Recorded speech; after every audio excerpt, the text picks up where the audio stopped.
Alrighty. Hello, and welcome back to some good old Pokemon. Hope everyone's having a good day so far. Hope everyone has had a good one. Hey everyone, yeah, hi. So, we're back at us bullshit again. I'll do my best to try and be awake today. I swear. Ugh. Didn't even have that bad a sleep last night. I just, it be what it be. So, last time we were playing, we were just doing leveling because our brain was dead. That was very impactful. I don't remember what else we did. I think we kicked some people's asses. That's right. Incredible outbreaks. Those two are.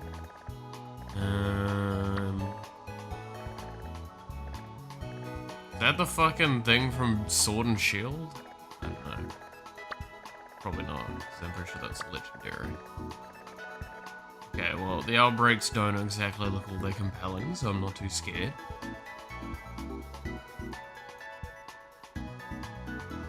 Same bad shit insanity. It's always the best part of it. Don't know if y'all saw, I posted an updated little bit of the artwork of what was getting requested for this game. I think it's come out pretty decently so far. I just wish I had more time to spend on it. I only did that because I was waiting for phone calls yesterday and was sending emails, so I needed to do something else. We kicked, oh yeah, Goku. Yeah. We kicked Goku's ass. We kicked Goku's ass. We,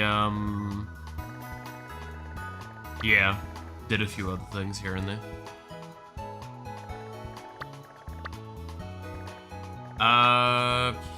Well, I mean, like, clearly the thing I'm really supposed to be doing is Victory Road right now, right?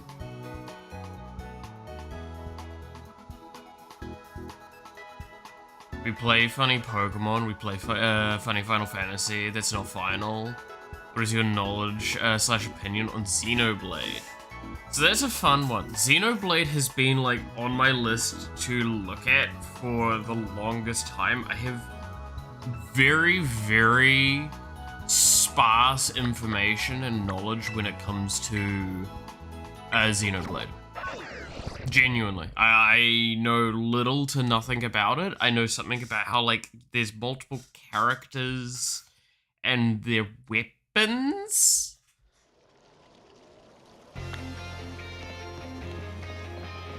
That's basically the completeness of my information when it comes to Xenoblade.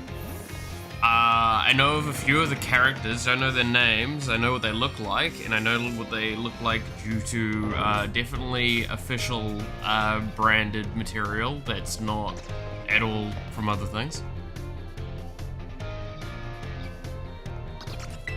But yeah, no, they're definitely one of those things that, like, I've needed to check out for far too long. So, definitely a thing on the list to look at. Okay, what does the director want? Oh, here you are, Miss Miku. I wanted to thank you for all your hard work resolving the Team Star thing. Assume you know Fire more than Shulk, probably. It's been a hot minute, but yeah, like, yeah. It's kind of one of those things where, yeah, pretty much everything I know about it is like very loose passing knowledge. I'd like to change that because it genuinely sounded interesting at the very least from it, but I don't even remember what the gameplay loop is, if that gives an idea. If not for you, I suspect I would have done the team a grievous injustice in my choice of punishment for their actions. You have my sincere gratitude. Who is it? You're my doctor. I called for you on ages ago. It's Penny. All I know is a long game. Well, I mean, it's Japanese, like, JRPG. It's gonna be 100 hours. That's just the rule. Miss Penny, do come in. Hello, Director. About the STCs, I'd like to work on them together with the rest of Team Star. That's wonderful news. Thank you very much for your favorable response. But, I should be punished more heavily than the others, I think. Why so? Because of Operation Starfall? No, not that. Because of the other really bad thing I did. And what would that be? You know the LP I gave you both in exchange for helping me with Operation Starfall? I got hold of it, sort of, legally, by hacking the Pokemon League's LP management system. I see. That is quite the revelation.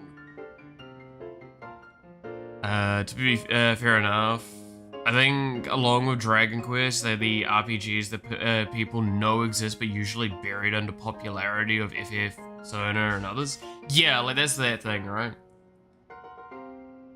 Like, Xenoblade has a huge cult following, and I know it does.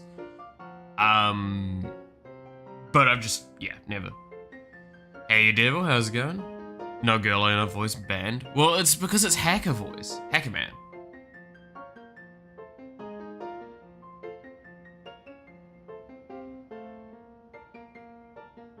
I now kind of imagine Penny sounding like Snake even more.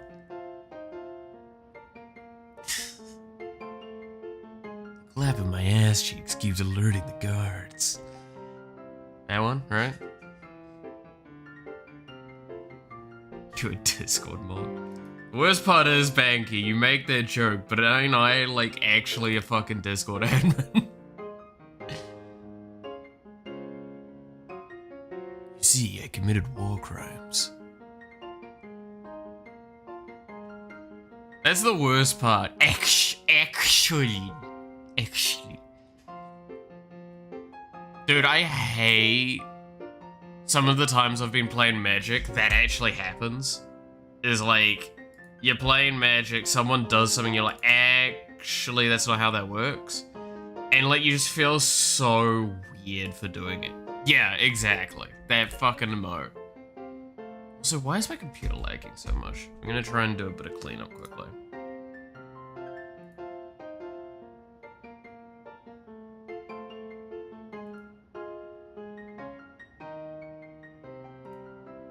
Computer's lagging, but the game isn't, which is always a sign that something's weird.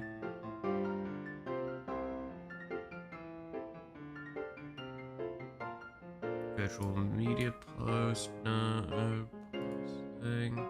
There we go. Made too much quesadillas, and my pride made me unable to not eat it all in one sitting. Yikes. Yikes. Put in a laugh chat. Yeah. Alright, there we go. I think that's cleaned that up a bit. Yep, no, we're moving a bit more fluid. It's quite the revelation. I did not think such a thing was even possible in the first place. Rock and stone.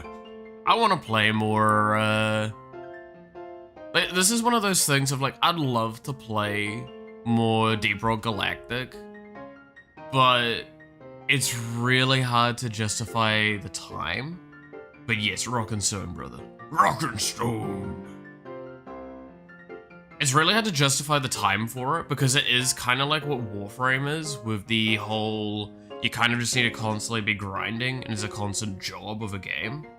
And it's fun, mind you, but it's like, unless you have a group to play it with, it does make that a little bit harder to justify.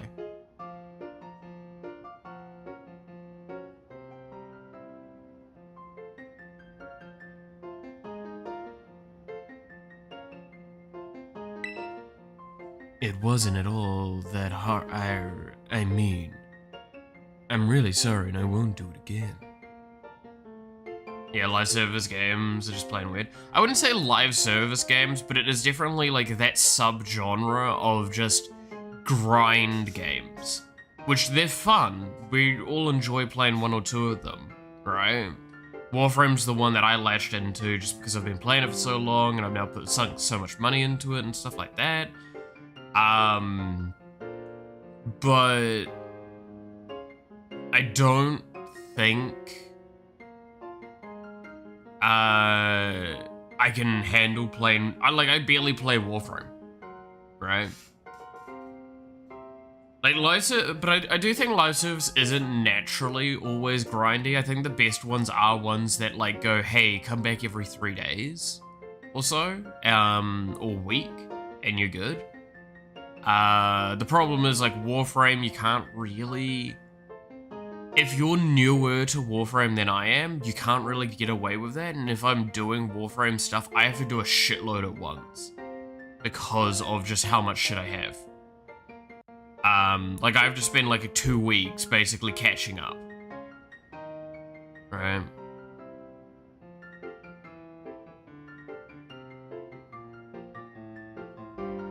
Patrick Bateman in it. The soft caress of the card. The marble output. Dude, okay, I stand by. I actually really enjoyed that movie. Is it called American Psycho? Now I'm blanking. It's American Psycho, right? Game I play now is Helldivers 2. Yeah, and Helldivers 2 is another grindy game, and it's not against playing those games, it's the difficulty I had for a while, because I played WoW, I've played Warframe, I've played a lot of different ones. American Psycho, yeah. Like a lot of those, it's just really hard for me to want to play another one, and if I want to play another one, I'd want to play it with friends. But the problem is, like, to get a full group and consistently be able to play with them around my stream times, I mean, like, realistically, unless it's Wednesday or Sunday for me, I don't get to, like, play very much, because on top of that, like, I only am available really in the afternoons to evenings because of the streams. I start at 8 AM and I finish nowadays at about like 2 PM pretty consistently, and it really sucks because it means that I don't get to play with very many people. I'd love more opportunities to play stuff like that. I mean, that's kind of one of those things of upgraded PC means I could potentially justify playing more of that stuff and potentially finding groups to play with and yada yada yada. We'll see. We'll see. This matter is rather out of my jurisdiction, I'm afraid. I will have to consult Miss Gita, the Pokemon League chairwoman, on how best to proceed. I figured as much. I do apologize, Miss Miku, but I will have to ask you to give us some privacy.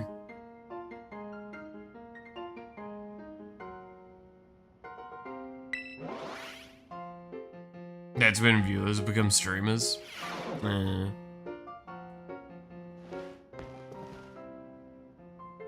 Okay, so now we're no longer getting pinged to go there. That was why I kind of wanted to just do that, because I saw it. My punishment continues to elude me. There you go.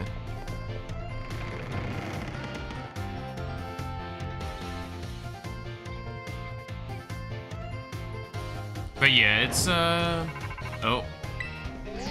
Miku. Benny? There's something I wanted to talk to you about. Could you come meet me in front of the school stairs?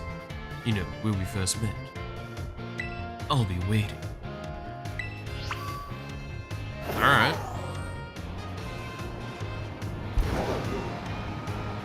Yahoo!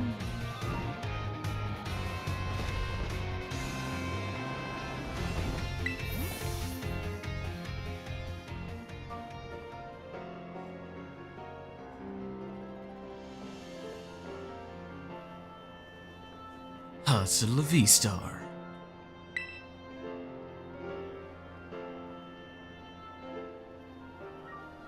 The six of us thought up that catchphrase back when we created the team. It's so cringy, it's perfect, you know?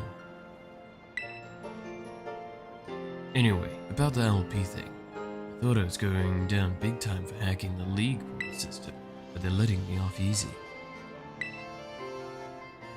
What happened? The Pokemon League said that they'll waive my debt if I do some volunteer engineering for them.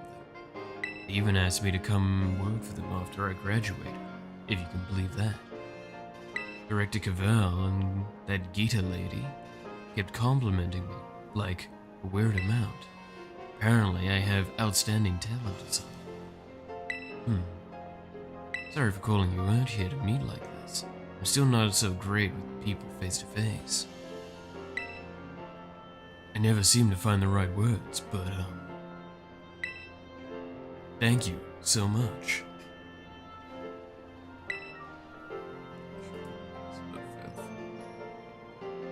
You saved Team Star and my friends along with it. I know words won't even be enough to properly thank you for all that you've done, so here. Just realized something. If I haven't changed this correctly. No, it is correct. Okay. I just said cringe me. Do you think I'm hip to be square now?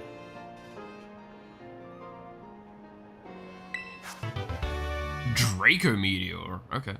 I don't remember that one.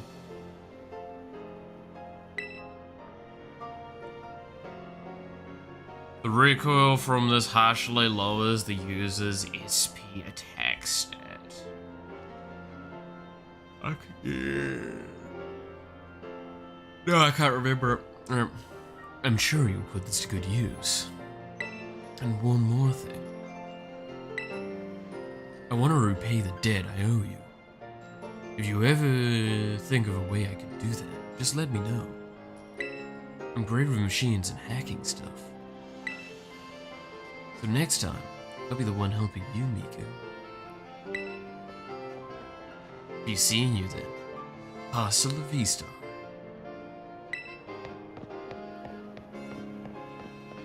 God, I want that fucking bag though. Look how cute it is.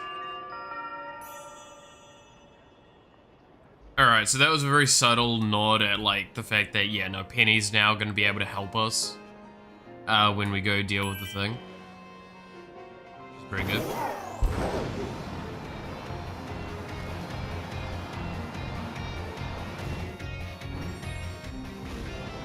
Guessing this is where I need to go. For the part of the champion stuff. Subtle gleam with the TM disc, tasteful thickness. The taxidermied Eevee is the worst? Fuck you, it's not that bad. Dude, it looks actually genuinely gorgeous though. Like a beautiful knitted thing. It's cool, I like it. Also, it wouldn't be the weirdest thing to see taxidermied, let's be honest. Ah yes, Victory Road with level 9s. Incredible. Is it all just fucking baby Pokemon here? Jesus.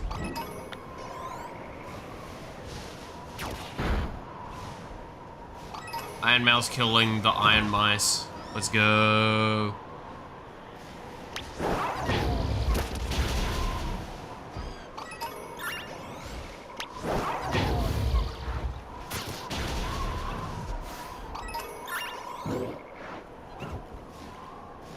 Alright, Latina time? Yeah, we're gonna do Latina stuff.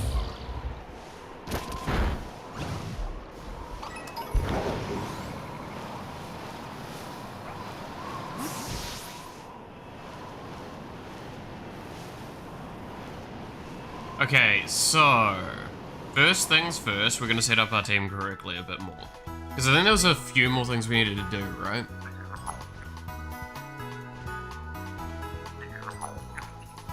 There's a fucking coin on the roof again, isn't there? God damn it. Didn't mean to do that yet.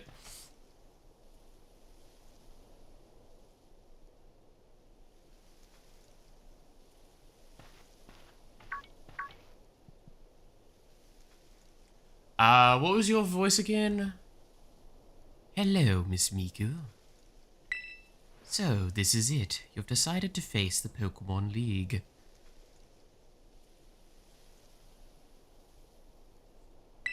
The final test you must pass to become a champion is held here in this building.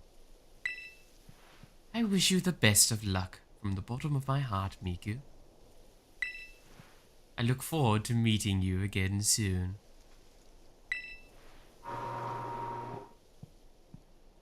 No coin guy for you. No, we get coin guy, I think.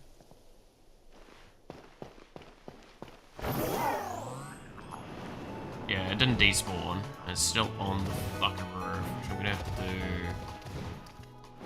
this for. Ah. Okay. So, before we go in, review team. The idea is going to be that we want Malloth to go first. Now, I believe we're still missing at least one ability? Yeah, we're missing one ability. What was the ability that we wanted again? We wanted a special attack buff.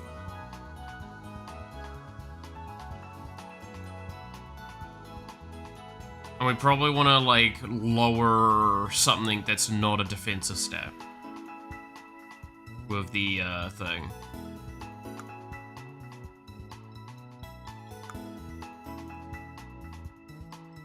So, I believe that left us with what again? There was one that I think, Nasty Plot, that's right. We needed to do lessons for that, right?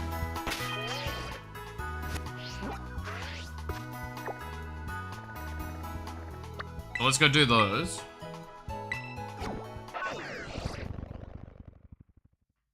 I think it was history?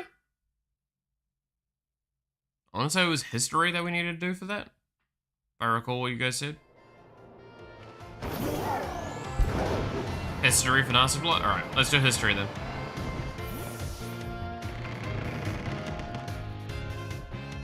So we'll do history, we'll get the resources, put that on, and in the meantime as well, consider what...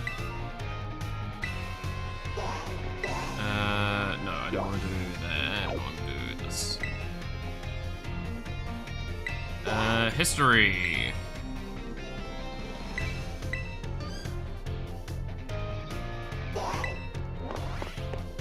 Oh, right, where was I at? Talking about a fictional faction that would fit into another world if moved to it.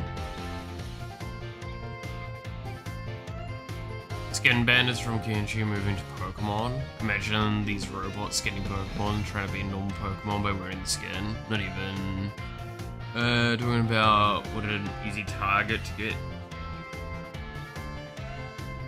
You know, it's a point there. Alright, the fuck voice am I doing for you? Oh my god, it's the dude from fucking Arceus on the board.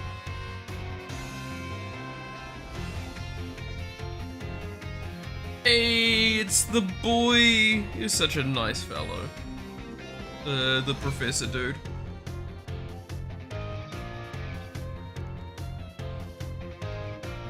Ho. No, I'm not gonna try and do that quote. I can never remember it fully.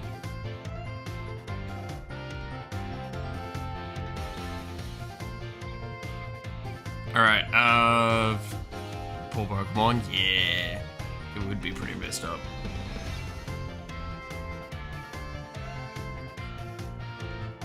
Oh, I see we have some new students here with us today. My name's Rafford. I'll be the one to impart knowledge of the past onto little minds. History is a wonderful thing, truly splendid. The lives of our ancestors through history forge the past and the present in which we live. Today we shall learn about the most mysterious location of all, Paldea, the Great Crater. As you are aware, a massive crater known as the Great Crater of Paldea exists in the heart of our region. The area inside the crater is called Area Zero. A research of its geological strata and material composition has shown that the crater is in fact over 1 million years old.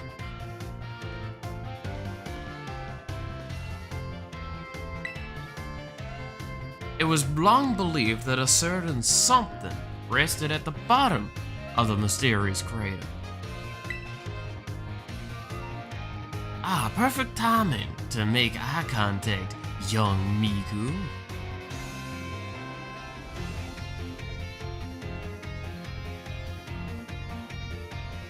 Answer me this.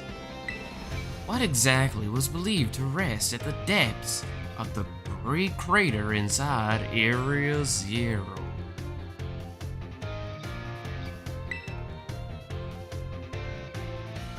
A treasure. That's correct. You're a surprisingly clever one, aren't you? I see you did your homework prior to coming to my class. That's right, some believe that a treasure more valuable than anything else in this world rested at the depths of the Great Crater. So much for dreams of treasure hunting, though, as a lab has been built in those very same depths.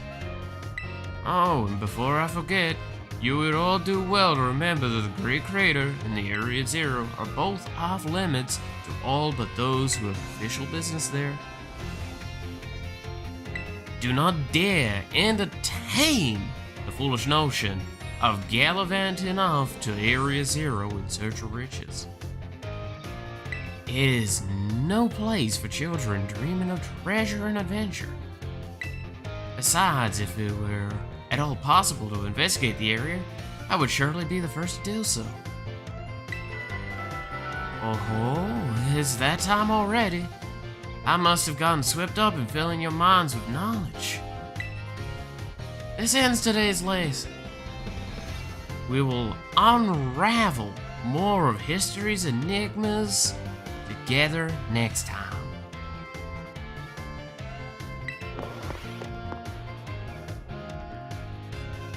Could be a descendant of the professor from Hisui.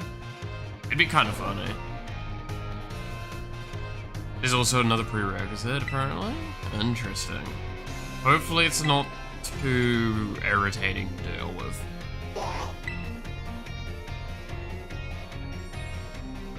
It's a meteor that killed the dinosaurs.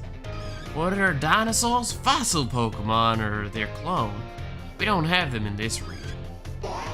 Oh god, yeah, fossil Pokemon, man.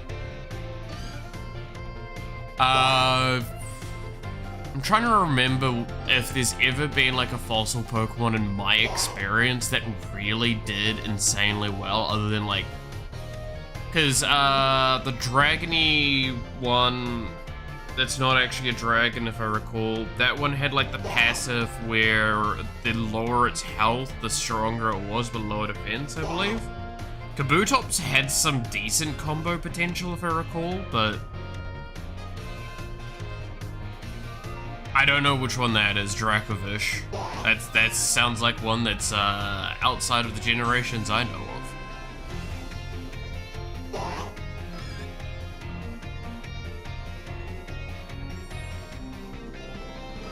That's why I'm like, to the ones I know.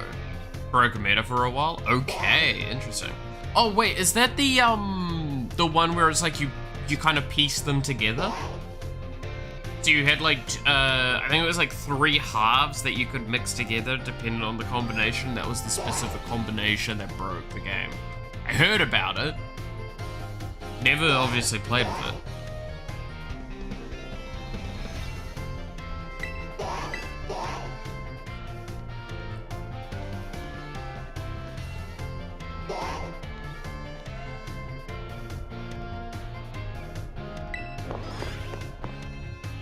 that's the one I'm thinking of. Aerodactyl was always solid, yeah. Like, Aerodactyl was like a big juggernaut of a thing, but it just didn't really do much. Kabutops was...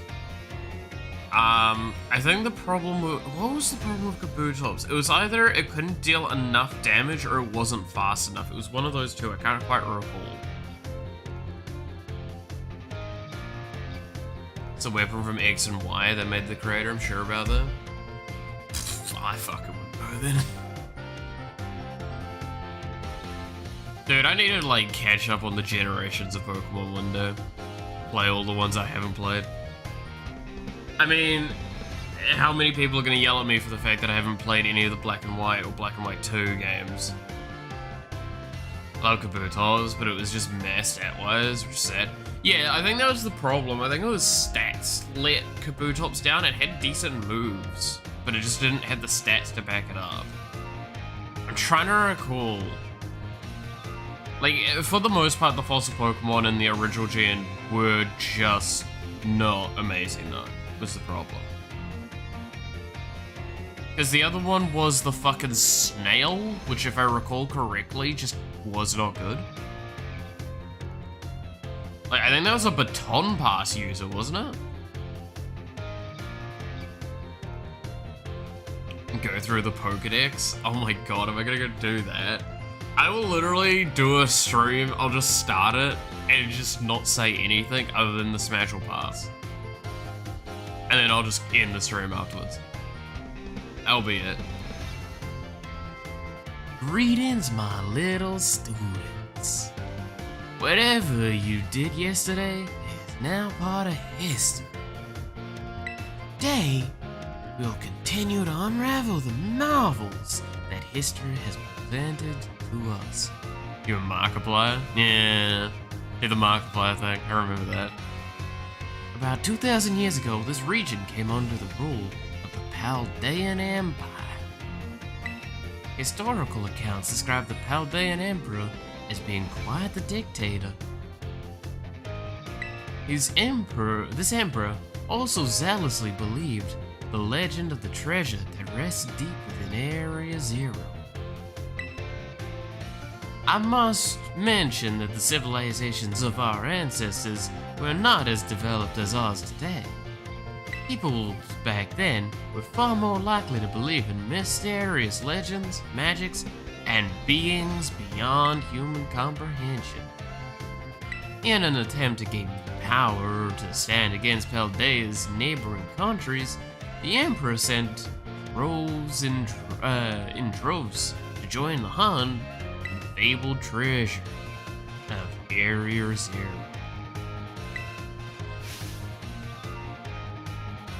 Ah, perfect timing to make eye contact, young Miku. Answer me this. To say it's like Pokemon are not literal gods. There is literally the creator of everything as a Pokemon. Like, it is kind of funny. Approximately how many years ago was it that the Paldean Empire began to rule this region? A few thousand years ago? That's correct.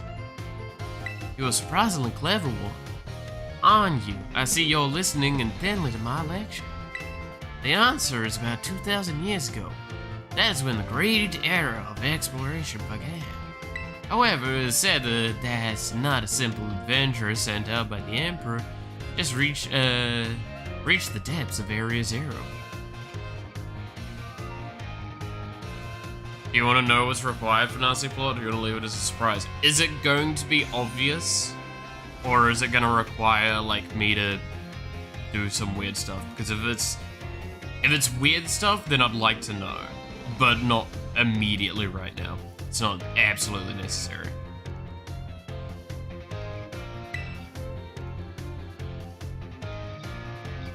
Was it the punishing journey itself that barred their way, or perhaps some unknown creature?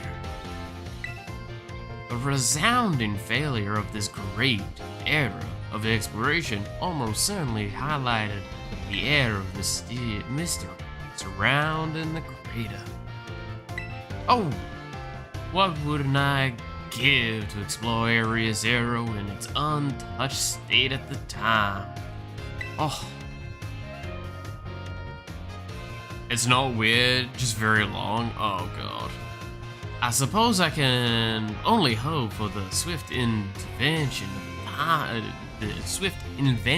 a time machine. Oh, is it that time already? I must have gotten swept up in filling your minds with knowledge. This ends today's lesson. We will unravel more of history's enigmas together next time. All I'll say is big doors. Oh, is it those giant, like, big doors that we've seen that we were pulling the stakes out for? Oh, God. Alright.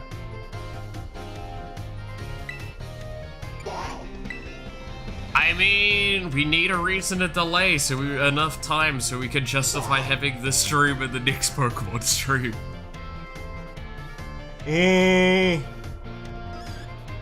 So it can't be that bad. Cat. Good cat. Love cat. Cat good.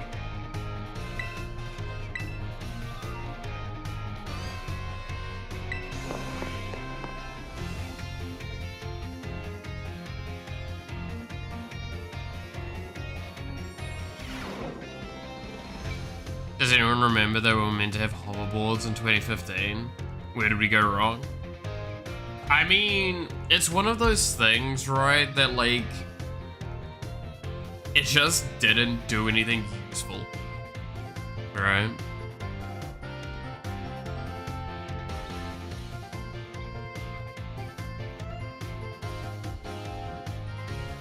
It's a wild thing to say, but like, what advantage do we gain from a hoverboard that you don't get from a normal board?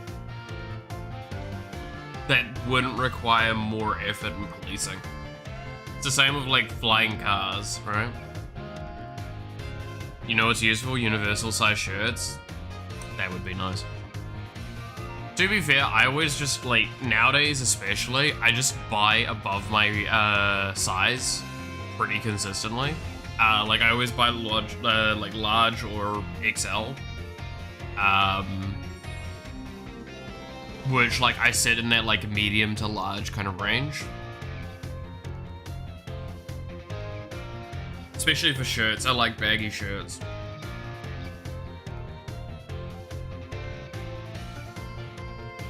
Back to the Future told us that? Yeah.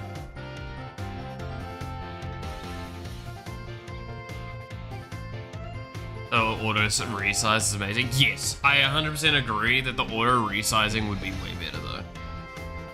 Oh fuck, what did I watch? Oh Jesus, my chip.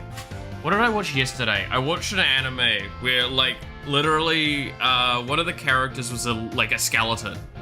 And then like they found some armor that was cursed and it attached to them, which restored their flesh, but they were still undead.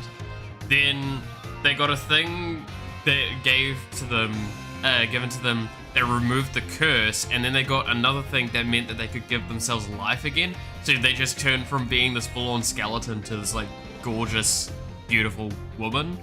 But it was really cool. I actually liked the storyline for it. It was a very stupid series. I'm trying to remember what it was called.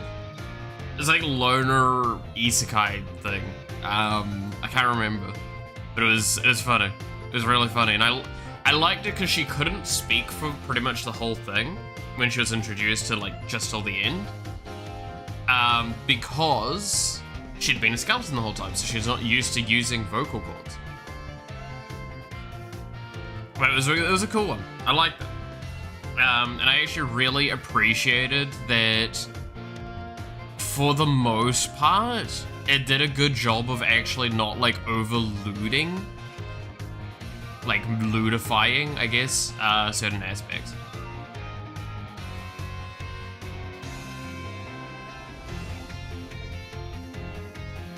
Hoverboard above would bad terrain would save some torment. Yeah, actually, I can get you that. I can agree with that idea. Like that sentiment I'll agree with. I mean, most of the time when I was younger, I didn't do skateboards. I did scooters. I was a scooter kid. my shins remind me of that. And me saying that, it immediately tells everyone, oh yeah, no, he used a scooter. So my shins remember the scooter better than I do. You try and do a trick and not get shinned a couple of times. Ugh. It's worse because it would like take out a little bit of skin every time. And probably, honestly, if you looked real carefully, I'm sure there's probably like some actual scars left on my shins from back then.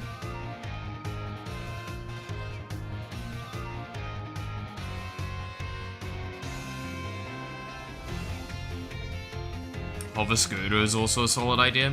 I mean, at that point in time, why bother with just like things like that? Why not just do a car, right? But we've proven that doing a hover car is just not feasible. The fuel usage for it is not something we can justifiably do at this point. I mean, I'm still surprised that we're not doing hydrogen fuel more often. But hey. Why not hover shoes? Well, I mean, that's starting to get into way too technical, right?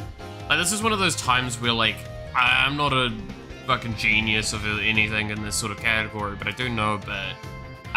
Like, just make everything hover? Okay, so if we make everything hover, we now need to make rules around this. Like, this is the problem a lot of things will consider.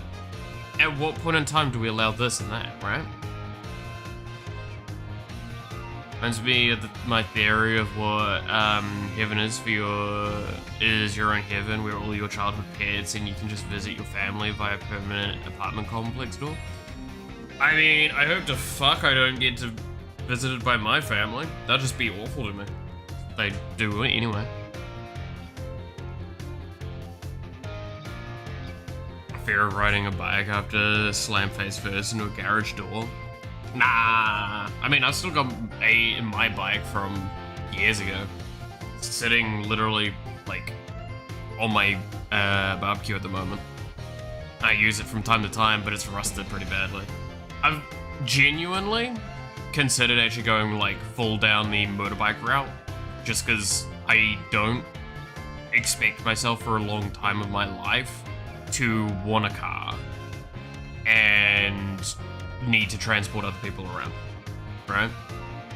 Genuinely a part of my brain. Anyway, goddamn. See, this is why I love the Pokemon streams, is that no matter what, we're gonna delay everything because we talk on random ass shit. But yeah, no, I genuinely love the idea of going like down that motorbike route, and it's probably more my speed. Because I've talked about this before, I don't like a car because of like a lot of car crashes I've been in, and a lot of fear around those. I'm always very, very anxious inside of them. At least with a motorbike, if something goes wrong, it's only on me.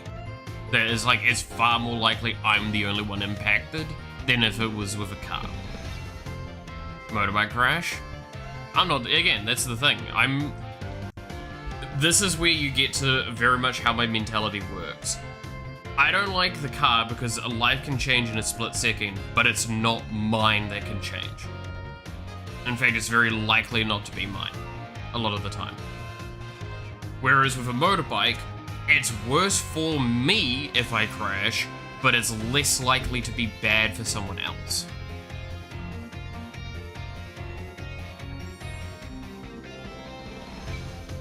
That is how my brain works. I am willing to put myself in danger for that.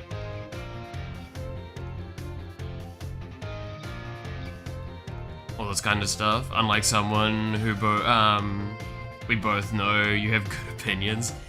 Yeah, and I actually get educated enough to not say really stupid shit sometimes. It's assuming you're always at fault. I mean, yeah, like, but that's the thing. Even if I'm not at fault, if I'm not the one at fault, if it's a third party that's at fault with a vehicle thing, this point stands the same with the motorbike versus the other thing. Right? Like, I have driven a car before. I know how wound up I am, and I am kind of the driver that would never enjoy talking with someone in the car. Like, I would basically almost demand silence because of how anxiety driven I am with that sort of stuff. I know that because that's how I am with a lot of other things. With a bike, at least with that, I don't have to concern myself with other people and all that. I don't need to transport much around. Like, realistically, if I'm on my bike, it's probably me going... Wow, we've let it go okay from it. I'm probably either going on a camping trip, which I can do on a bike, or I'm doing a grocery trip, which again I can do on a bike.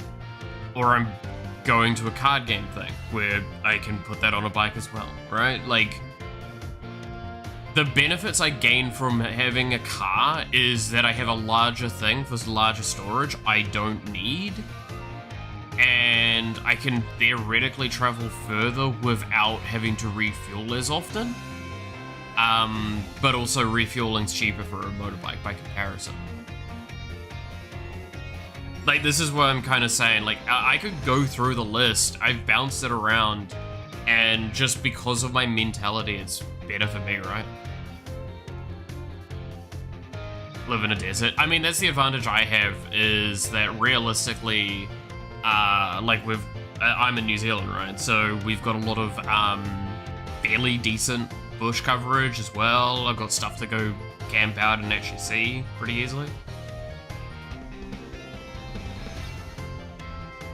You stare into a stupid idea by chat and we make a story together, which automatically attaches people. Yeah, well, I mean, like, that's the thing, right, is I work with... this is where I go to that whole... I did a lot of public speaking, and while this isn't exactly public speaking, a lot of the skills used in public speaking actually transfer into streaming. If used correctly, right?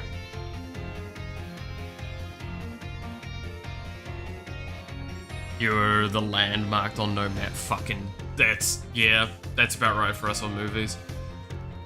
But yeah, so with that, it means that it's engaging your audience. Like, engaging your audience in what you're talking about is me working with you. It's also the teacher part of my brain, right? It's like, we might be talking about something and it's slightly educative, because you're learning something out of it, but also got to make it interesting, because me just telling you 2 + 2 = 4 is not as fun. Me going, okay, why? Why does 2 + 2 = 4? And let's go through this and like, let's do a funny thing about it. Then it actually becomes a thing, and it's more engaging, and you're actually more likely to retain information from that and be able to recite that information in a useful way, because you've got practical understanding for it, as well as theoretical. That's the point. Humans need both. Anyway. Now we've managed to get all the way around to teaching. Back to the... back on topic, I guess. What was the voice I was doing for her again? Greetings, my little students. Whatever you did yesterday is now part of history. Does a car crash count as a ticket? Because I was in a crash with the second year of getting my license, but a ticket came way later. I mean, yeah, like, this is the thing. I've been in a lot of car crashes. I'm not the one that's crashed. I've just been in the car that's crashed, and I've seen really, really good drivers fuck up. Like, drivers I highly respect and believe that they're really good at what they're doing.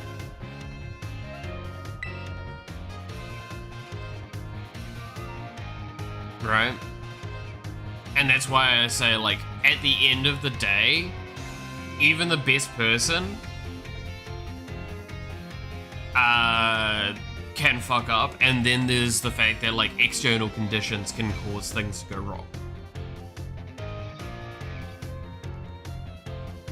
Crash into you? Yeah, like, that's the thing. I do not blame you at all for getting crashed into, right? Like, as long as you follow all the rules and all that, you're fine. But that's the problem, is because of the way how humans are, driving is a thing of, no matter if you follow the rules perfectly to the letter, not everyone else will, and you're gonna get into an accident eventually. Like, I don't know of anyone off the top of my head that hasn't been in some form of car-related accident or vehicle-related accident in their life. Like, I just don't know of anyone. Everyone's been in something. But the problem is that I will say, if you've been in multiple crashes and you're the one at the wheel, you kind of have to start considering maybe it's not everyone else, maybe you're the one at fault. I could use an example here, but I prefer not to use that example because it will reflect poorly on me.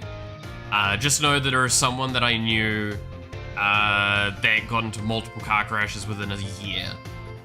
And, like, it's kind of hard to keep being kind at that point. And we're talking, like, actually right off the car, multiple car crashes.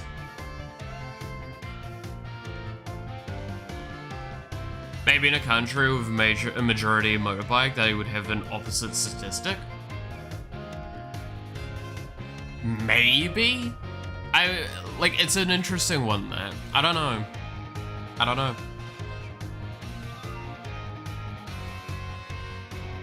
know full well I'm always the problem. Dude, I live my life like a problem. It's what I aspire to be. I aspire to be a problem. Oh god. Today, we'll continue to unravel the marvels that history has presented to us. As you should remember from our last class, Area Zero's great era of exploration began around about 2,000 years ago. Is there a car going the wrong way on the motorway in Auckland? Yeah, I mean, that's Auckland though. Like, Auckland, Wellington are bad places in New Zealand for drivers, but like, again, it's one of those things of every town will tell you they're the worst for drivers. I don't know any town in New Zealand that hasn't told me that. Every day is a league day if you're running from your problems. Exactly. You wonder how I got so good at fighting? I'm always fighting my demons. God, this is starting to sound like edgy teenager shit now. You don't understand. I got so good at fighting because I kept fighting my demons. I'm so fast because I learned how to run from my problems. Oh my god, I hate it.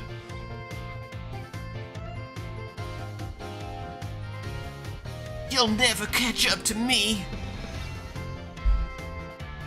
I go through so much pain because I'm fucking 14. And nobody understands me. No one has ever been 14 and like slightly of standard in their entire life. Not like I am. I'm an outlier. I'm so special and unique. And no one could ever understand where I'm coming from. Are the demons in the room with us now? Don't fuck with me. I have the power of God and anime on my side. Ah!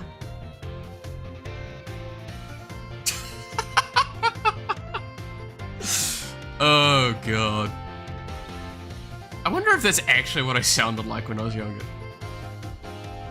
I wonder.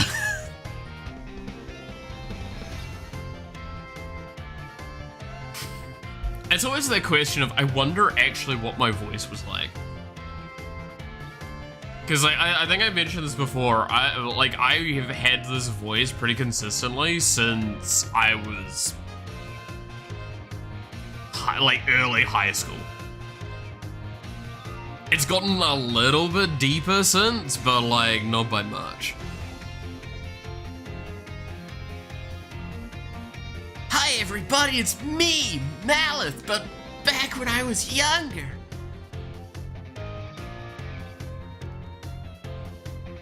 You remind me, if I switched schools twice and got bullied in all three, maybe I was just a shit kid.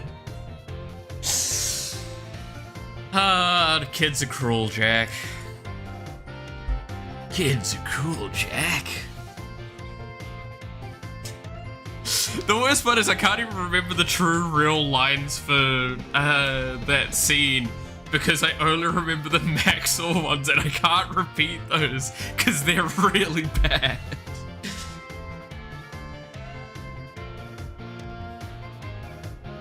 Don't need to think how you sounded before. True. Kid's a cruel Jack. And I love minors. I hate Maxor so much for making such funny lines. Wait, Child Malith is Goku? Wait, it's me, Child Malith. I'm gonna go collect the Dragon Balls. Oh, please, no. To be fair, I did have a childhood imaginary game that I played with some other folks. And one of them literally was like, I think my character was actually called Infinity because the power was infinity. But it also meant that like all of the problems were mine. It was a great time. I'm trying to remember, like, I'm talking fucking 7 years old right now, by the way.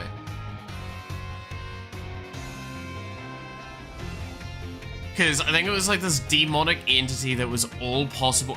It was literally Cars from JoJo's Bizarre Adventure, right? Like, if Ultimate Evolution, except all of them were active at the same time, was the idea of that creature. And it was like the fact that because of that, it drove it insane. So it would not be able to function correctly. Whereas the others were like null and something else, and it like nullified all things. Which meant that I was able to function, but I would have to lose my powers to function. It's funny. And then there was like this well that was basically a Stargate, because we still watched Stargate at the time. And then there was this one tree that we turned into a spaceship. Well, turned into. We got on it and we pretended certain spots were certain parts of the spaceship. It was great. I'm trying to do my best to remember something that is very long ago. Gotta love it. Kid's a cruel Jack, and I'm very in touch with my inner child. Spinning the wheel. Like the good old days of 9/11. Wait, I thought 9/11 was a bad thing.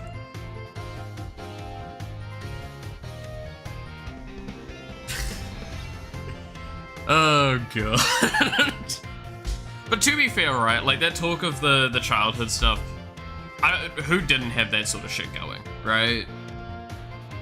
Like I talked before about how like I recreated a Stargate, a Yu-Gi-Oh! Dual Disc, and all that sort of stuff out of cardboard and paper and sellotape, and made it all function and everything. It's great. All I'm saying is, give war a chance. Yeah. We can't deny, though, the Maxwell one's just so fucking good.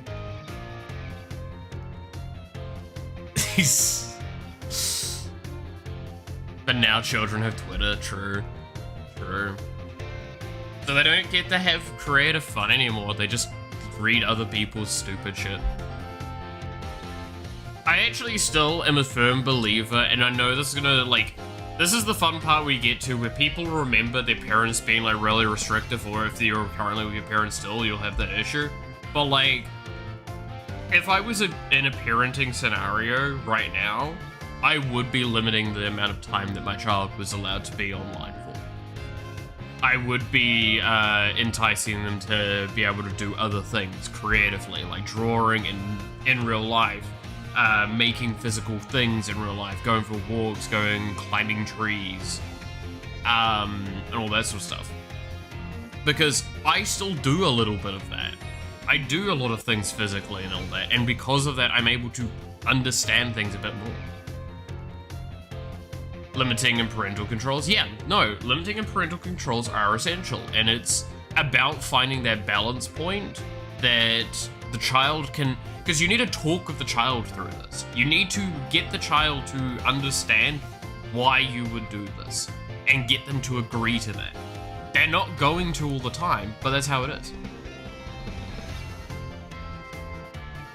I had summer camp and yeah, like stuff like that sounds great. Like, I stand by, if I had the way of going and camping, do you have any idea how often I would? Like, genuinely, a very real statement from me is if I was able to, like, if I had that motorbike and a tent, I would find a place just about every weekend that had the weather for it, and I would just go camp for like a few hours or the night. And just go do that and read books. I love that shit. My child will not touch technology before 12 years old. They'll first do IRL stuff. Even browse, use parental controls. Yeah, like, that's the thing is... So I stand by my ruling of while you're under your parents' house, like under their roof, you have to abide by their rules. Because you are there under their jurisdiction. It is their responsibility to keep you safe and okay. You can disagree with that as much as you like, but move out if you dislike it, right? Like, you have the right to move out after a specific age. Like, in New Zealand, I think it's 16, you're legally allowed to be fully independent of that. But no, like, I know the bank is being, like, slightly comedic with that, but, like, it's genuinely, I do not think you can remove it. I think what's best to do, and this is something I'd love to do, is, like, play Minecraft with your kid. Right? Like, play games with your kid. Because then that way, it gives them a cool experience. You don't control the other 200 kids at the school. Yeah, that's another thing as well, is like, you need to limit it, but you need to not restrict it too much. You need to allow them to still be able to have those experiences, especially so they can go play, talk about it at school and shit.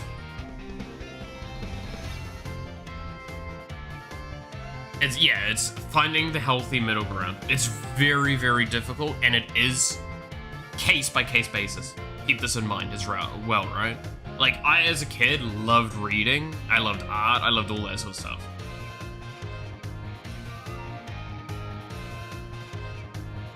I'm pretty sure at 16 I could move out, but I'm not sure. I think it's move out with restriction. And then 18 is completely without restriction.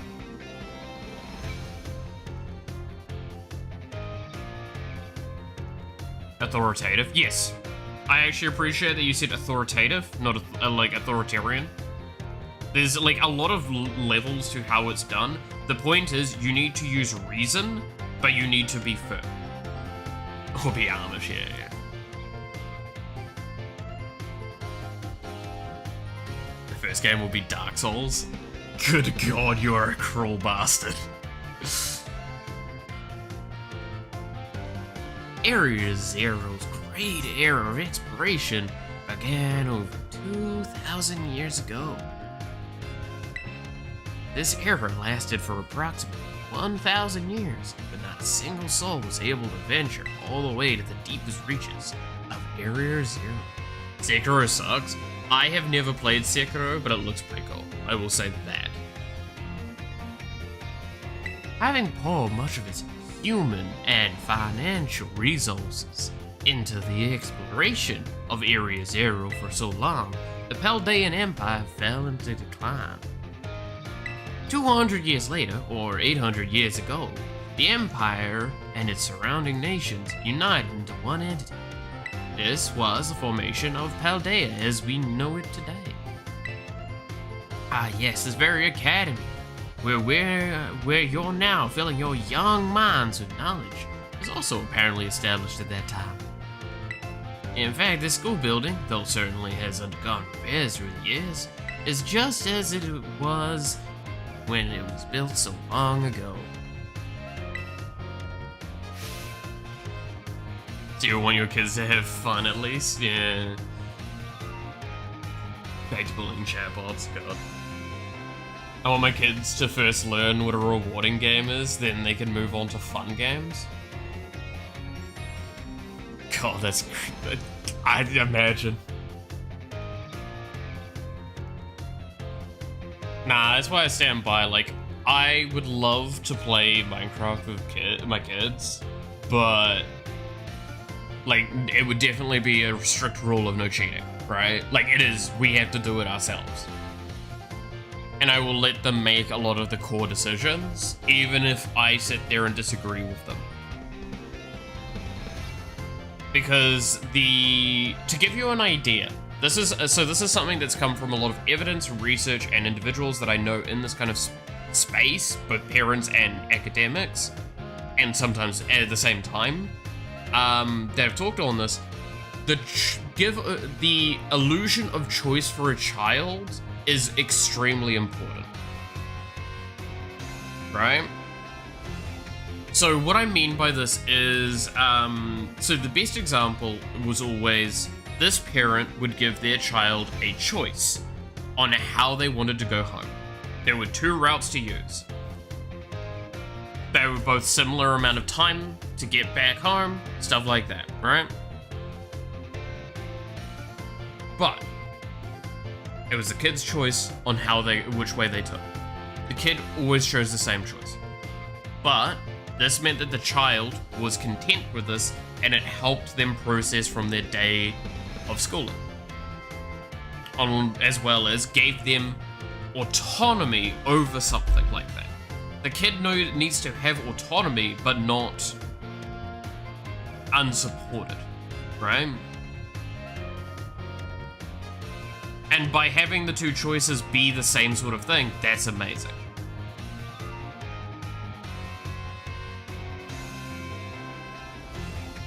Would start with board games rather than video games. I don't see it as a one or the other first or last or anything like that. I would definitely love for the kid to learn Catan and me to fucking destroy them constantly with that. Or chess. Chess is one that I absolutely loved playing as a kid.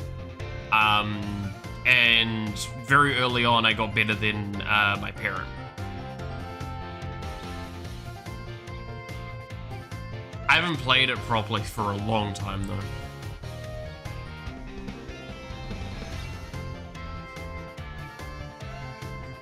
The very structure is a piece of history. Things of old are truly splendid. I would certainly prefer to not have the Pokeball portion, though a relatively new addition. Perfect timing to make eye contact, young Niku. Let's see if you've been listening to my lecture. Tell me, approximately how many years ago was this academy of ours established? 800 years. Correct. I see the look of concentration on your face was indeed just that. And not constipation. I hate nothing more than when a student only pretends to listen. The academy was constructed exactly 805 years ago, to be precise. In other words, your academy here is 805 years old. At the time, it offered state-of-the-art facilities and a unique, innovative curriculum. As such, people used to say, those seeking knowledge need look no further than the grapes of Paldea. That's right, we were referring to Hoover Academy. It is said that this proverb of sorts was even used outside of the Paldean region. Oh, it's that time already? Must have gotten swept up in filling your nuns of knowledge. Since today's lesson, our next class will be our midterm exam. Bring the wonders of history to the forefront of your minds in preparation. Me and Dad played tons of chess and some Uno. Okay, and would Devo want to do something with my children? Hey Miku, are you listening? Good now that you made eye contact. Yeah, it's basically, I've had a teacher or two that's done that. I hate that shit. But yeah, so I will stand by another aspect of this is if you're wondering why I have actually thought so much about kids stuff, not only is it because of education being a very important thing to me, but I did have a lot of plans before shit went screwy a couple years back. A lot of plans were in the works. Don't take that out of context, yeah. It's one of those things, there's always a difficult time with phrasing a lot of the stuff, especially as a guy. And it's something I've always disliked with the double standarding of that, is like, while I love, and I'll try and phrase this as well as I can, but like, I love actually being a teacher for kids from time to time. It's definitely not something I want to do full-time, not like child-based education. I definitely prefer a higher level, but interacting with kids on that sort of level has always been a really fascinating time for me, seeing how they think, how they learn, and how they interact with the worlds around them. It's really, really cool to me. However, yeah, like,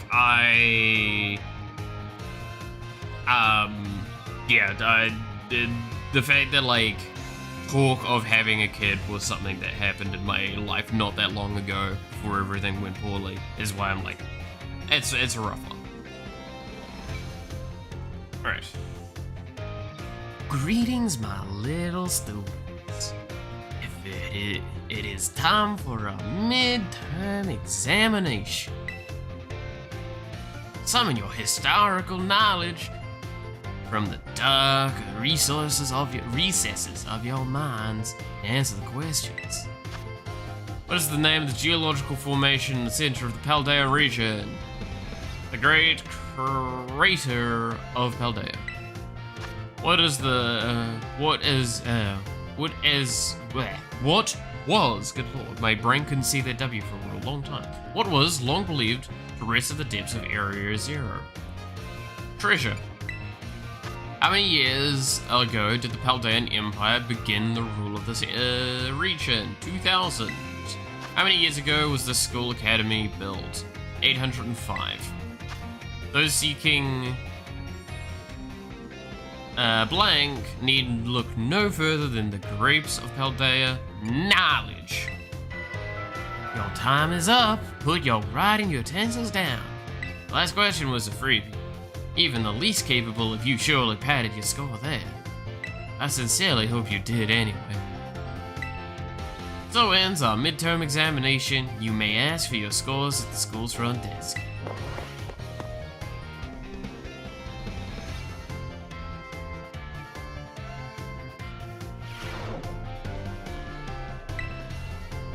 Yeah. Let's see how I did. 5 out of 5. I'm a genius. I'm able to do fucking tests in a video game. Spare me.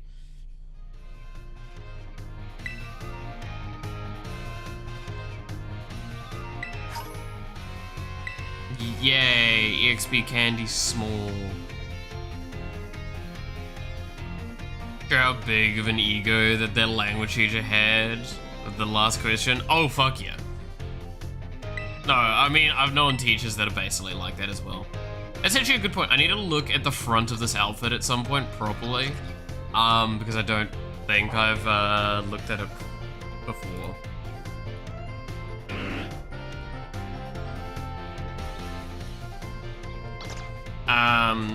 Like, for the drawing I was doing. Because I think at the moment it's currently, like, fully zipped up. In the design that I've done. Alright, let's do more history. Yay!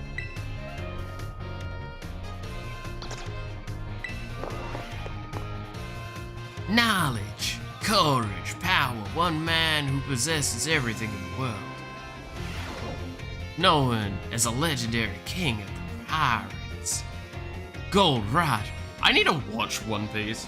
Actually, no. Solid question here. Real solid question I'm gonna put out. Should I watch or should I read One Piece? Because I'm gonna do one of them one day. I need to figure out which one I'm doing though. I've heard that there's like a soft remake being done of One Piece at the moment to like update some of the original content.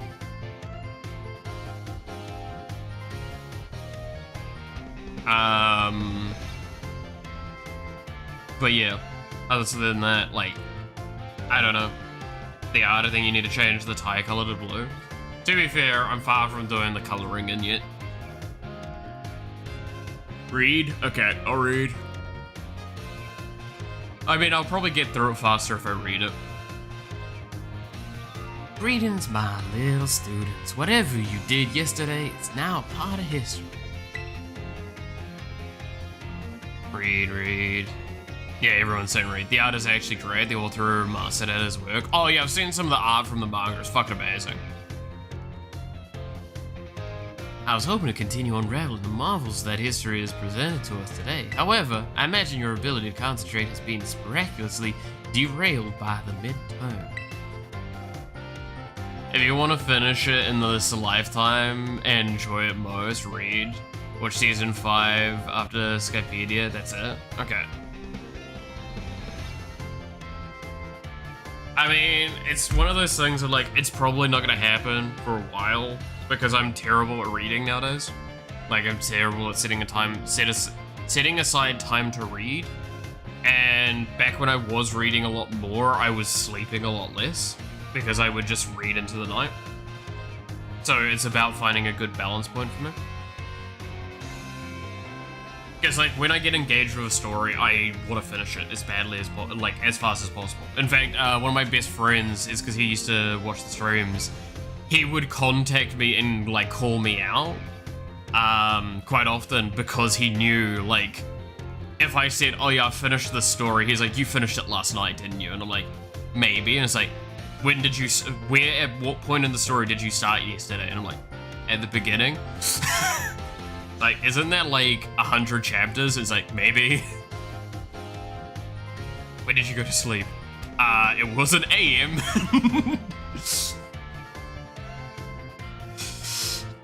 That's sad. That happened a lot.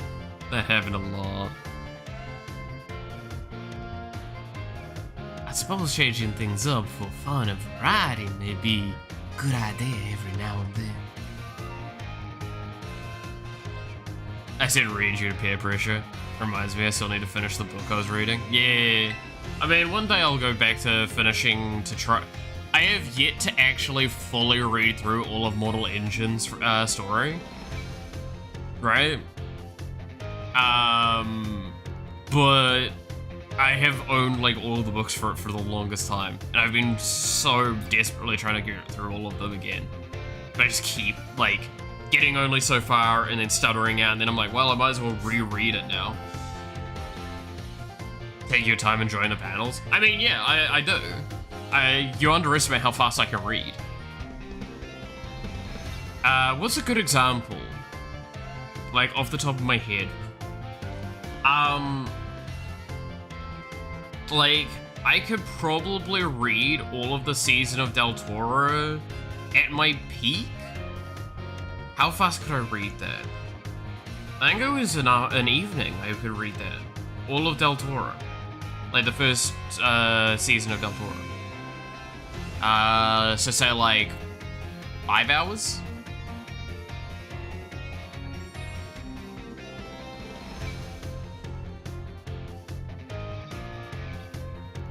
I don't estimate how fast you can feel. Oh look, I can engage with a story pretty easily when I read fast.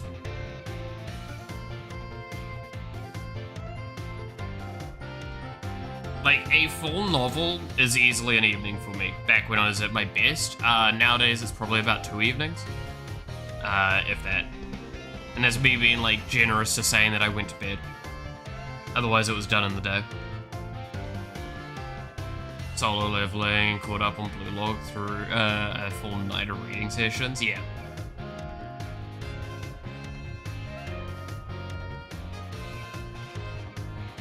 Honestly, that's kind of why I want to do the camping things, like I said earlier, is because what I loved to do for a long time was go read somewhere with nature around me. That's how I prefer reading. It's like, I like reading when I don't have anything around me, nor am I that close to home. Like, forcing myself to be in a situation where I have to do something that's other than work and playing games and stuff is great. And that's what I love the most. So I expect, like, that's why I say, if I got a motorbike and a fucking tent, I expect I would probably read a lot more, because I would go on a trip, like, maybe once every week or two, and I would read a book while I was out. Probably buy a lot more books, too, being that case. Which reminds me, I still need to start getting back into learning Japanese again, because I think it's been too long and I do need to actually update my skill sets. It's hard for me to agree with that, but I definitely see the appeal. I mean, that's the thing, with like manga and all that, I read it online obviously, but like you can download most of that stuff pretty easily. Download it to your phone. Or download it to a Kindle or whatever. I wanted to ask about the V-card situation went for you. I know you got a response, but I was wondering what you were told. Okay, so the shorthand is that what I have sent in, so I can show the email I sent. Well, I can show the text for the email that I sent. How's that? Give me a second and I will post it to something so I can about just showing the email. But I did get a response, and they've basically forwarded it on to their as feedback for their team. And they said they might get back to me on some stuff. That's the main thing to take away from what it was. I won't go too much more into detail because I believe it literally says in the email, sent with confidence.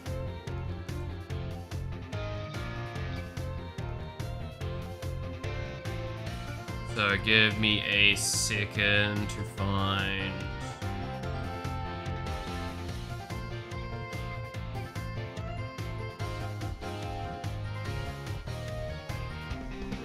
Okay, I'm gonna copy all of that.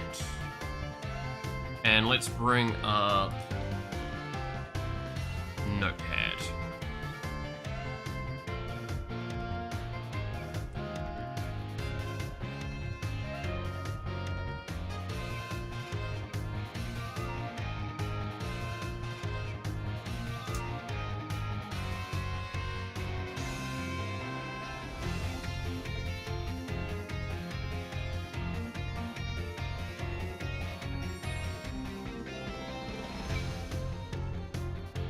So this will be a little hard to read. I'll read it out, but I want it visually there so you guys have something to work with as well.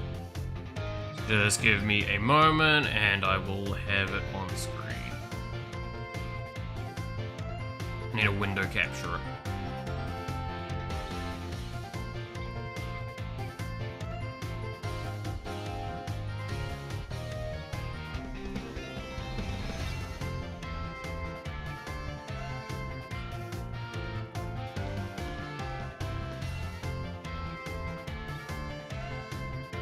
Okay, window capture. You're gonna work for me?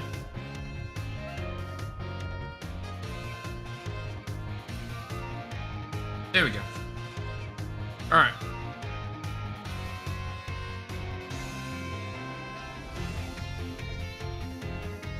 So, this is just me bringing out the notepad of this.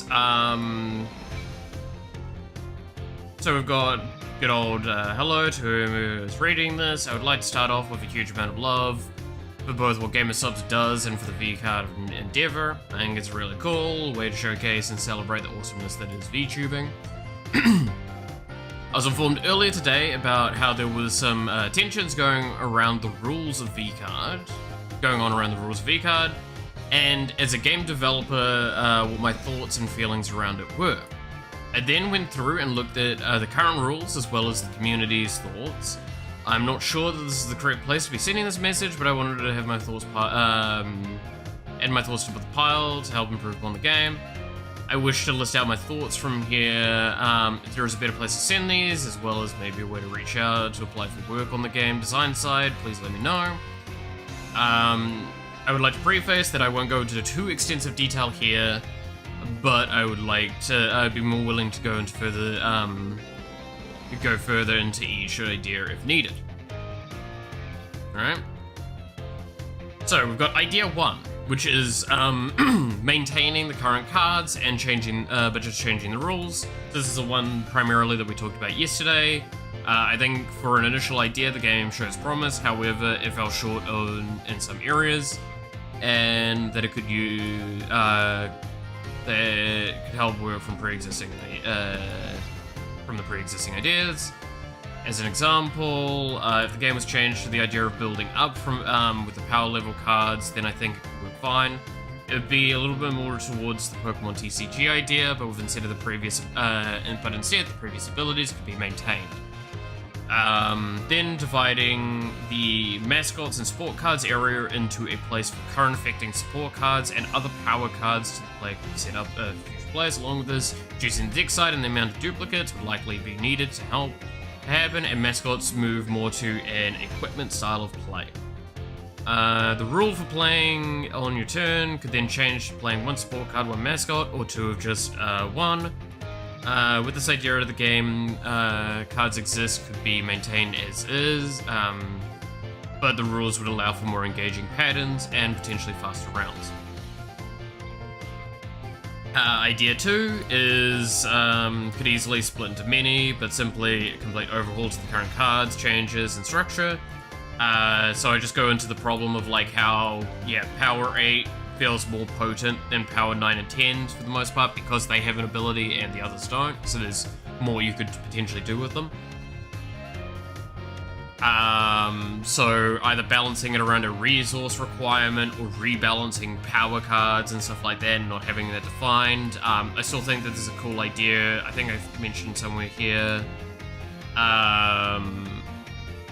But it's like, I do make mention that this isn't going to work out well as a full team working on this would need a lot of time, but it's not impossible.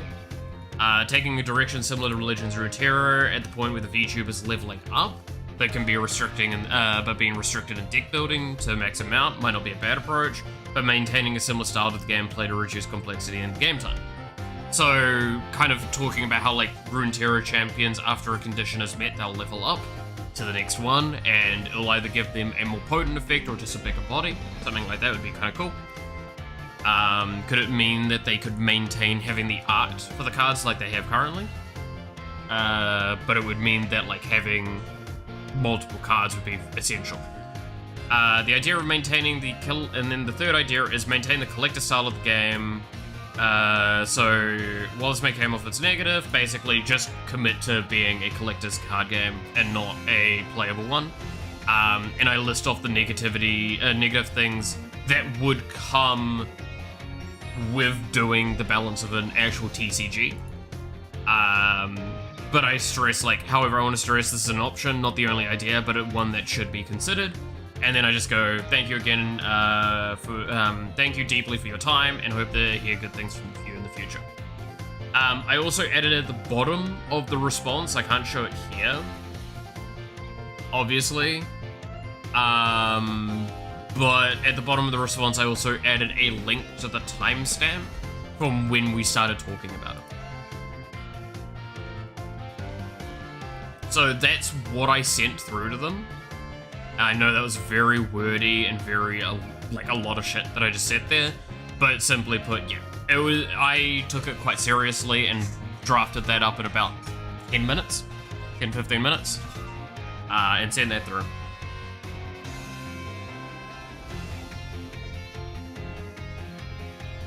So there you go. And yeah, they said they passed it on and everything, so that's the important thing. So I just wanted to make sure I got my little, like, 2 cents in. So there you go. I hope that answered your question, Pink Devil, and Devil, and like, fucking a huge amount of answering. Anyway, let's go back to the game, shall we? So we see some of your ideas implemented, that'd be cool.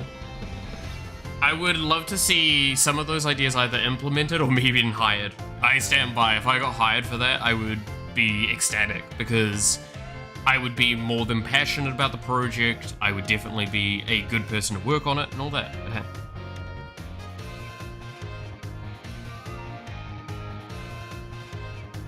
I'd also be able to ride the high as a guy who told you about it. Oh, fuck yeah. No, you'd definitely be able to. That'd be the fun part as well. So, allow me to tell you an old fairy tale that has been passed down in Paldea for generations.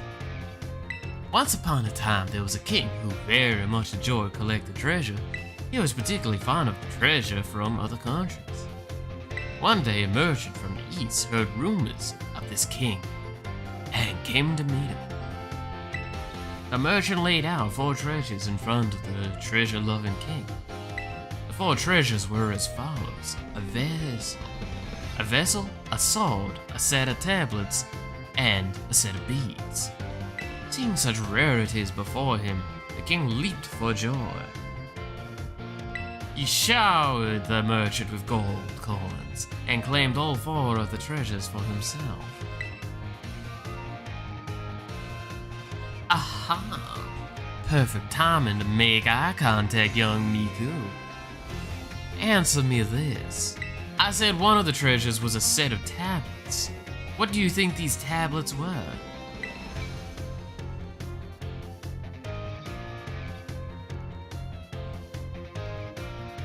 Wooden planks for writing on? Or medicine that you chew?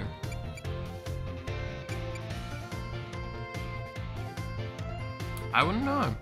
Oh, I'm getting a phone call. Just a sec.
Alrighty, and I'm back. Sorry about that. Phone call, very important medical shite. Now I have an appointment tomorrow, which is kind of good. Always fun times, always fun times. Just means I've got a lot of things I need to sort out now, before tomorrow, and yay. I'm actually really glad that they said, like, we can see you tomorrow. It's like, that's awesome. That's very rare for them. They normally have to book like a week in advance. Alright, where the fuck were we? Set of tablets. I would assume that this is wooden planks for writing on, or medicine. What do we, I can't even remember the fucking full text anymore. Didn't she say something about eat them up?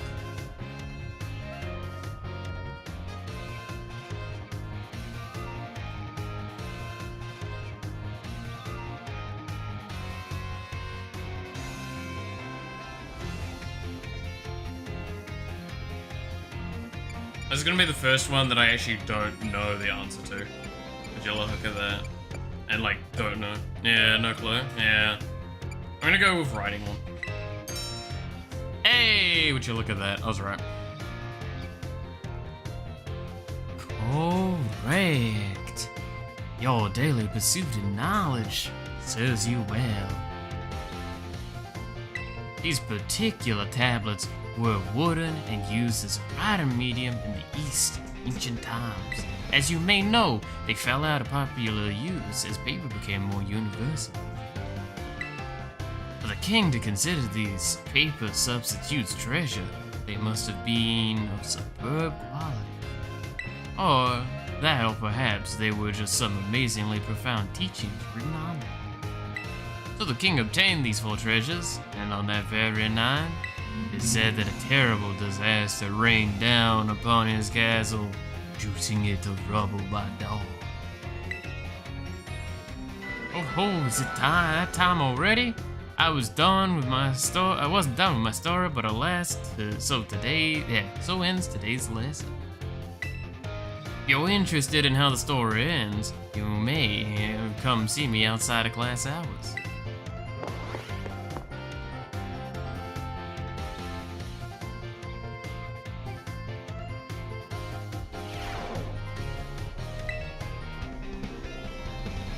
Alright. Ay.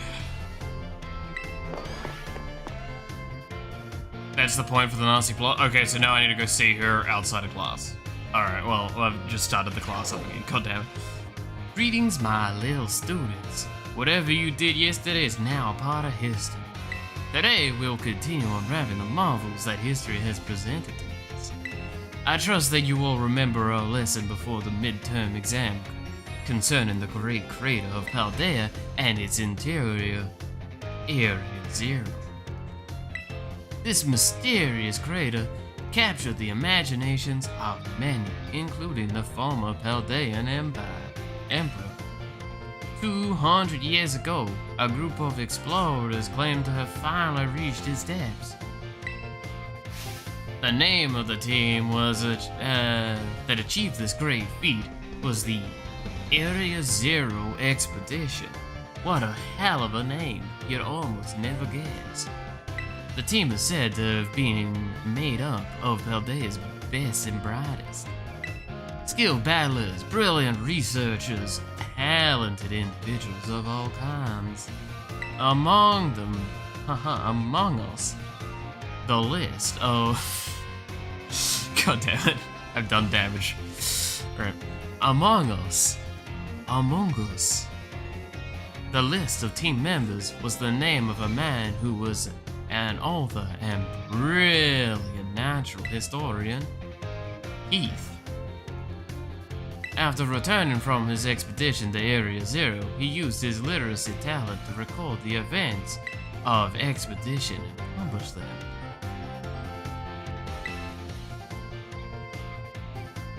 Oh, perfect timing to make eye contact, young Miku.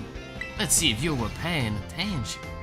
What was the name of the team that first made it into the deepest reaches of the Great Crater?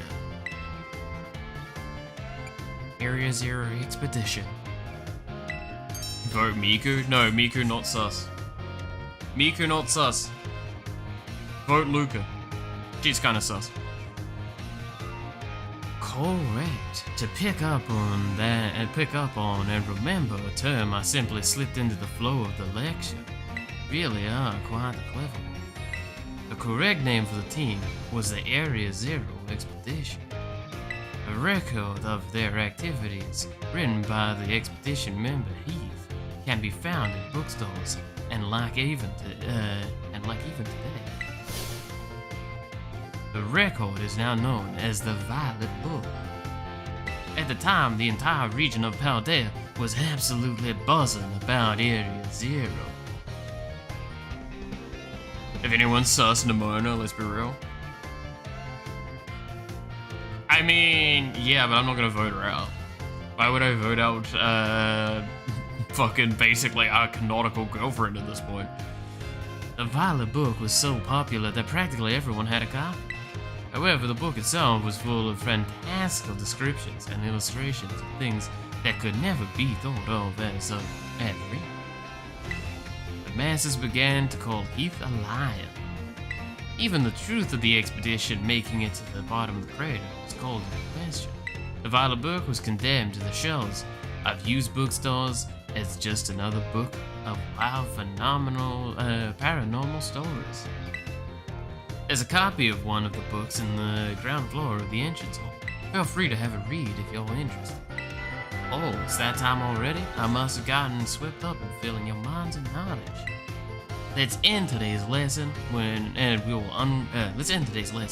unravel more history's enigmas together next time.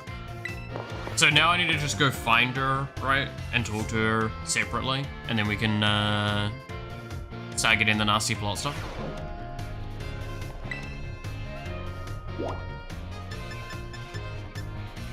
I'm here in the staff room. Come find me.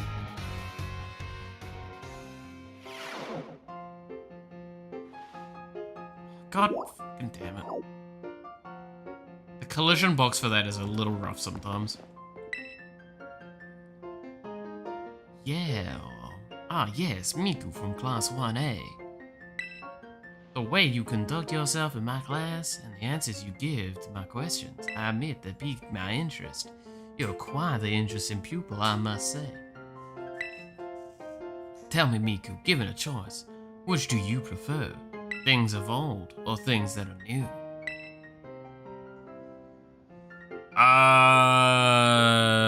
This is actually, if I was to give you a true answer, I struggle to give you a true answer on this one. I love both. History leads into new things, but new things are always fascinating. See what people can come up with, what people can create, build upon. I like new stuff. You would answer new stuff to me, your history teacher? Huh, you really are a curious one. Yes, this one may indeed be good use to me someday. Ah, you can disregard that, I was simply thinking out loud. I enjoy our little conversation today. You have my thanks, Miku.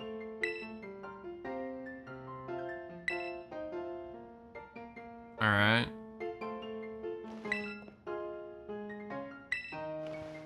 So now I leave here and go to the entrance hall.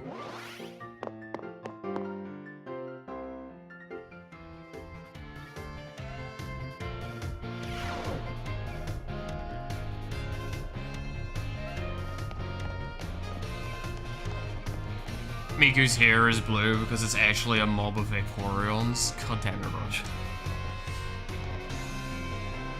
You have any idea how many Vaporeons we had to sacrifice to get Miku this good? Actually, technically, it's only been one so far, I think. But you know, regardless. Leave Bao alone. Why, if it isn't Miku from Class 1A. Are you perhaps interested in the rest of the old tale I told you in class? Yes. It is convenient that you would take the bait I presented in class. A vessel, a sword, a set of tablets, and a set of beads. After obtaining these 4 treasures, the king's castle was destroyed. Why, you ask? Because these 4 Oh, fuck! I can't believe I didn't click!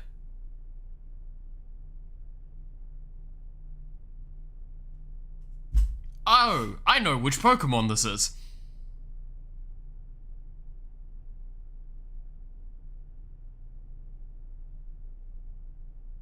Because these 4 Pokemon, these 4 treasures were actually 4 Pokemon. These Pokemon were passed from human hand to human hand as treasures.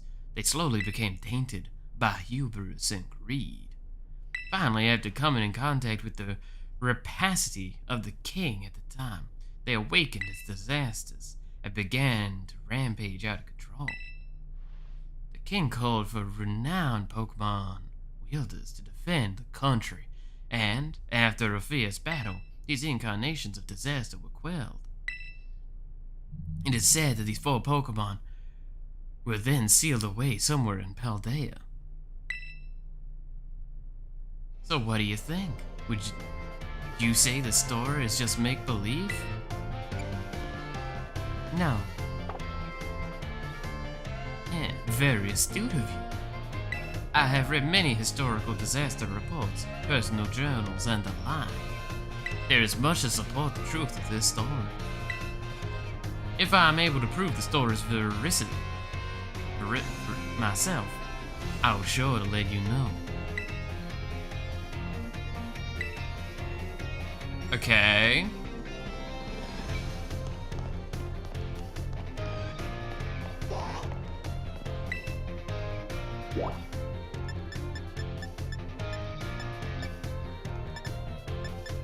So, do we need to go now, or do we need to go back to the history classes?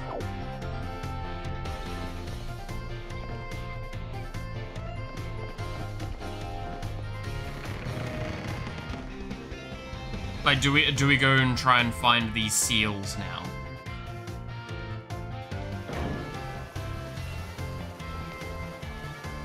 Playing history? Okay.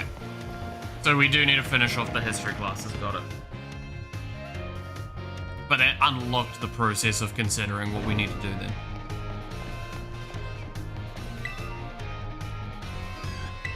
I mean, to be fair, we've got 1 class and then the exam to do, right? So we're almost there.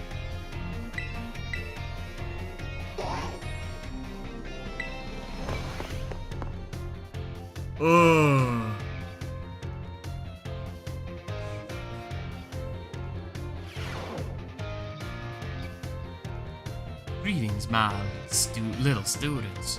Whatever you did yesterday is now part of history.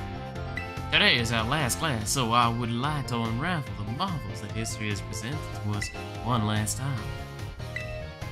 In our last class, I told you about Area Zero expedition of 200 years ago. Correct. The last 200 years is not that long ago. Not that long ago at all.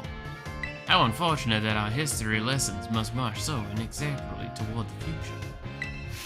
Would it not be more of an adventure to march towards the past instead? To start from our present and study history in reverse. It might be hard to follow. Indeed, it may be difficult to understand the flow of events, how one thing leads to another, if we were to trace history in reverse. I suppose I have no choice but to let the flow of time carry us toward the future.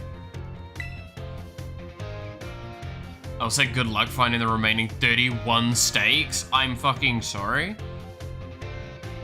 In this last class of ours, I shall fill your minds with the history of the terrestrial phenomena.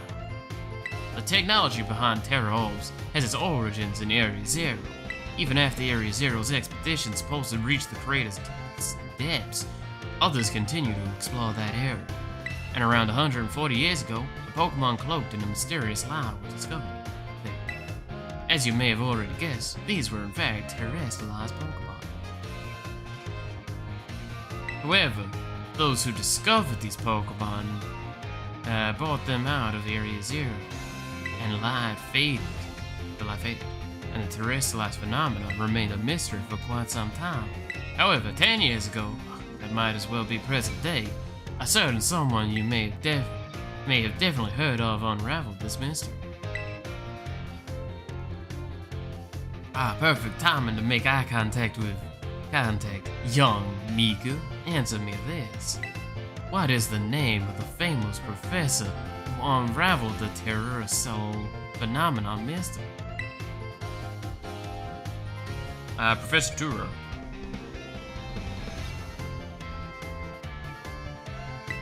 Correct. To think you, a new transfer to our academy, could correctly answer this question, you must be very diligent in your studies. Approximately 10 years ago, a professor named Turo unraveled the mystery of terrestrial phenomenon. He discovered the shining crystals down in the Area Zero, or rather, the energy they emit, is what caused Pokemon to terrestrialize. This led to the professor inventing to invent the Terra Orb technology and to develop the practical use for it. This technology was then shared with both the Pokemon League and our academy. Rumor has it that Director Cavell was one of the researchers on the professor's team. Alas, the story is much less exciting now that someone we all know, is it? Modern history truly is dull, isn't it? Thus ends my history classes. Our next session will be our final exam. Bring the wonders of history to the forefront of your minds in preparation. I feel like for the stakes, we're gonna have to look up a map, aren't we?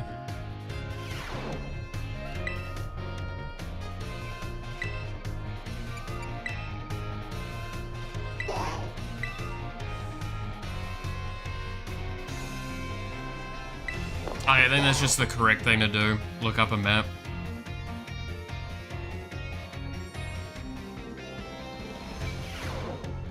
So why is this rotated weirdly?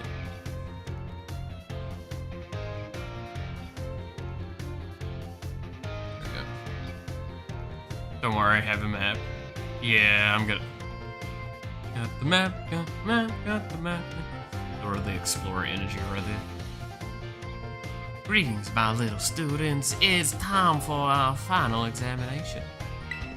Summon your historical knowledge from the dark recesses of your mind and answer the questions. What is the area within the Great Crater of Paldea called? Area Zero. How many years ago was the Academy founded? 805. Which of these did not appear in the Paldean fairy tale about the four treasures? A vessel, a set of tablets, a folding fan, a set of beads. B, a folding fan. Which Area Zero expedition member wrote a record of their team's activities? Heath. How many years ago did the Professor Turo invent the Terra Orbs? 10 years ago. Your time is up. Put your writing utensils down. You must excuse that last question. It's too shallow and ridiculous to be a history test, but alas, the director forced me to include it. So ends our final examination. You may ask your scores at the front desk. I kinda hate her as a teacher, I'll be honest. Like, I get being passionate about things, but like, just the way of negativity about modern history, or current history, is just kinda sucky. A true, like, the best historians I've ever met are historians that are like so fucking intense about modern current events. Because they're like, we're living history.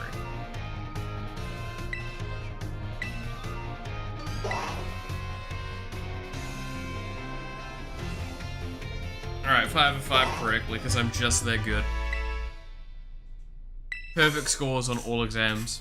I'm just better. I'm just better!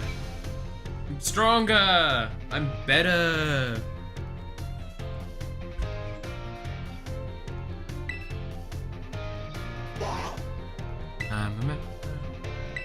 No, we don't want to talk to you. Alrighty. So now, we need to go on an adventure, don't we? I'm gonna hate this. So the map, I did see that, yes. We'll, I'll have a look at the map properly in a second, but... Actually, do I need to go talk to her first?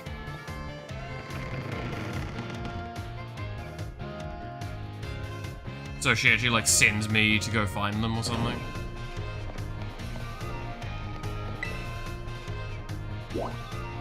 Ah, she's here at the moment.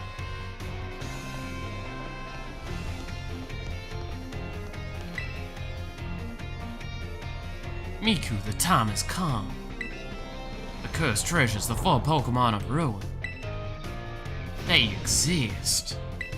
And I stumbled upon the truth in the newspaper, of all places, huh? In an interview piece with a carpenter, no less. Pokemon wielders apparently use sacred stakes to seal those treasures of ruin in shrines. There is a separate shrine for each of the four Pokemon, 8 stakes driven into the ground, in the area surrounding each shrine, keeping the power of ruin at bay. Yeah, seen those before. In other words, if all the stakes for a given shrine were to be removed, would release the Pokemon held inside. Don't you think it would be nice to free those Pokemon from the confines of their tiny little shrines, Miku?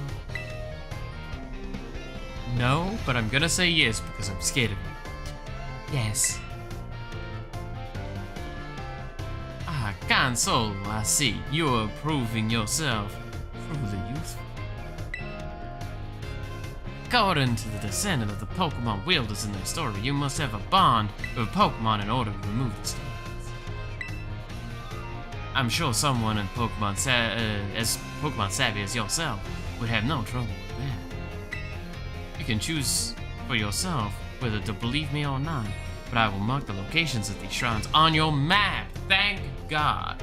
Oh no, it's just the shrines, not the fucking things. I'd rather go myself, of course, but skipping out on my classes to go adventuring seems to have made the director a little suspicious of me.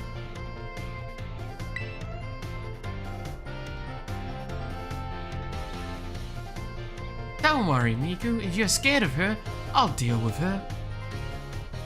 Cox gun.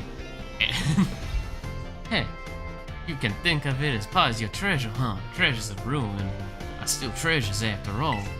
I hope you will investigate these shrines if you are at all inclined to do so. Alright. Let's go, release ruin on the world. One of the strongest things I can do. End the world. Let's go. Let's go! So I know of where like one of them is off the top of my head, and it's right there. So there's one gate. That's another shrine. That's another shrine there. There's the other shrine. Okay.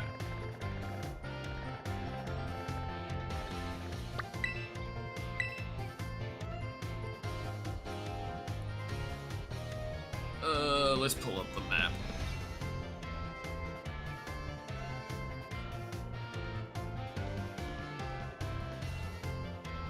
Oh, let's see how bad this is gonna be. Oh, it's not that bad.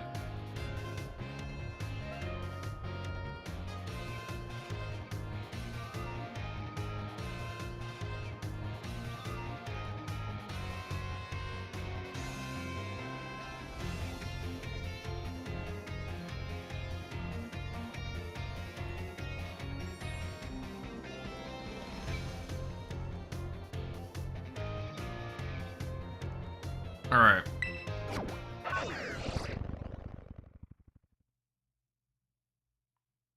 Yeah, it shouldn't be too bad.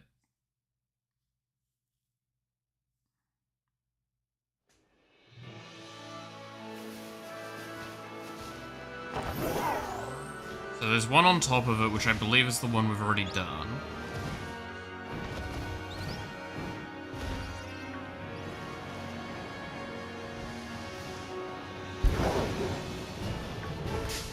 And I ran over a bug. I remember you got one green stake. I think I got one green stake and one purple stake is what I've done.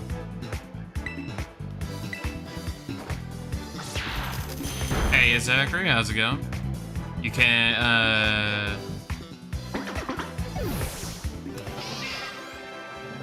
well, so you must catch them? Okay.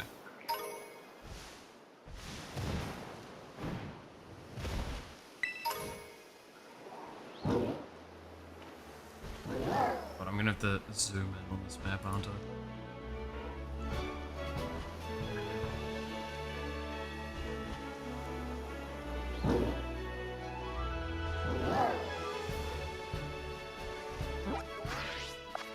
So, one of them looks to be right there.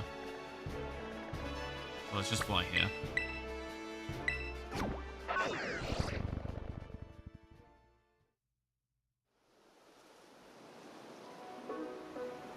Looking at the last shot revealed something? What? I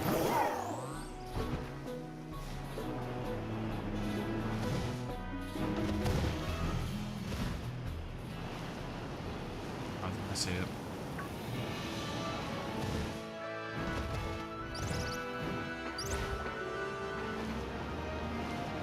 You ran over a Titan? That sounds about right.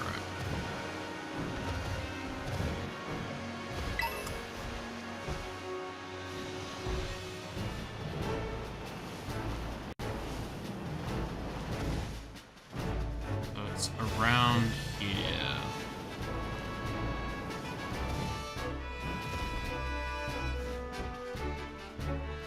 There it is, yeah. I did see it.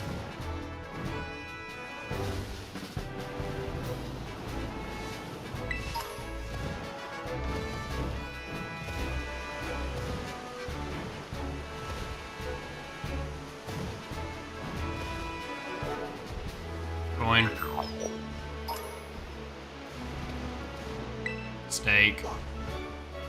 Man, I could use some steak right now.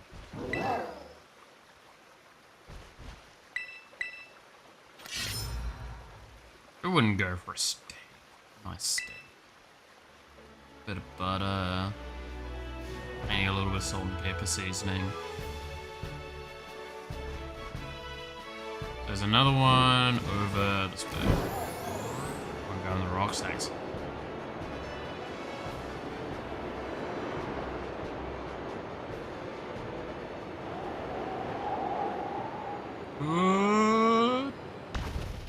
Dude, the glide feels so shit in this game, I'll be honest. I hope the glide levels up at some point, because my god, it feels bad.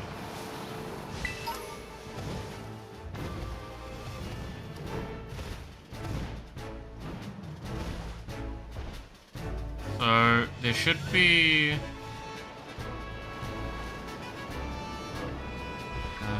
where am I now? Oh, I'm gonna take my cat while it's in.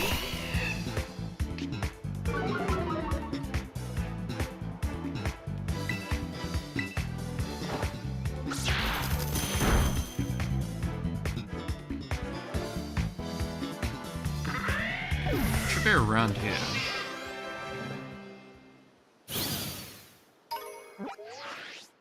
Right.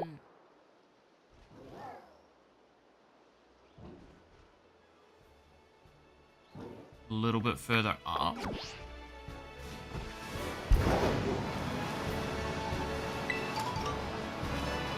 Oh, ran over a deer.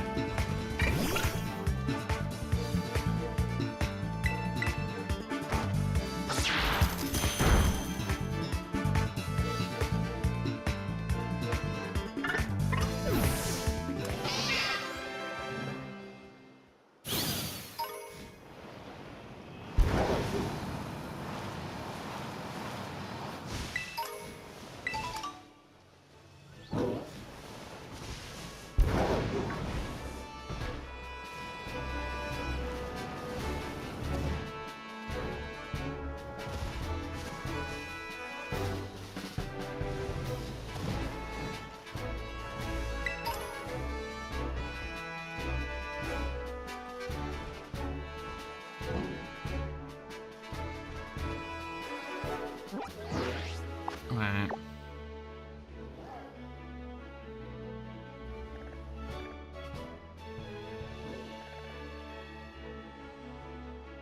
So we got the one that was there.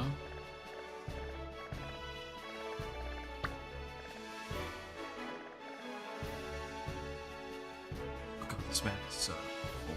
I'm gonna try and read like this.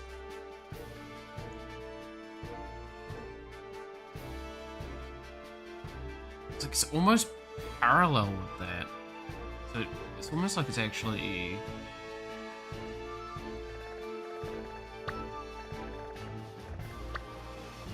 like it's there. So I've gone too far.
Okay, so now I'm too far. I need to go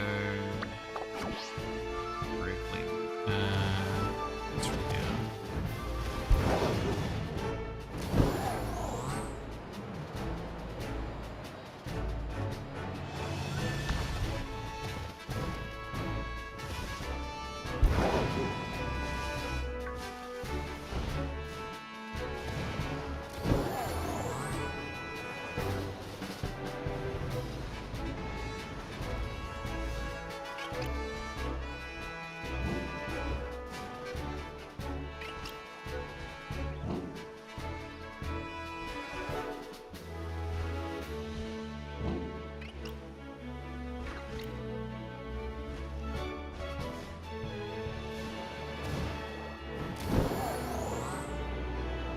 Like, right here is where it looks like it is. According to that map. Maybe I've already gotten it?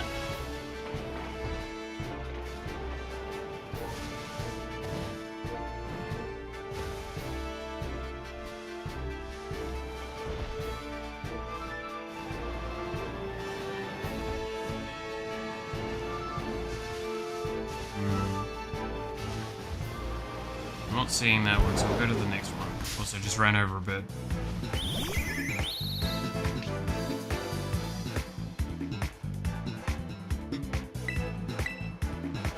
Because, like, I'm trying to get the one that looks like it's just slightly like it's the second farthest left one.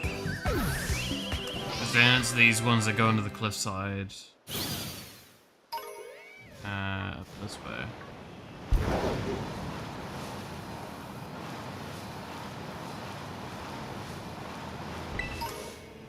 Lemonade.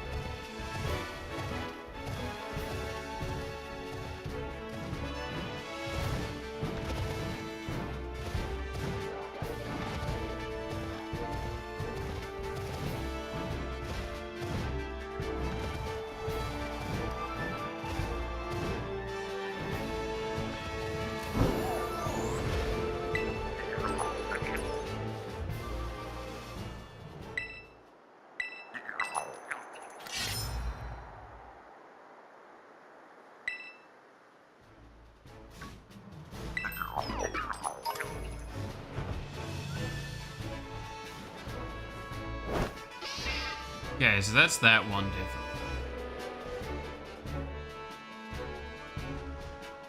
Oh, that's gonna be annoying. Wait, so I'm there, which is the dead center of the icon, not the actual point. Oh, don't have a pin icon and not have it as the center.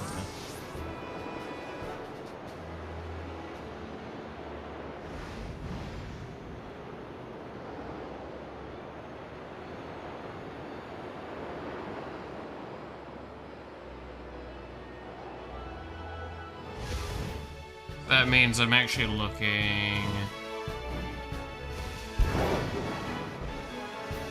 Oops.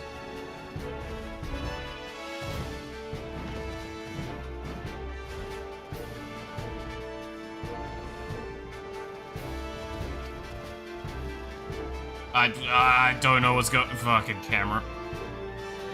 I don't want to...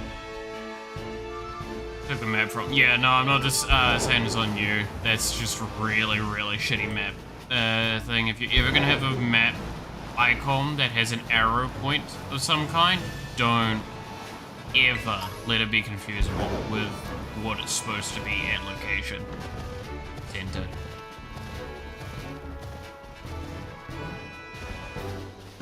So that means that this one is supposed to be like right here. I don't see anything here, so I'm going to make the assumption that we've already collected this one, especially knowing there's a rock here and they seem to be appearing next to rocks. So I'm just going to go for the northern one. So this way.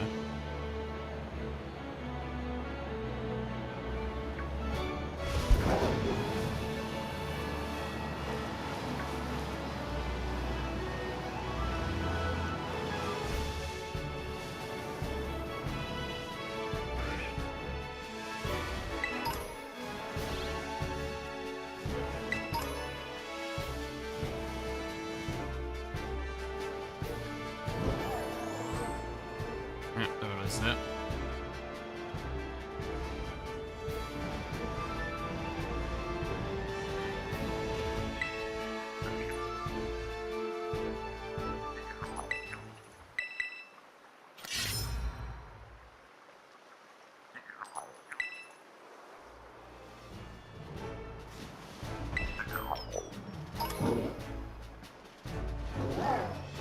Okay, so that leaves, to my understanding, then potentially just 2 more stakes to get.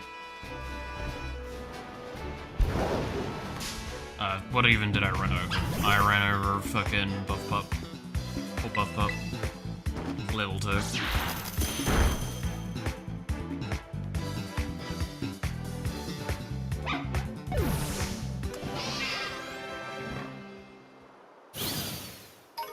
Stakes need to be in the extra coin, guys. Yeah. Almost like that's potentially related to it. Would've guessed. Okay, so I need to go this way.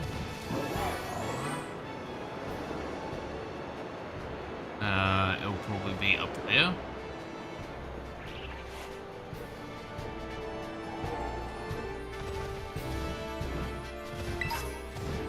PP up! What every man desires.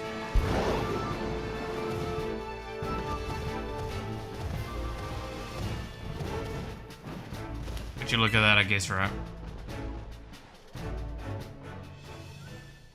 Adding dog? Yeah, I guess Buff Pup is dog.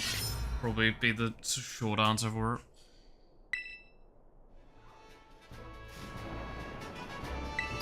Okay, so that should leave just the one. So there's that one, and then those 2. Right. So now I need to go. This is the wall, yeah. Trying to look at the map, trying to look at chat, and then trying to also look at the game so I don't run more things over is hard. I know.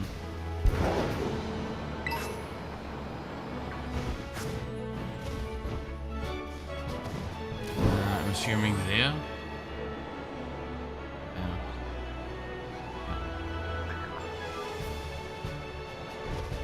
I know I just missed a coin guy. Fuck it.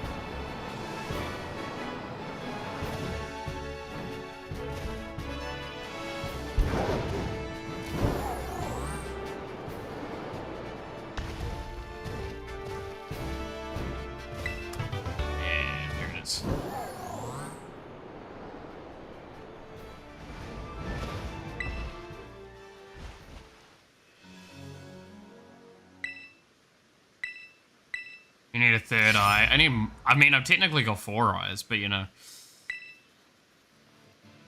Truth be told.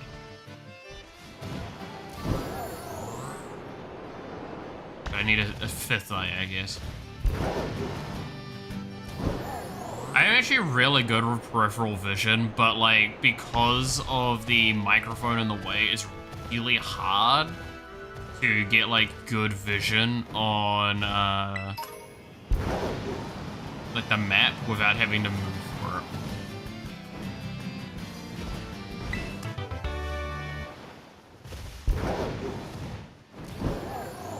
And I'm gonna make it to the other side because the fucking drop-off comes in too early. And start plummeting about now. There we go.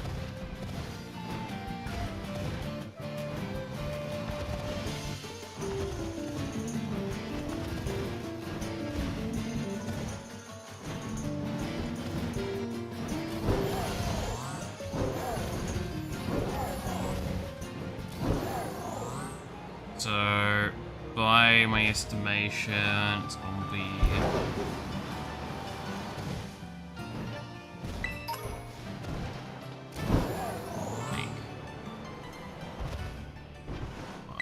That. Yeah, there it is. That wasn't far off. Just eyeballing it.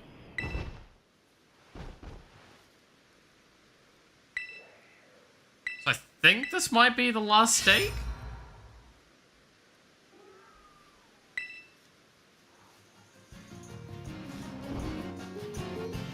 Is there supposed to be a notification when I've hit the last stake?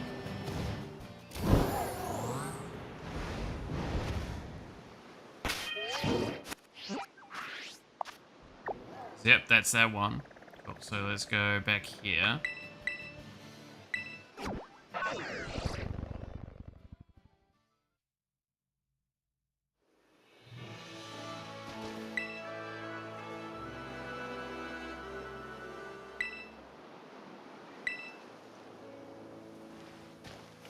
Oh, looks like at least one more's around. I didn't double check the one that's supposed to be right above it.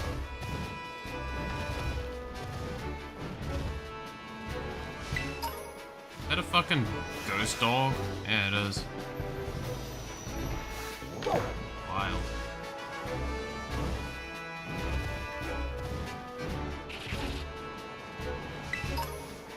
Okay, so we're missing one at the moment.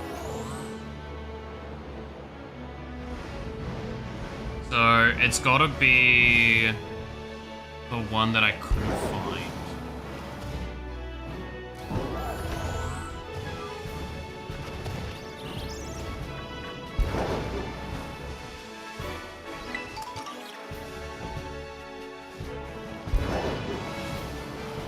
Which was the one by the town. Over here.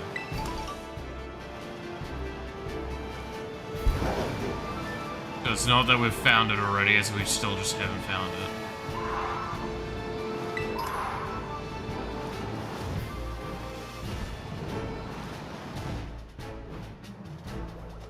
I landed on a flower.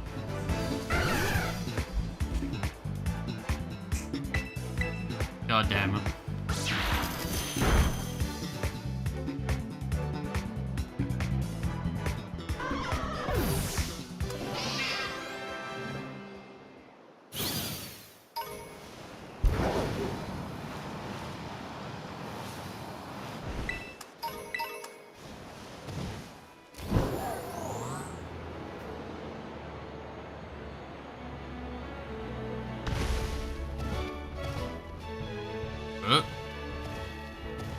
Weird lighting thing there as well.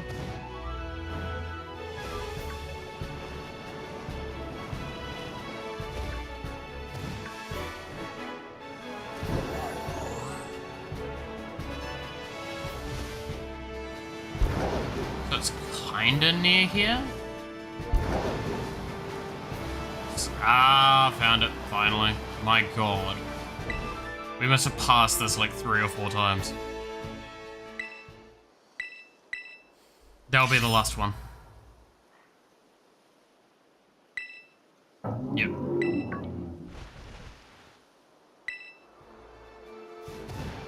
That was definitely the last one we needed to do.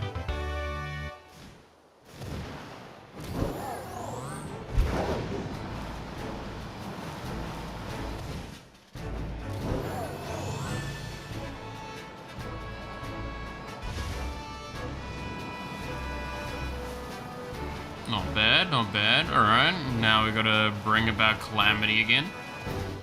Always my favorite.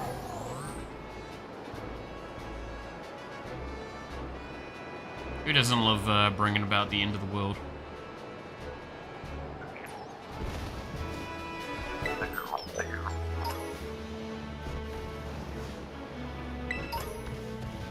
Need to catch it. Alright.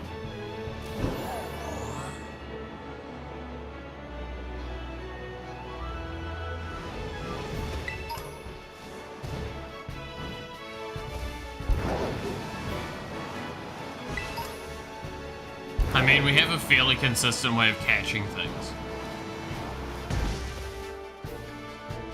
Probably should just, like, save in case then.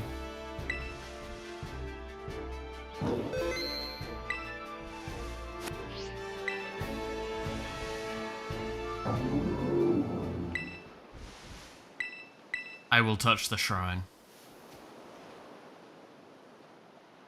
I probably should have switched Pokemon, but I won't.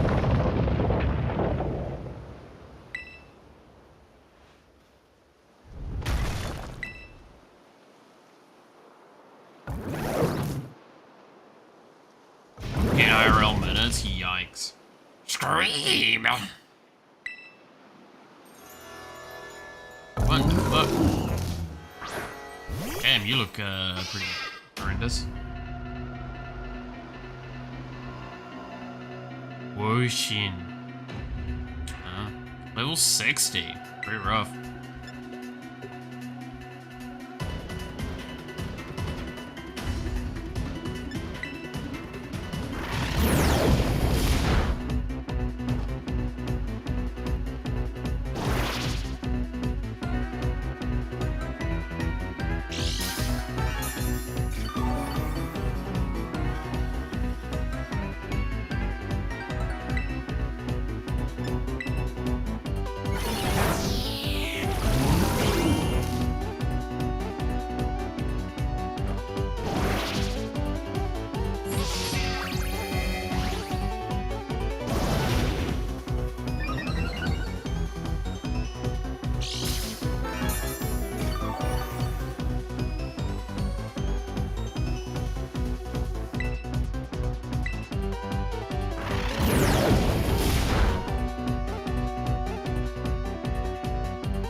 Fine.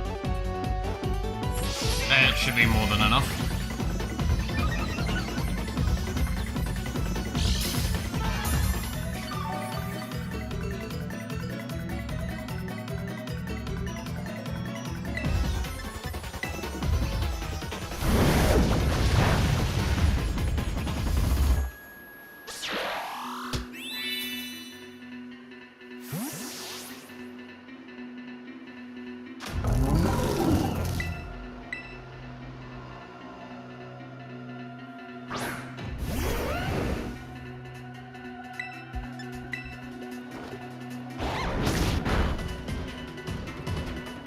Ruination, huh? Yowza.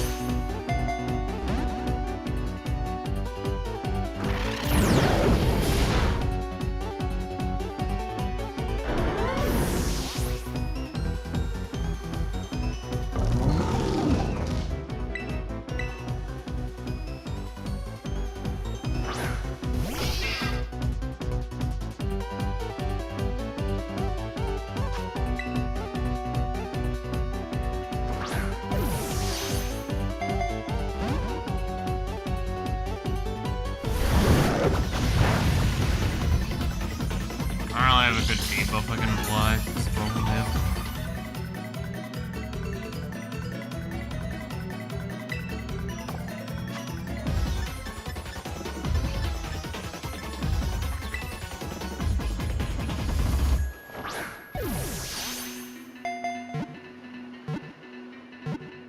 Oh, there we go. Nice.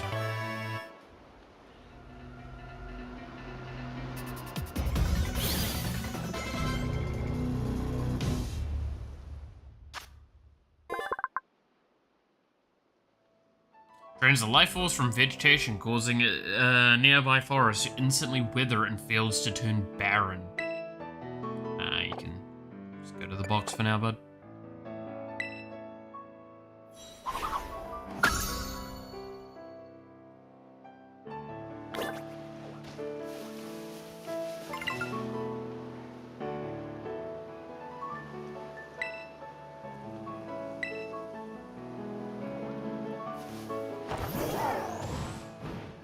Alright.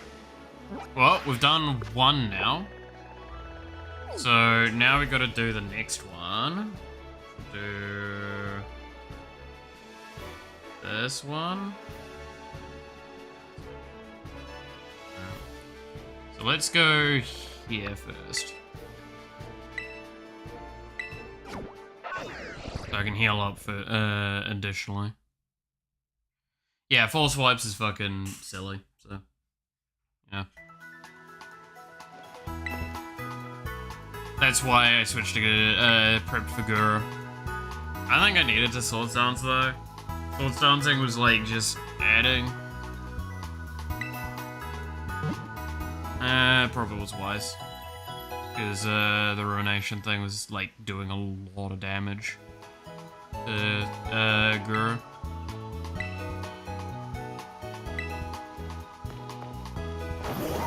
So we know that there is one over. Maybe grab more balls. Honestly, yeah, probably grab more ultra balls. Wouldn't be a bad shout in this situation. We have probably sell some stuff first.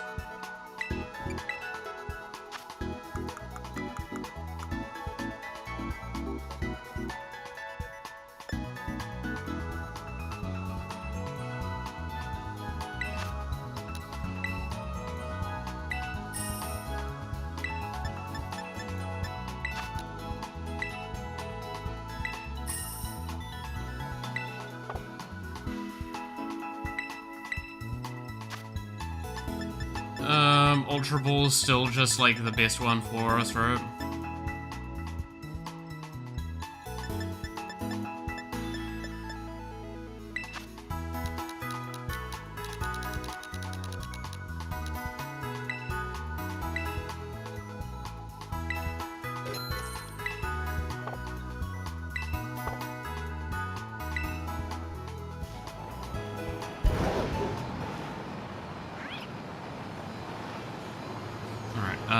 So, according to the map, yeah, it's gonna probably be up, right? It's... No, it's down. It's there. So I just go straight. I'll get there.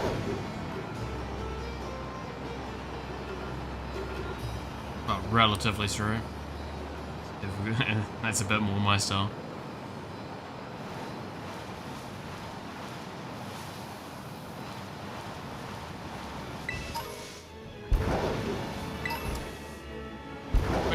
Ultra Ball.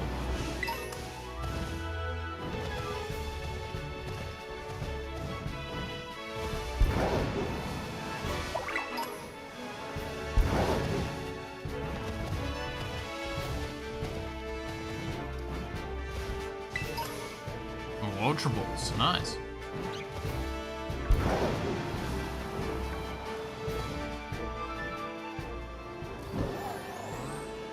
So I believe it's like around here. Specifically like right about... Yeah? Either this side or that side.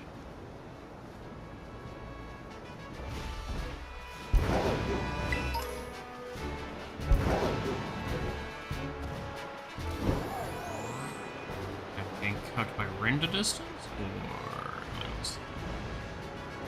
There it is.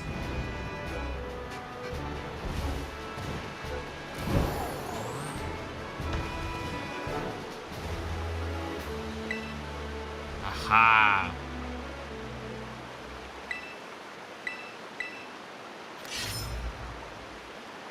I'm just that good.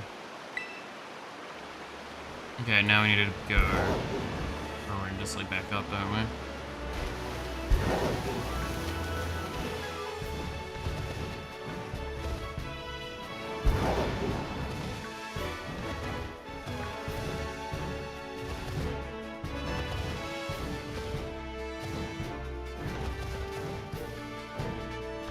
Skyrim horse.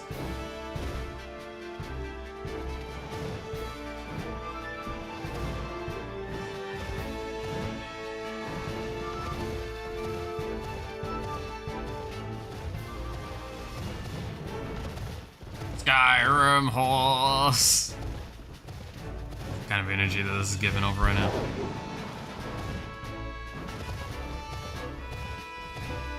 Probably don't need to go all the way up. But, actually no, I think I do. Well, not fully, but close to.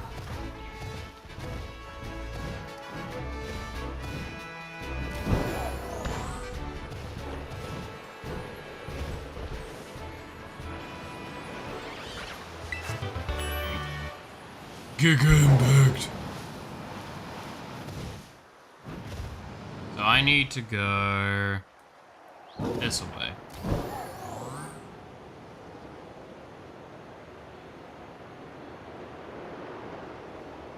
Is that here?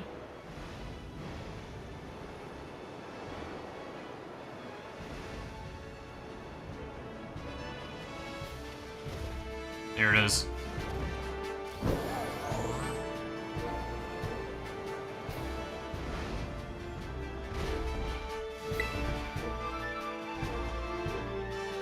Will you pay $10 for Miraidon armor? God damn it, no.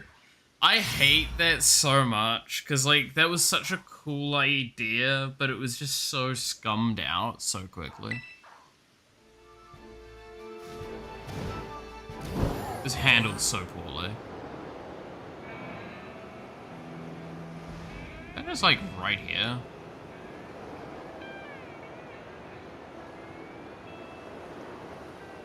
Is it down here, maybe? That makes more sense.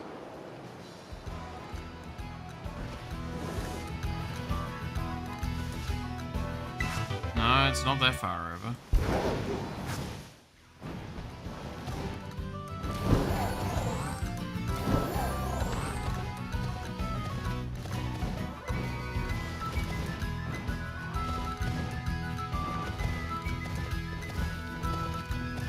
Dude, imagine the world if that was never attempted. Like, genuinely, this is the worst part, is that that moment did so much damage to gaming. A lot of people underestimate that.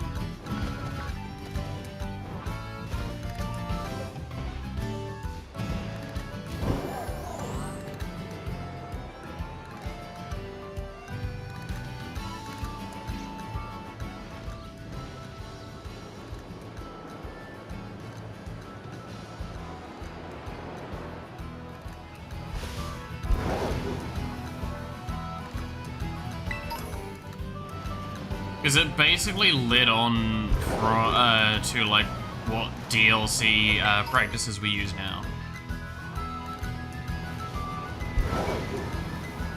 Which I think we can all agree is kind of scummy.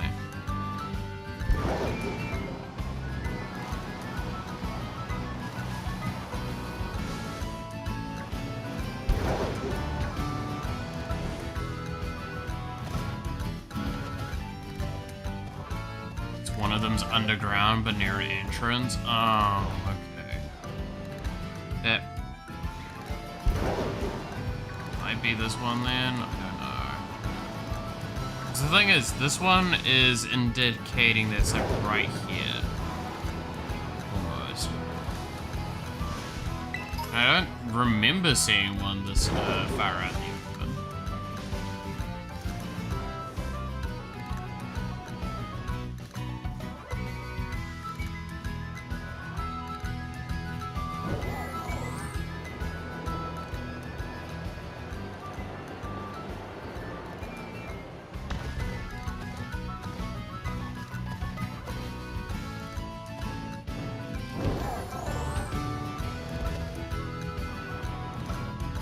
Did we not get the one that was in the cave, though? I feel like we did.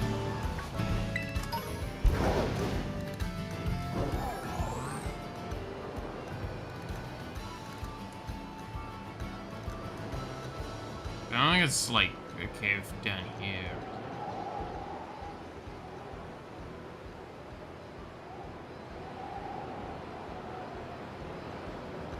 It's down here.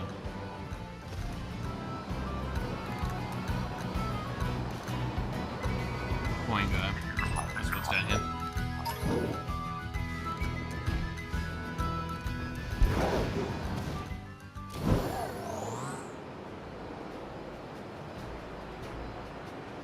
That rendering of that cave entrance, man.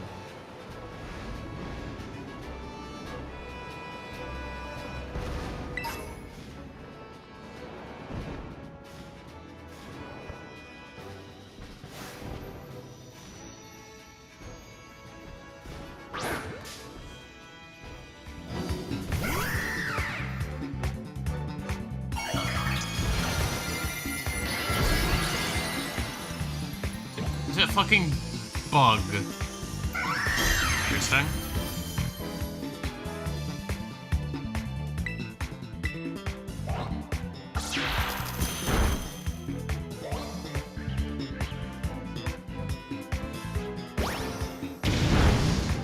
Iron hands? Oh yeah, are those iron hands the middle version of the thing?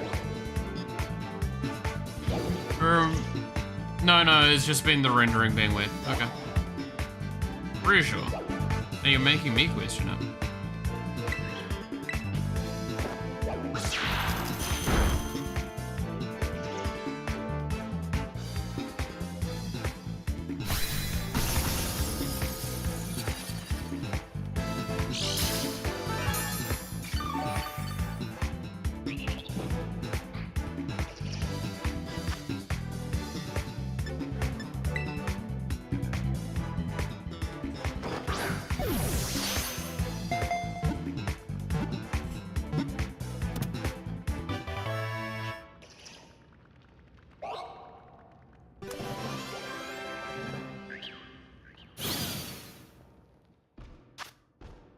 Yeah, fighting flying gets bug type. Weird.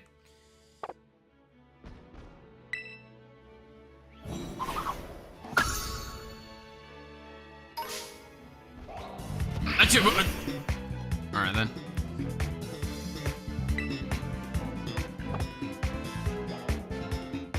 I just run.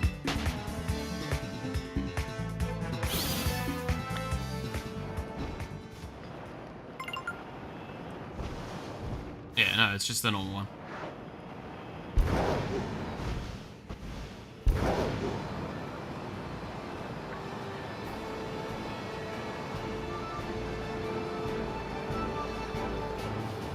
No, it's just, yeah, lighting and models being, like, pretty weirdly square.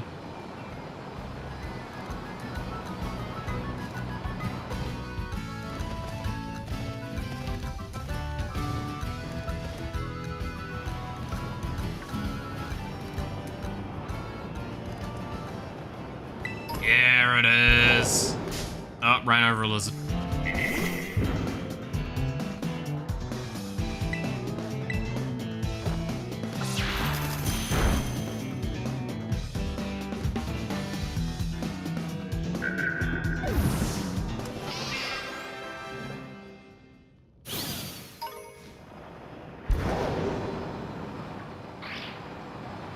Ran over another lizard. These things are tiny as hell. What the fuck?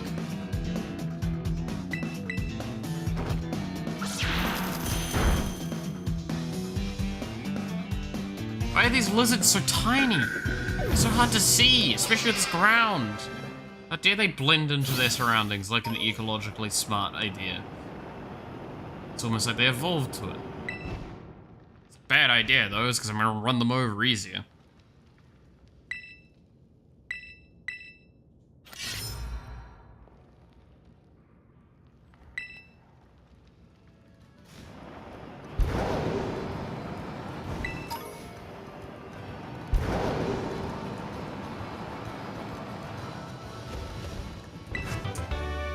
Mud shot.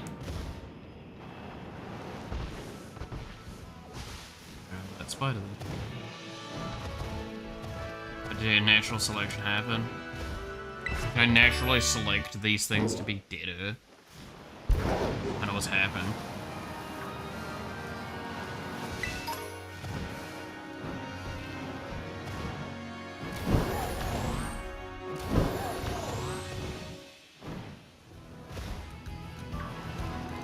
Okay.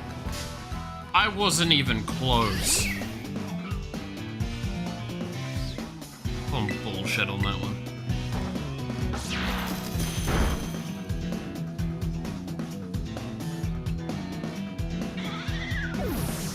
Man, I can't wait till we get Nasty Plot and Malith literally has no attacks.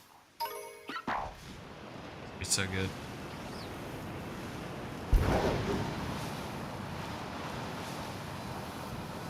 Fear still counts. I look away for a split second and I just, again.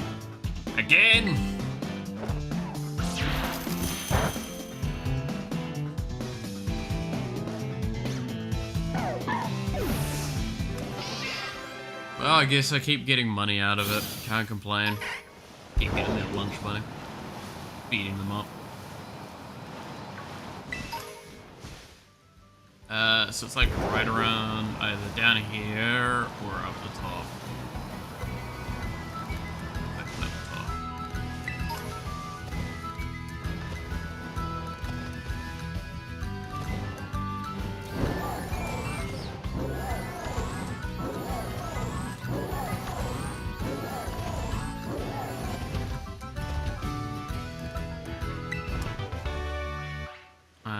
There.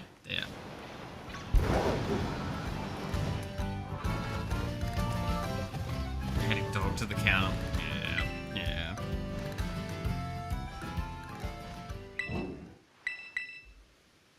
Alright. So there's 4 more to do.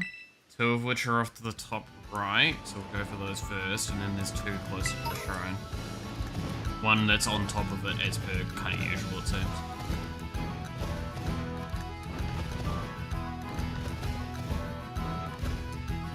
So where's the next one? So that's the water there. So there's one that's basically right there.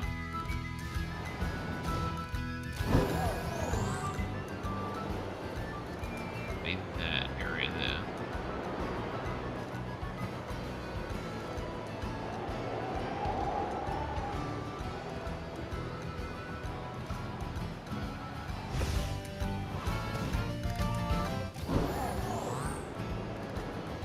Now, Miku Miku Climb should be now called Miku Miku Skyrim Horse. Honestly, pretty much. After what I just did a second ago, I would not blame at all some questions about the usage of this.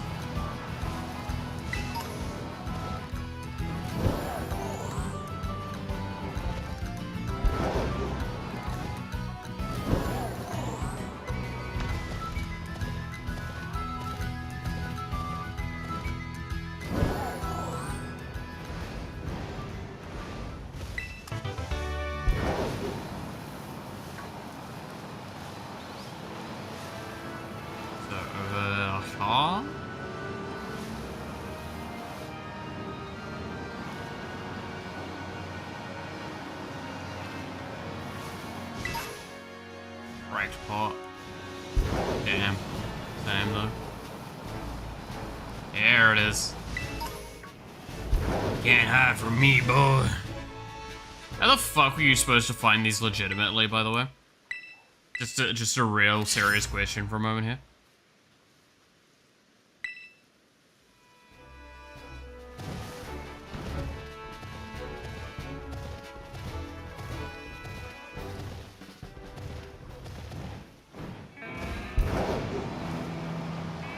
This is always my problem with these sorts of things now, is these are designed with the intention that you're not going to do it yourself. You're going to probably look something up.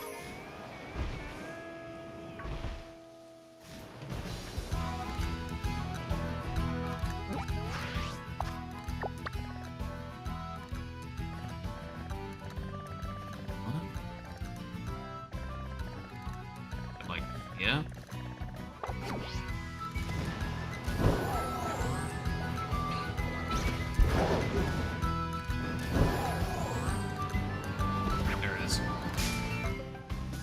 Ran over a bug. One person did, or else there wouldn't be a map. So you wanna know my answer to that? That's probably not actually the truth. Someone probably found all of these legitimately, sure, but you know what data mining is? It's what most people do for these maps. You just data check, find all of the points and where something will spawn, get the ideal location, then you get it. It's what people do nowadays. Basically scalp the information back out of the game using its spawn algorithms.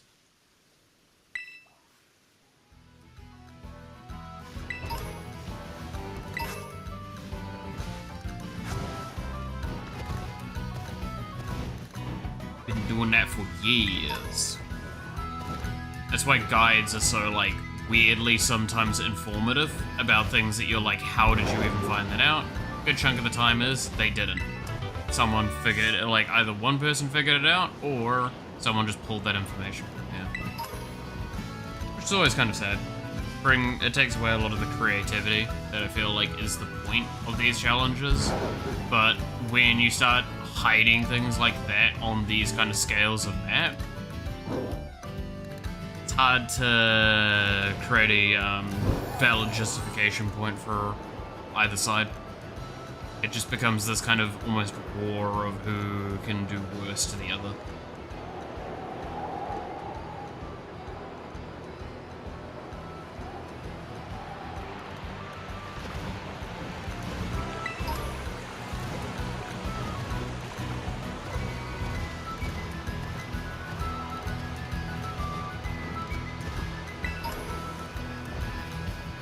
Like, I know that was what they did with Baldur's Gate 3, it was a big one. That got talked about recently, is like pretty much all of the data in that was pulled from the map data.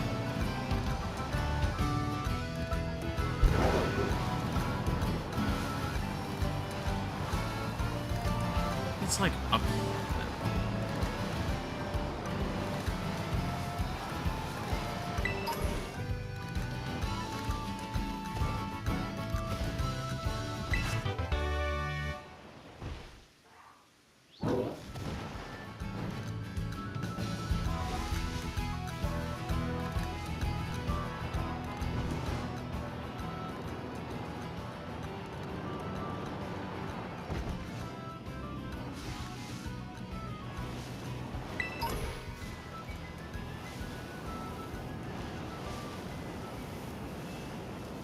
It's like getting into the painted wheel in Dark Souls, or really most Soulsborne games. Yeah, no, there's a couple of the things Souls does that are like the Soulsborne games, or the From Software games in general, where like the way to do it is just so obscenely impossible to consider that even if you go into the code, you still not figure it out. Not easily. That's why like there are so many guides around that sort of stuff, is because like people genuinely can't find that answer easily. And it's not to the fault of the player, it's to the fault of the developer at that point. Now you could make an argument of like, well, it's intentional, it's a choice to make it difficult and things like that. Yes, but I stand by, if you're gonna lock content behind obscure bullshit things, it's kinda hard to be happy with that. Because all I'm thinking now is, man, you've just really made me jump how many hoops to do this one thing.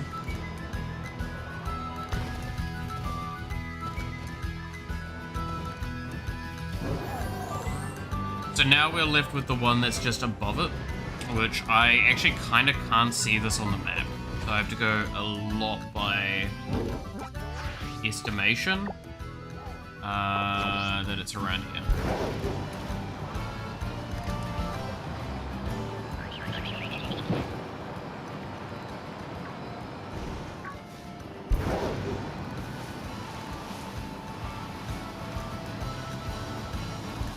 Demon Souls, there is one item that requires you to beat the game 6 times on one save to acquire. You need to beat the game in a specific way each time.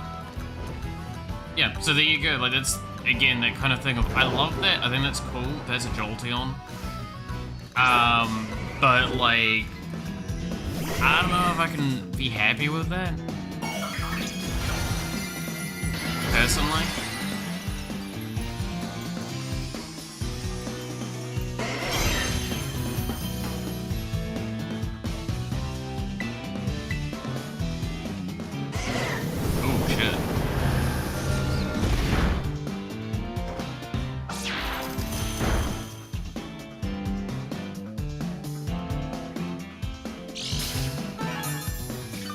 months to figure it that one out. Yeah, like that's the thing is, they'll see the game, they'll see like some of the data, but the triggers will be really hard to see.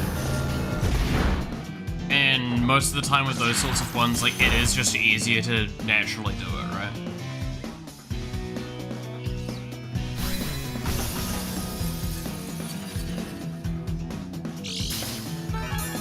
Like, what was that one where you have to kneel down in that one specific area with an emote? In Dark Souls 3.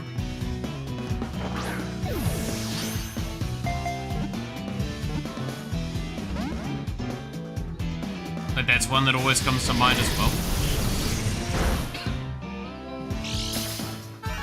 And like, that was a large area as well. Like, it was not a small bit of content that was like mine. Dragon one. Yeah, the Dragon one. Nameless King, isn't it?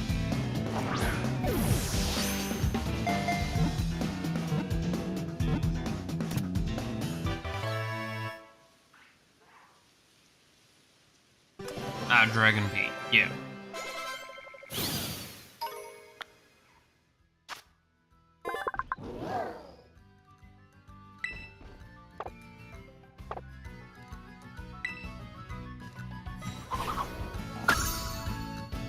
No, I'm pretty sure that was one of the few times I did figure it out myself as well. Doesn't stop the fact that it's still, like, really rough for that. Because, like, I still sit there and go, like, I remember playing Dark Souls 3, the only thing I looked up was where the dual greatswords were. Because I wanted to play with the dual greatswords. That was the only thing I looked up.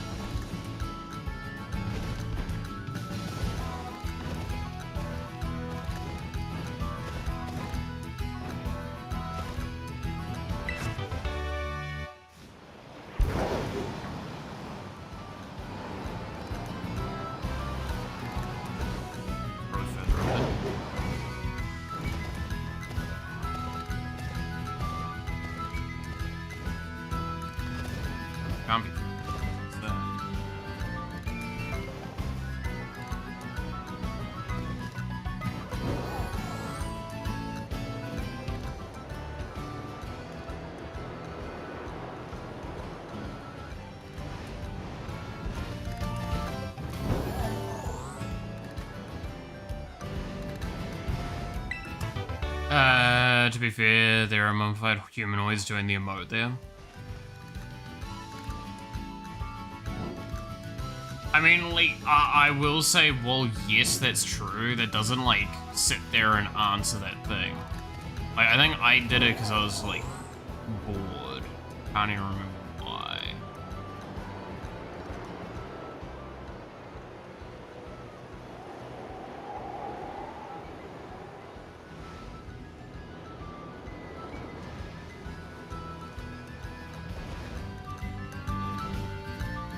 The only thing I ever looked at was the location, like smithing stones. Okay, you finished Mr. Boss. That's kind of funny. No, I think the only thing I looked up was the twin greatswords, because that was the only weapon I wanted to play with.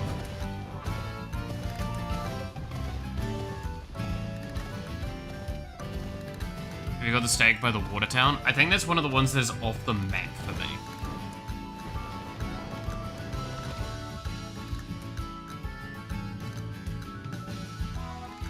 Like, of the image you sent me, I can't see.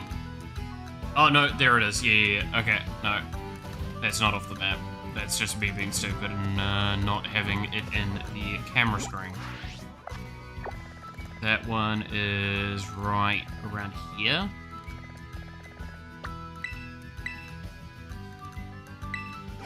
I thought that was the other one. I think. Weird. But yeah, no, I wasn't scrolled up enough on the map because I've zoomed in quite a lot so I can get enough detail from the very shitty pixelation I've got. Because the image is small. Very low def.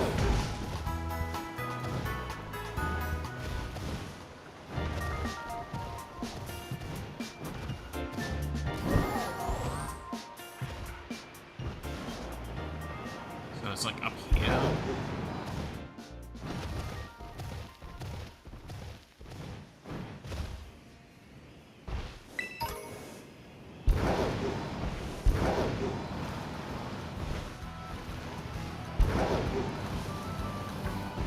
right? No, other side of the river. Oh, I don't know what I ran over. Fucking bird, I guess? I was dead, but I don't know what it is. Capsicid.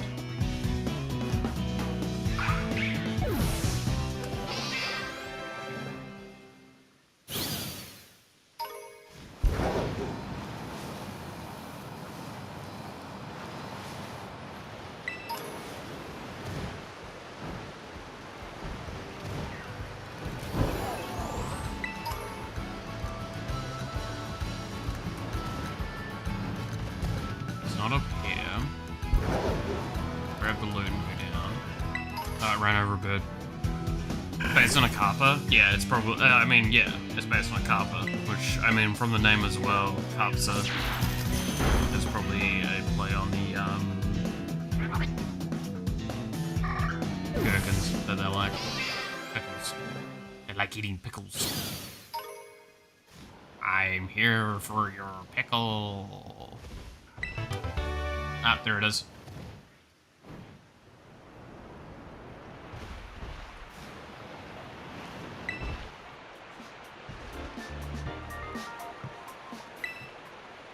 So glad these magic stakes haven't like gone jack shit anywhere for like the last few hundred, almost 1,000 years, whatever.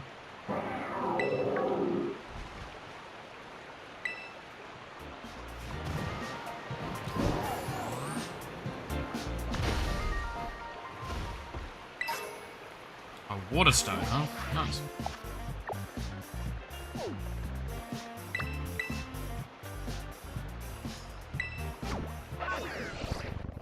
Or anyone have the pull out. Like, the fact that the tree being next to it should have disturbed the earth enough so it would fall over.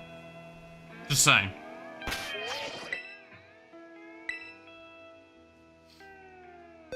I'm not full healed. We'll just auto heal.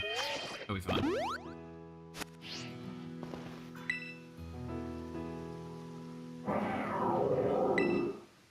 That sounds like a cat. This is gonna be a big ass kitty cat.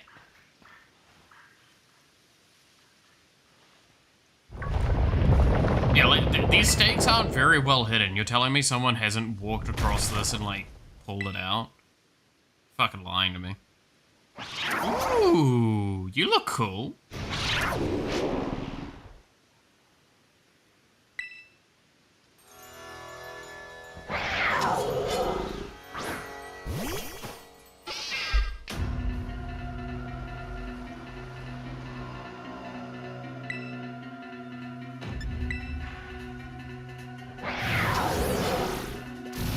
You fucking mind not doing that?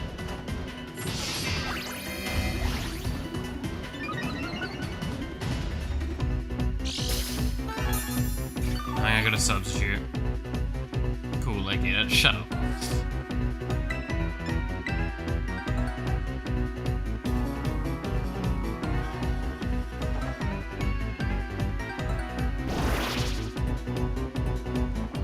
That was not my intention, even though that is mildly funny.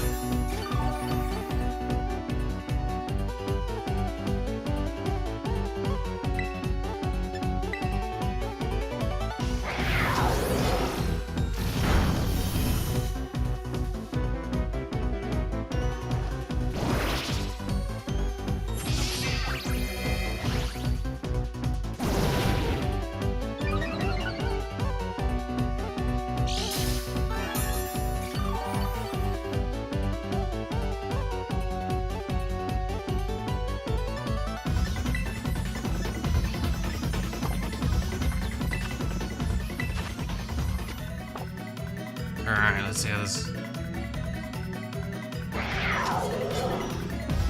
Even the noise it makes is kind of cool.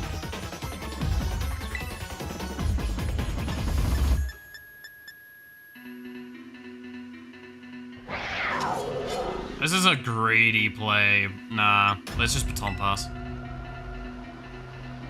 Oh, I could have gotten away with it. No. It'd be really funny too. That's sad.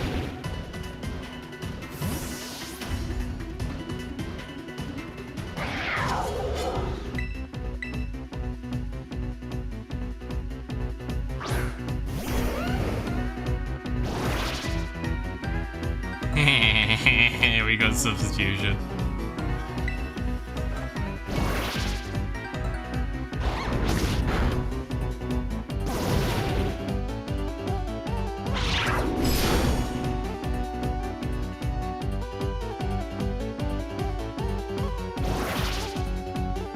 I'm simply EP.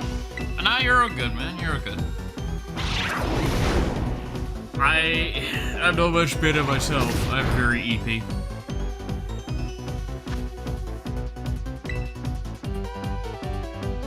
So, I feel like I've been quite quiet myself today as well. Or, it's not good as the stream. Kinda should be, a little bit better at that stuff. But hey. Ironically enough, tomorrow's gonna be a very long day for me now. Cause like, I gotta go in for my doctor's appointment thing. Ow!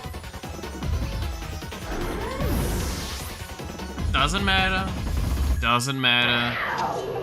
All I need to do is just tank until we get the catcher.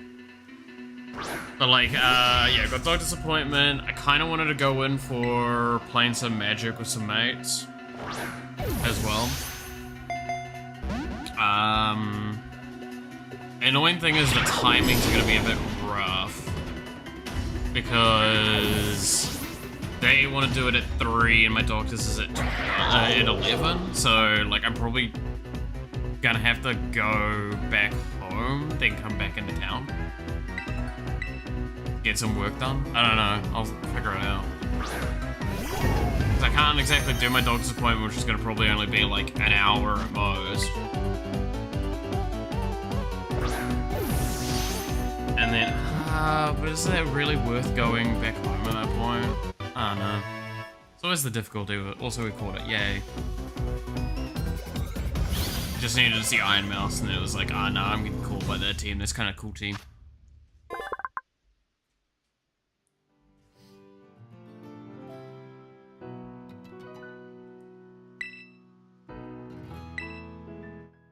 Oops.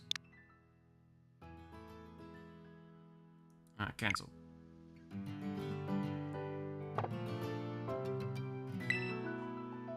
Oh. Alright, that's 2 of the ruinous Pokemon down.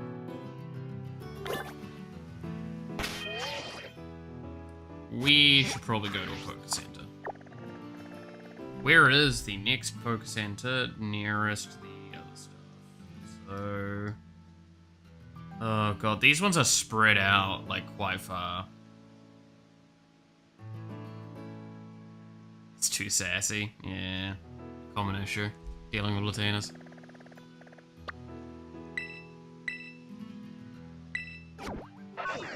I think we pulled out 1 green stake. I don't know where it was, though.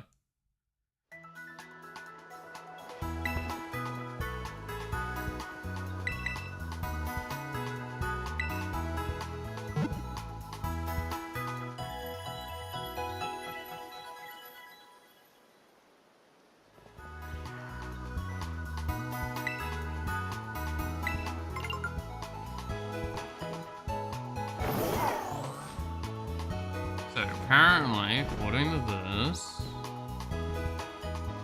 so we're there, so now we go... I ran over another deer.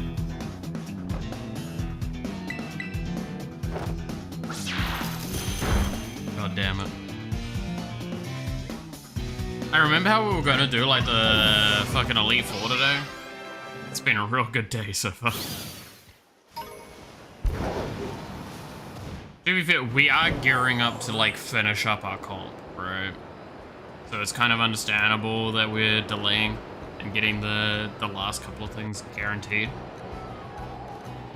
Oh dear, I need to shut up.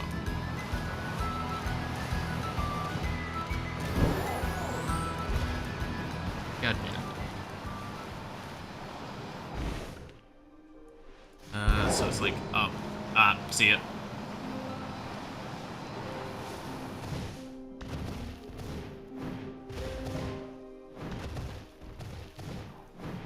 Bro steak.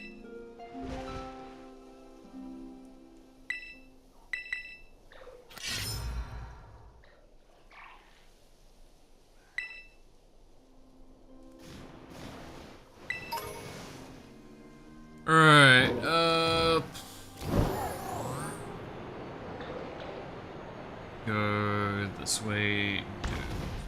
Oh, I think I know where it is based on this map stuff, because it was the one that was like down by the riverside, actually. So we need to go kill one that's up in high area right there. I think it was that one down there. I hit another deer. Dude, these things are so tiny. How am I supposed to see them? What the fuck?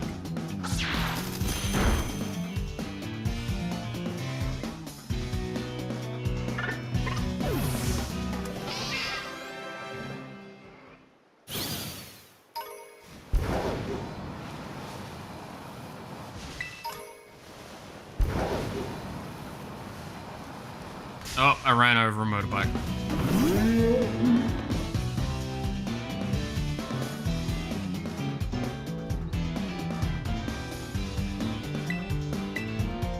I just goes past one, tell him, and then he'll see the message after it's too late. Exactly.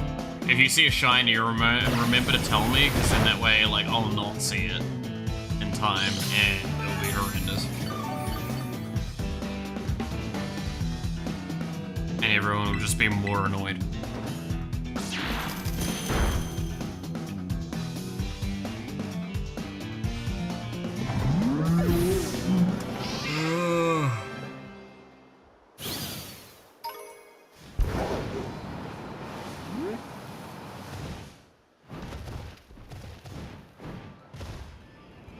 So I need to get up there.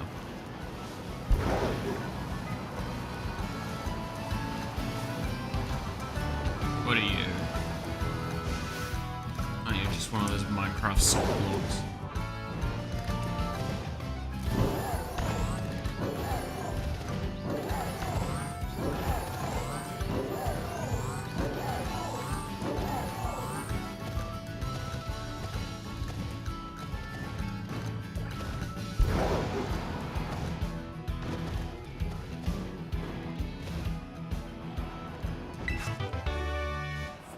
Huh?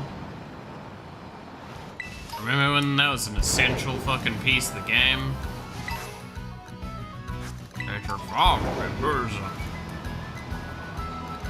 Okay, so there's a green stake like somewhere around here. I think it's down on one of the pillars.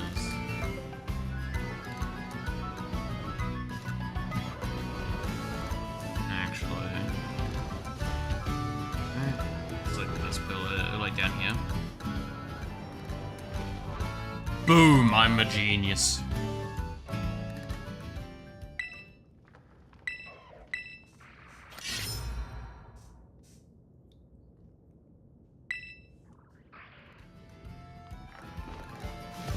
I'm just that good. I'm just that good. I totally don't have an ego trip. What do you mean? Better. No. So yeah, I think it was the one down here I've done. That was the one that I know I'm pretty sure we pulled out because we were doing it when we got the Garchomp. So then it's the one on that island up ahead. And there's like one up in the like near the mountains over there.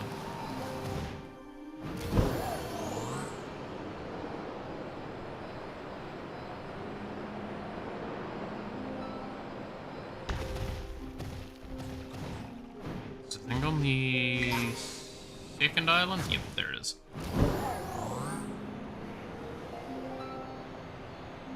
I do love the fact that it's like, you doubled the roadkill with last stream. Well done. It's like your fucking, it's like the weekly screen report on my phone. It's like, you went up by 5 hours this week on average. Oh, okay, thanks. I know I binge watched something, but please don't need to do that to me. Then I need to scroll the map.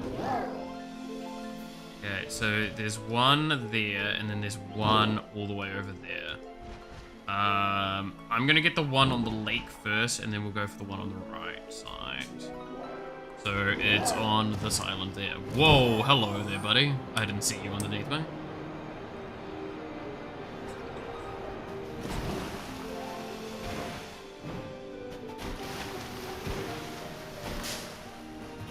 God fuck damn it, these fish, man, I hate them. They just chase you down to the ends of the earth.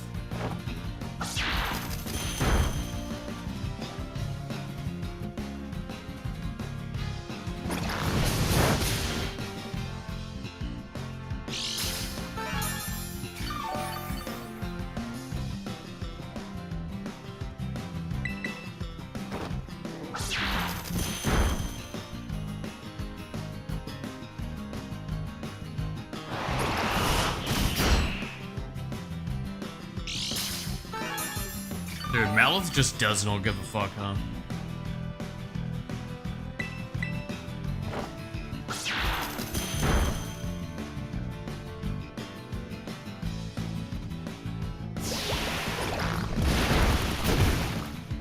He's a chunky boy. He's designed to take a hit.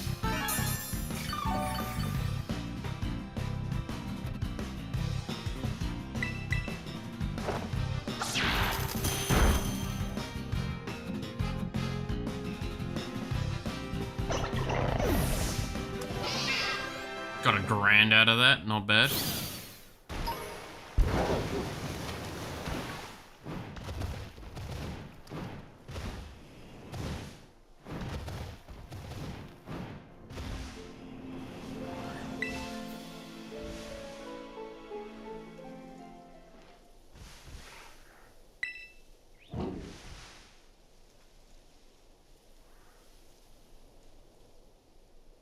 Ran it over, so I'm adding it. God damn it. Alright, so up somewhere over there is another stake.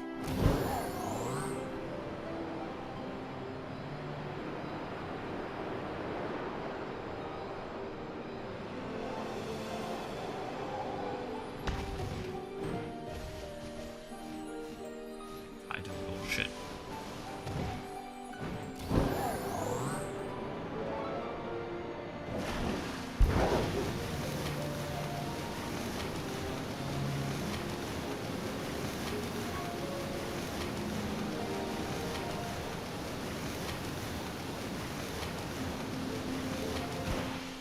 So I'm here, then the lip there, so then I need to go down here.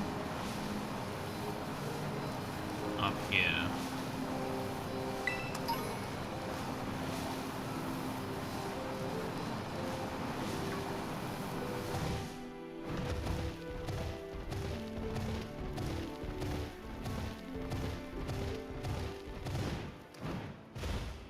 And kind of this way. Sorta? Like that. And then it's like...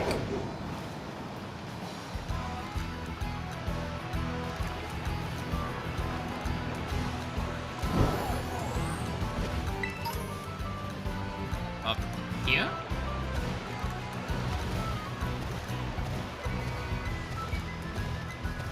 Me being so sure of myself every time, and then being right, and then just being like super egotistically assholey. Great. Oh, would you look at that, I'm just a genius.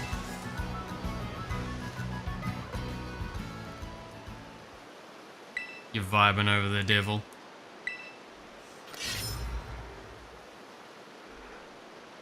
Okay, so that leaves 2 stakes left. One that's like real north of here, which we might as well just move at this point. It's gonna be annoying. Oh well. Fast traveling to the shrine actually would be faster here, but I am, for some reason, lazy. I just like the exploration music. It is a vibe.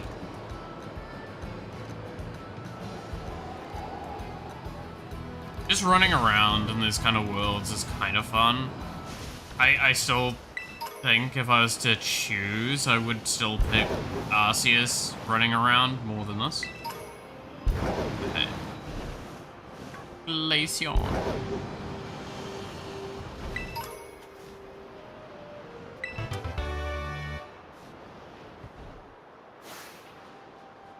Look at that teddy bear. Looks angry. It's coming for me.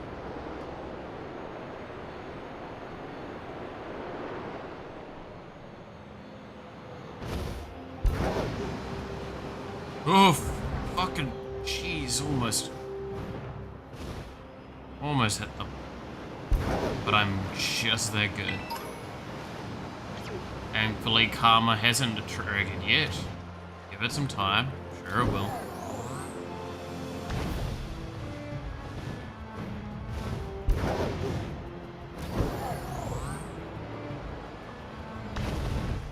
Bro, how did you even get up here? Fucking these bears, man. They like park goat. These Pokemon spawn parameters are fucking amazing. Just ending up in the weirdest spots.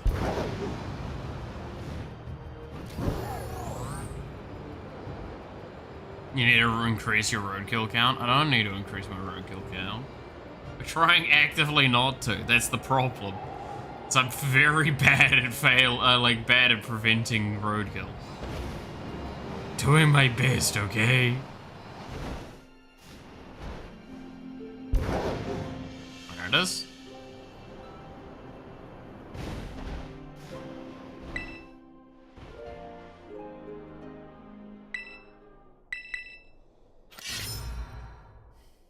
I don't think I've ever been in this area, by the way, of the game.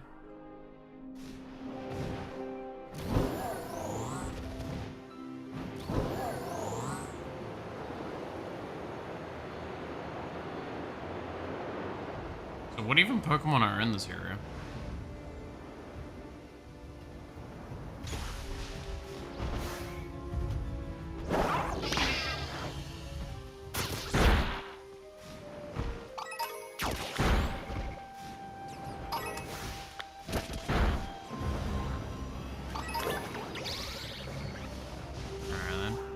I'll just let my stuff cut stuff.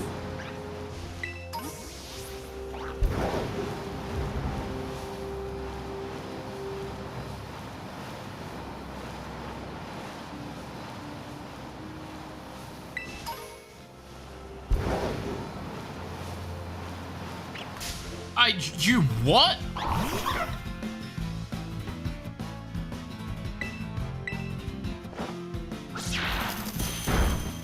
Alright then, sure, whatever. I give up on trying to understand how some of these collision boxes work. For my own sanity, I think I need to just like give up on trying to comprehend what just happened.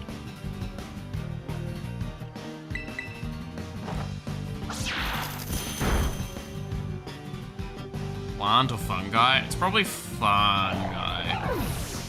Right.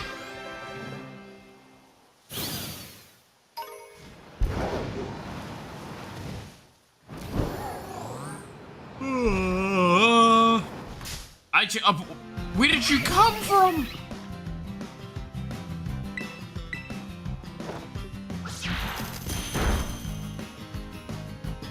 I refuse to accept I'm not like, I swear I'm paying attention. I swear I'm putting in effort.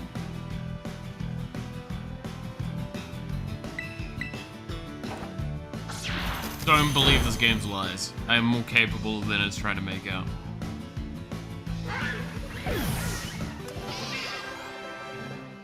Adding lemur, yeah. It does look kind of cool though. Looks weird, but kind of cool.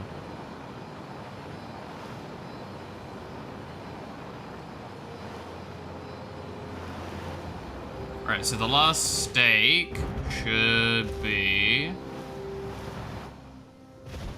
kind of at the corner over there, I'm guessing.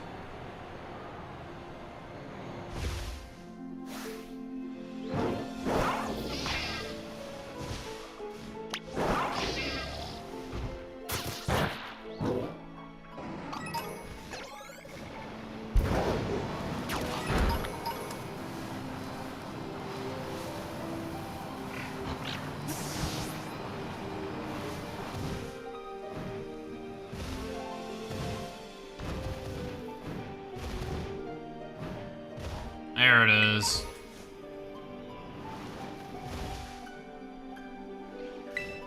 Last one. I believe. Which how wrong?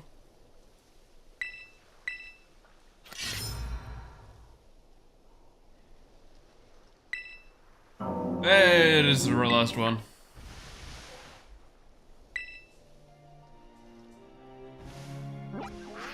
Let's just teleport to the shrine. I guess not, because I haven't been there before, technically. God damn it.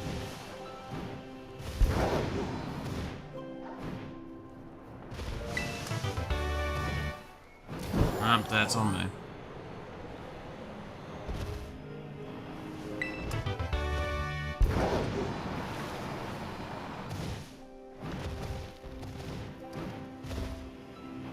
Everyone on your job have done nothing but watch a course they sent you? I mean, that's about right. I hope the course wasn't too fucking bland and boring. Always the fear with those kind of ones. Where it's like you're sitting there and you're like, man, I know all of this shit. And the worst part is you'll know like 99% of it. But that one last little thing, you're gonna be so bored you're gonna not recognize it. Then you're like, fuck.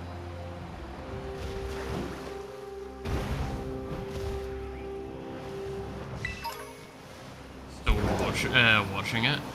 God damn.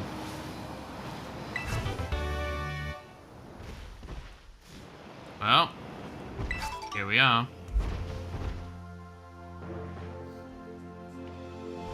So, first things first, we're gonna do a quick save. Because we might as well. And then, say hello to the shrine.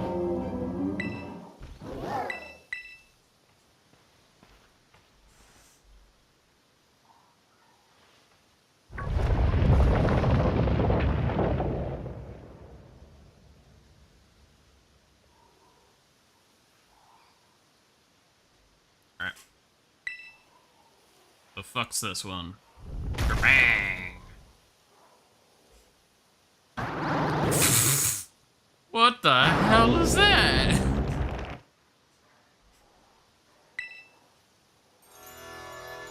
It's stupid. Alright, go Malif.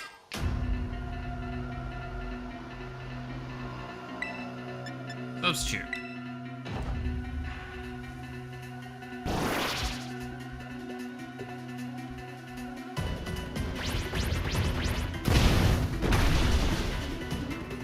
That's not good.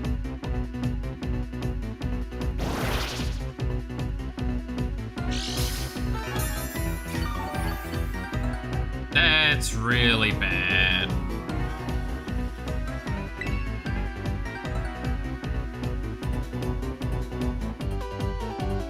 And I baited into being stupid.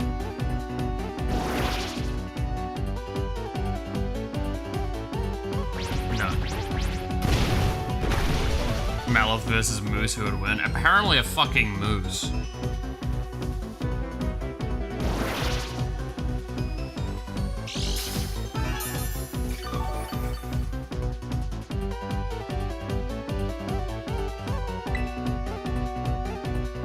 Yeah, I'm just kind of fucked here.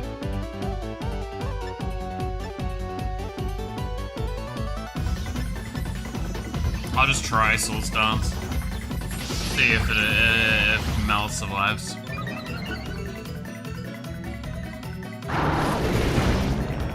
Now it chose to do something different. I'm just gonna have to take the one buff up and baton pass. I can't risk more. And we all know who's coming in. It's the one, the only, Guagura.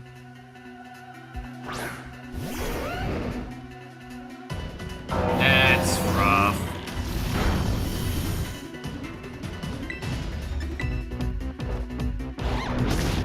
That's gonna be a rough time.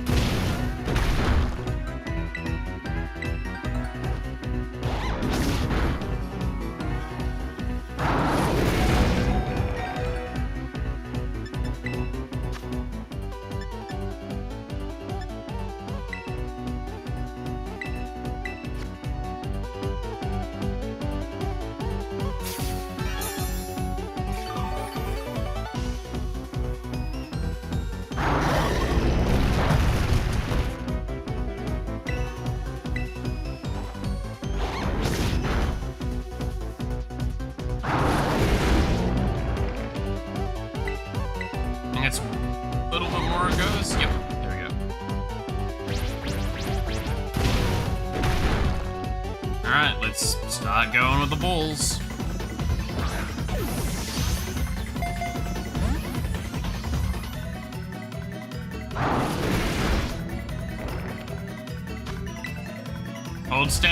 Hold firm, Gura. You can do this. Hey, not too bad. King Lu.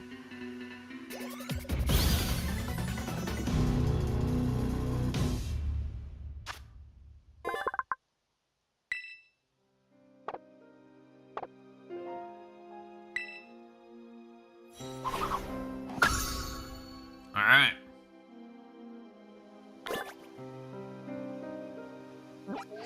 Now we need to 1 heal and 2 continue our journey.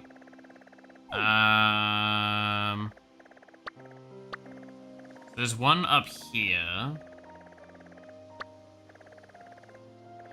It's gonna fly to this one. Our favorite place. It's the best vacation spot there is. I swear.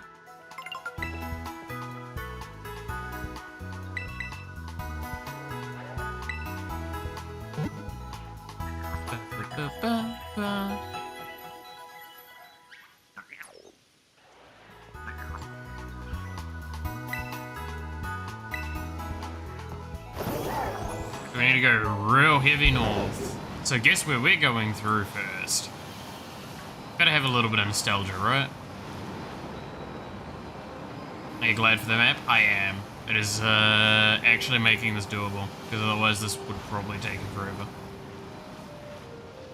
Look, it's our favorite spot! Oh, look. Alright, let's get the fuck out of here before PTSD triggers.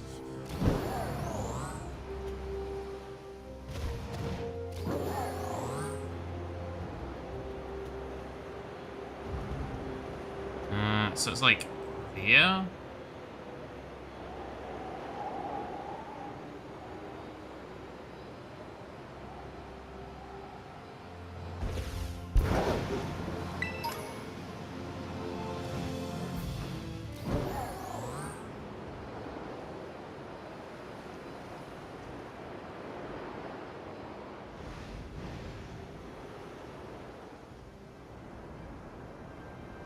Yep, there it is.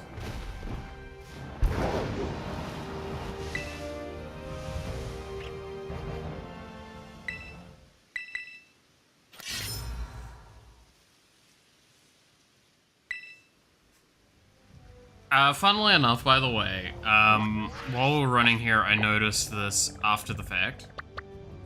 We need to go back here, because there's another stake over here anyway.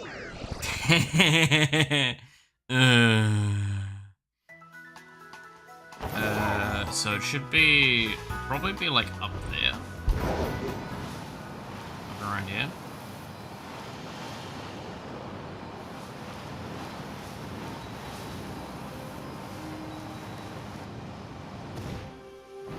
Ooh, almost jumped into a bird.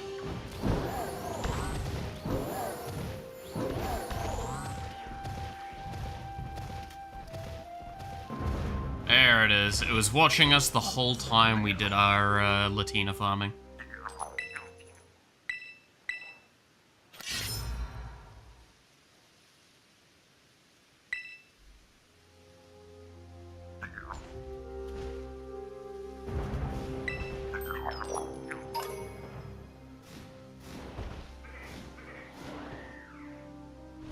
Glitch in the matrix there. Alright. So now we gotta go south.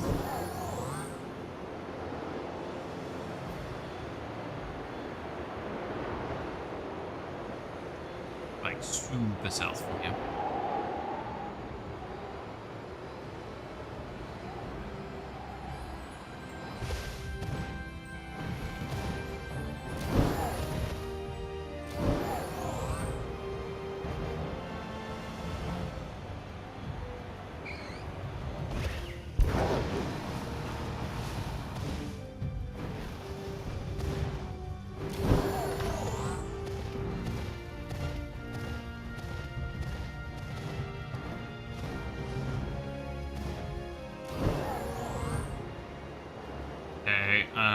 So I gotta go.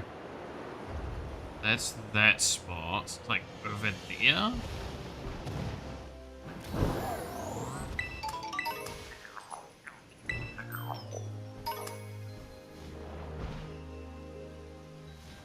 Miku Skyrim horse, yeah. Never underestimate Miku Skyrim horse though. It's a fucking scary thing.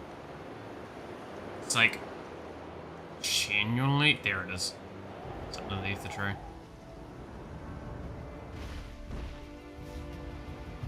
Ooh, the game's chugging there.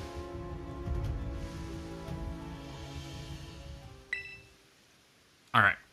Yes, we'll pull out the stake. Why do you keep asking me? I clearly want to pull the stakes out. Been doing that for the last, like, couple of hours. Okay, so the next one we want to go is for over there, so let's... Oh no, the next one's right here. And then we'll go to that one. Yeah. That way we'll cycle around, grab this one, the one north of the shrine, and then come back down to the shrine, which there's one on top of that.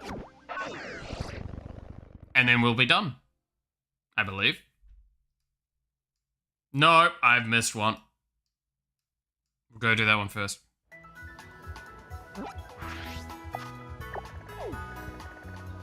Like one right here.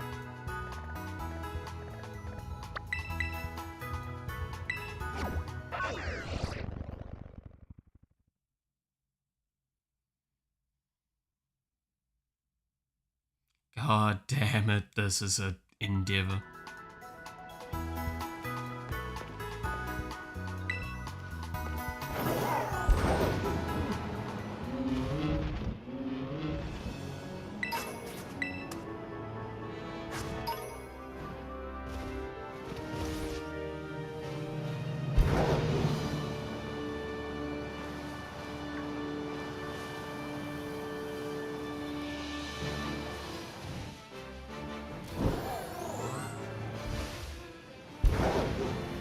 Alright. So it's like... Oh, hey kids, how you doing?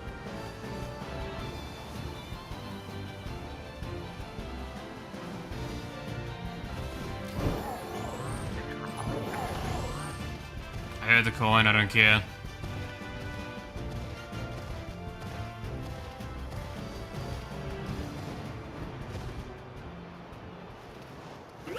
What?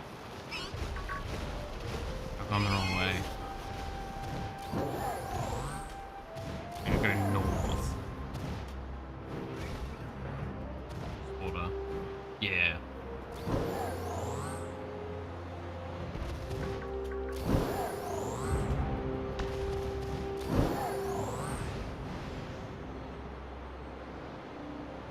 So it's like out here. I have a feeling it's that spot right there on the map. You can't see. There's a little bit of grass patch just this way.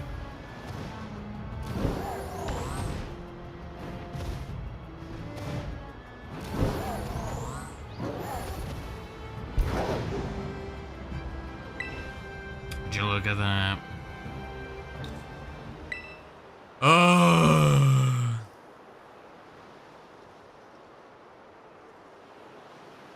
You're learning, you almost run over a bird. I know, I tried my best not to. I'm trying my best not to run things over, okay? It's, again, never intentional. It happens sometimes.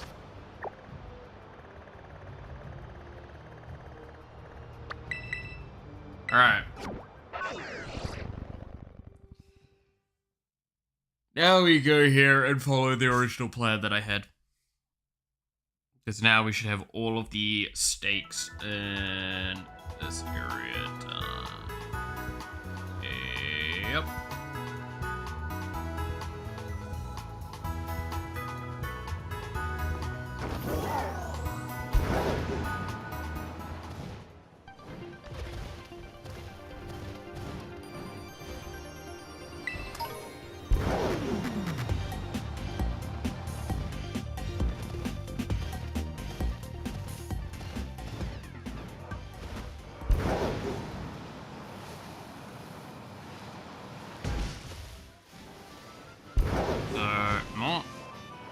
100% sure where I'm going on this one. Just assume I'll go at the top here and I'll be up here. You look at that, not far off.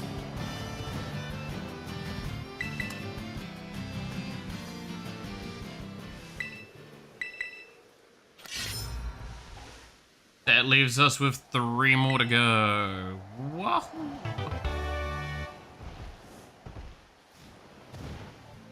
Oh my god.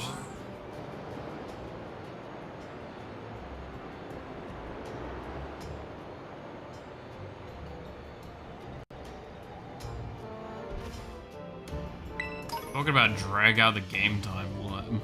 Definitely done a good job of ensuring we've got enough content to cover for the next few streams, because we've got like post-game to deal with still. Which I believe there's quite a bit in there, right? Right, we're ready. Gonna do some real bullshit now.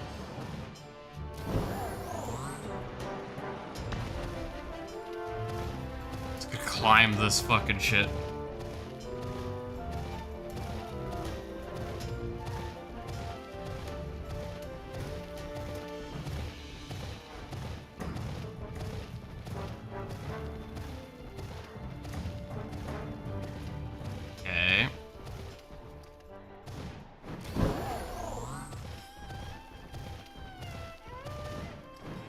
Dude, what's this music?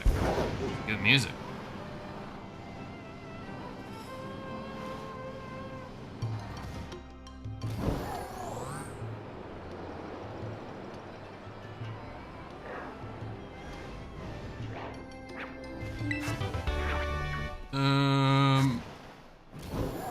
I've gone too far?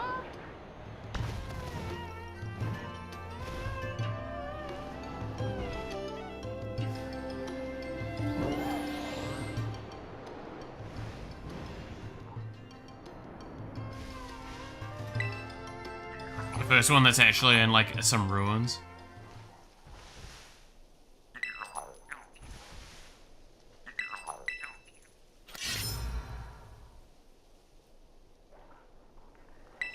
We got Area 0. Yeah, we've got Area 0 as the main thing I know about.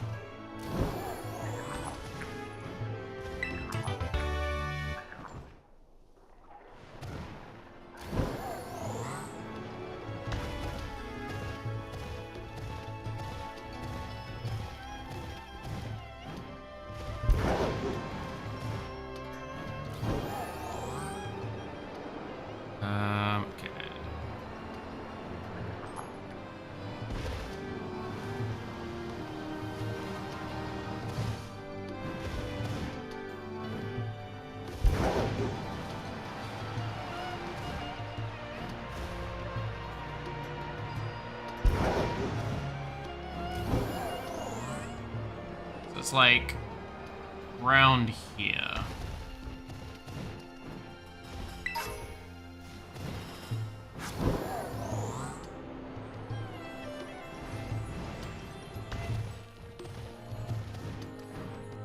Dude, these rocks are very sharp looking. I don't know if they really put the extra time into rendering some of these in some ways.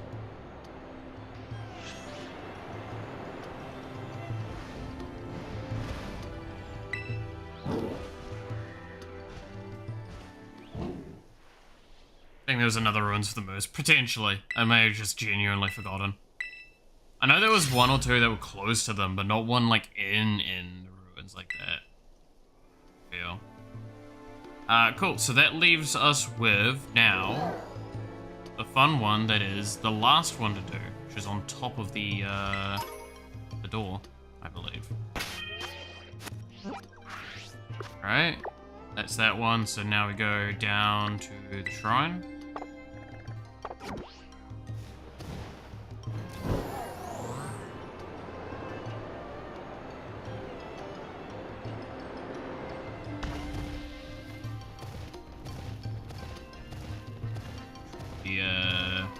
Just an easy endeavor as per usual.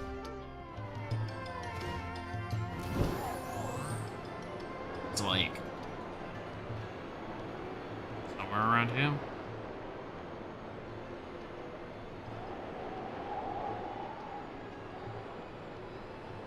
this quick, right?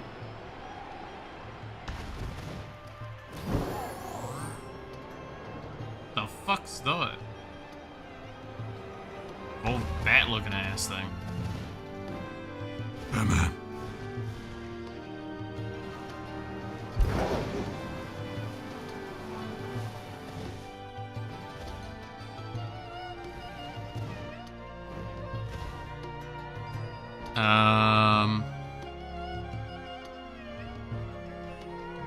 Where am I in relation to where I need to be? Oh, I've gone way off the reserve.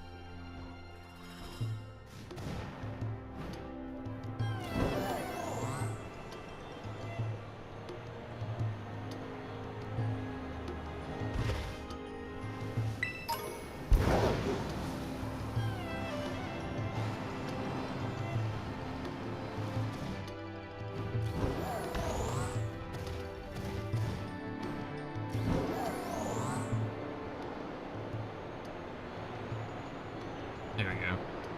Yeah, no, I did pass the door. Yeah.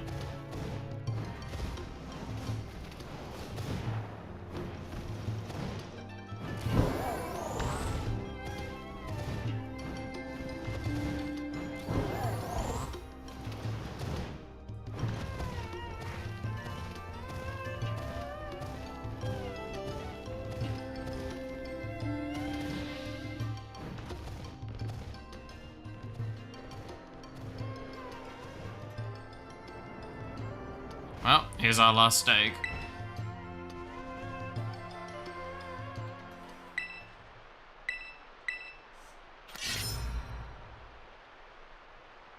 So yay, right? We're done with the steaks. Yay!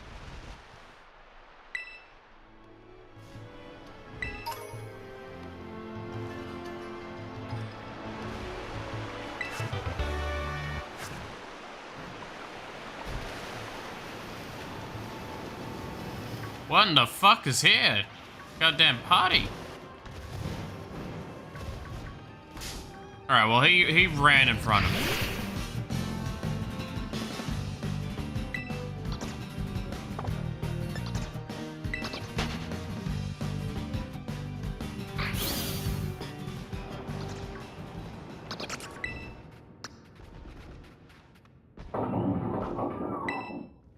Ah, fuck it, we'll just touch the shrine right away.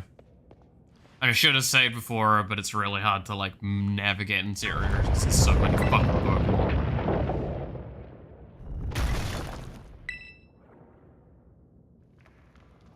Oh my god, it's a fish. It's an angry fish.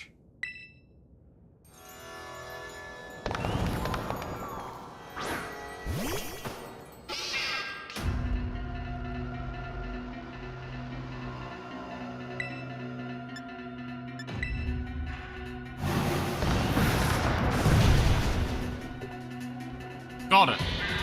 Not doing setup. Understood.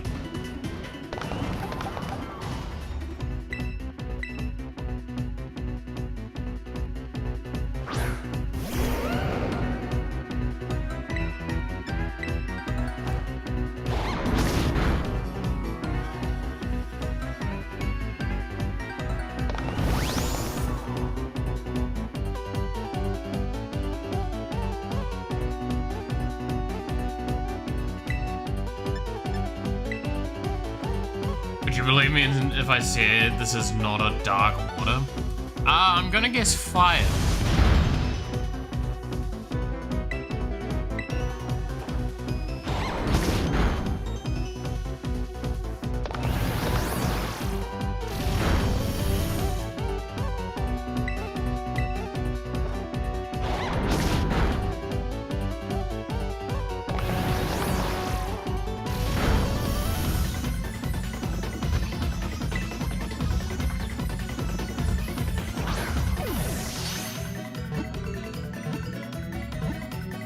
Oh god, that would have been great. Oh my god, it's using swagger. Dark firefish. I mean, kind of makes sense. Kinda.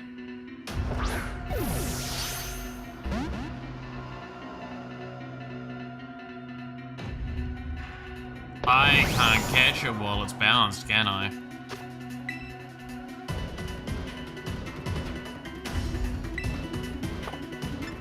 Swap Pokemon.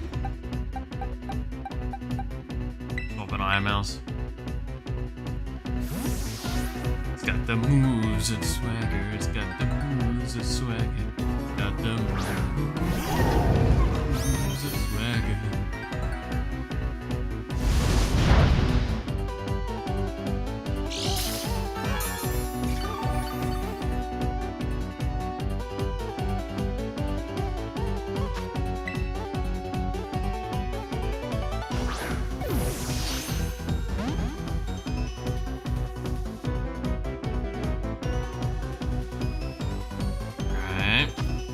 Gonna keep chucking balls. Let's go. Come on. Ow.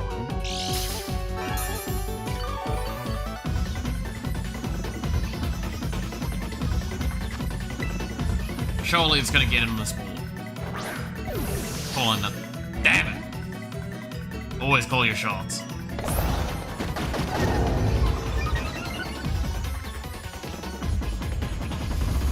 That is a really bad move to use on Iron Mouse. Raise attack, but it also confuses. But I can't get confused. Go Iron... No. This is one of those things of Iron Mouse could fucking kill this thing. Should stay in the ball. Yeah, that's right. Stay in the ball this time, you dumbass. Fear my giant hammer.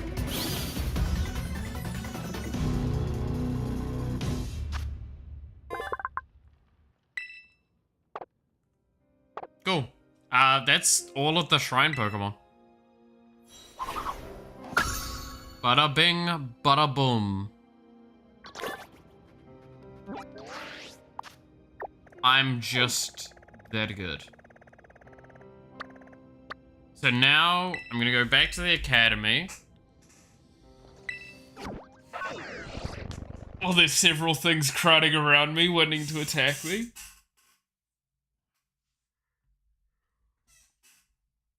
I'll be a good fish and stay in the pool. Exactly.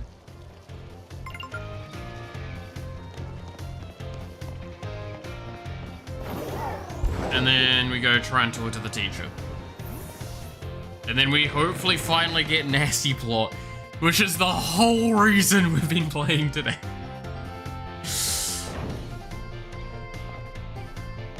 You, give me my shit. Miku, did you find any of the treasure ruin? Yes. Oh, you told Ting Lu you called Ting Lu the vessel of ruin? Oh, how interesting. I simply cannot keep my curiosity under control. Should I mention there was another way to learn Nasty Plot? Probably best not to. For my sanity's sake.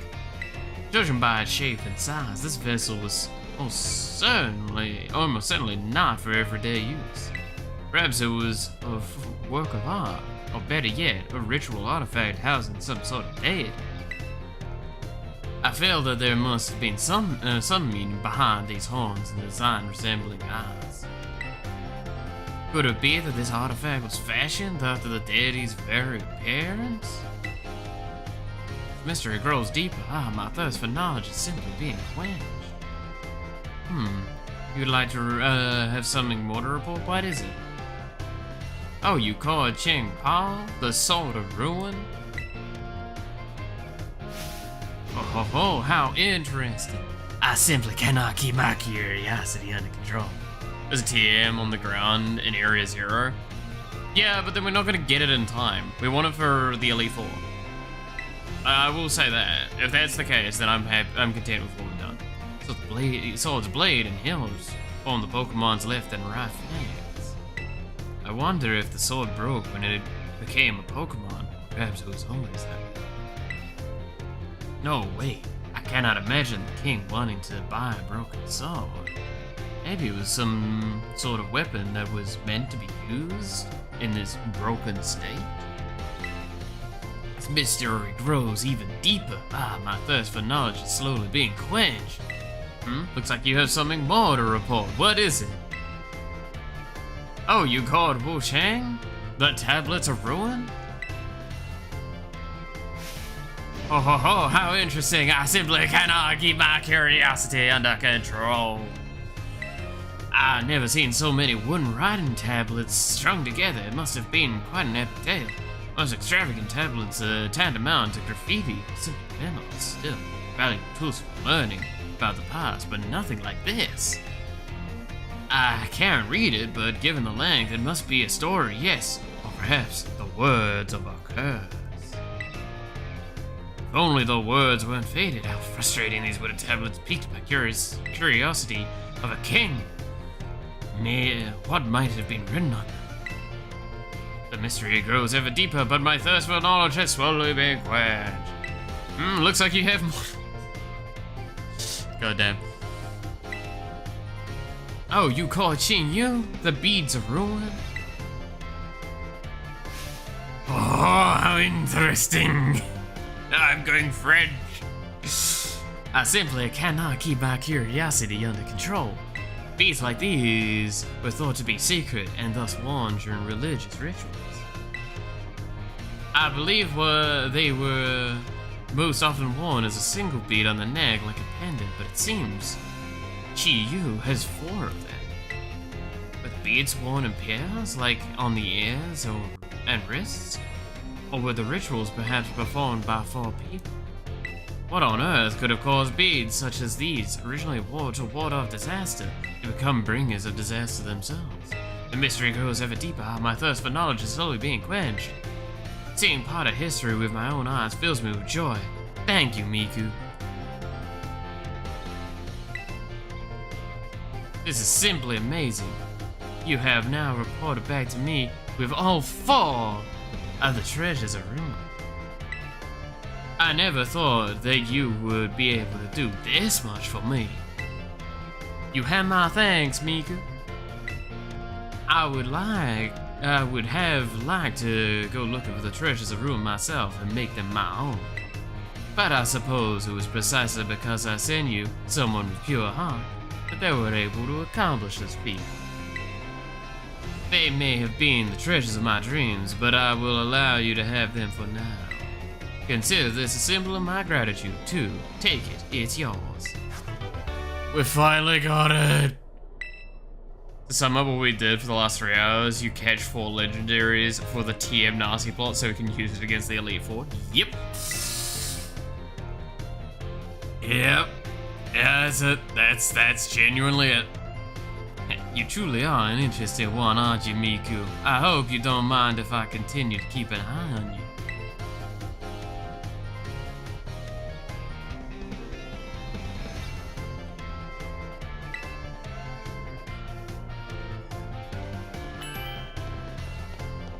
Alright. We got the fucking thing.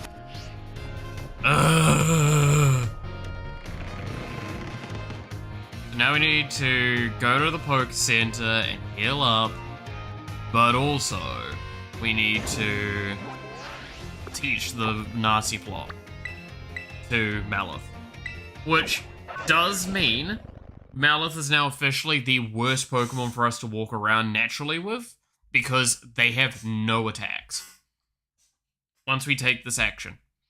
Because they will have Substitute, Nasty Plot, Swords Dance, and Baton Pass.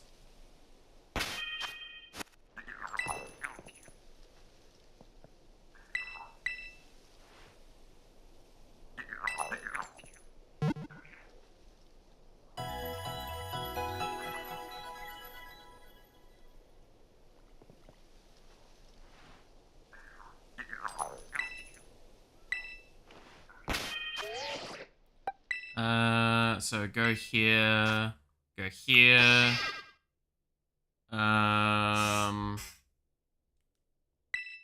use TM to learn move.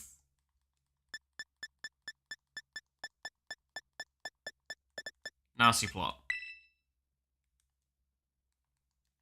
Payday. There we go. Malith having no attack is very fitting. I mean, it is basically what my modern life is like. I have no attack moves, I just do my shit and fucking hope I survive. We need to change the temperament, though. Preferably to one that maintains speed is probably the highest stat.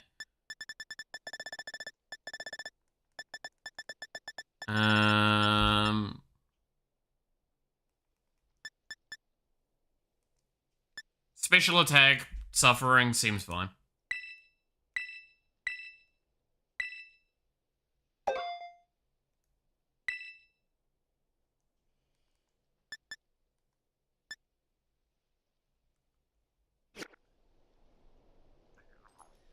Alright.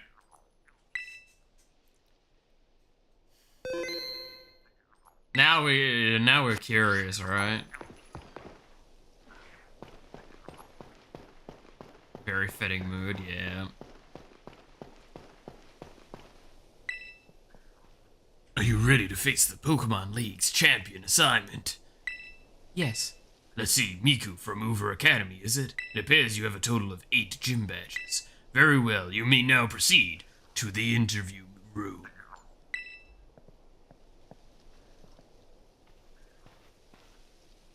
Oh boy. Oh hey, Nimona, I mean Rika. Thank you for coming today. Please do have a seat. This isn't standard Elite Four. Okay. I, Rika, will be your interviewer. Let's get started with the first portion of the champion assignment. We begin with the interview. First things first, let me see how many gym badges you have. Excellent, you have all 8. Next, I'd like to ask you a few questions if you wouldn't mind, Miku. Please, think carefully as you may automatically fail the interview depending on your answers. Let's begin. How did you get here today?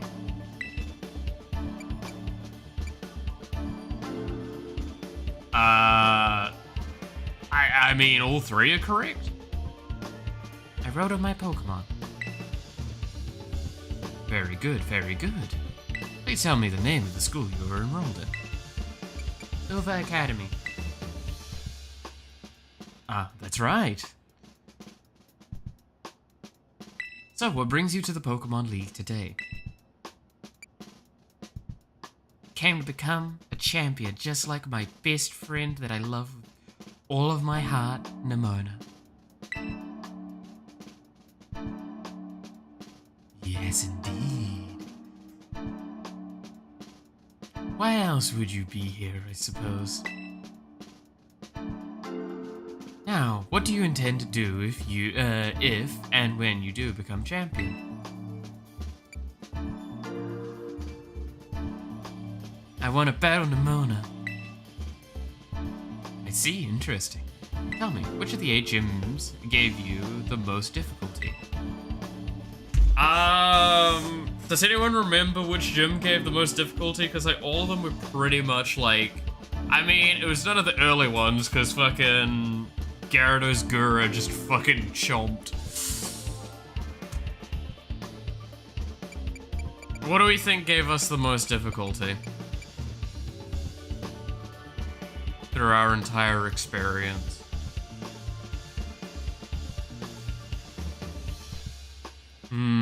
That's a good question.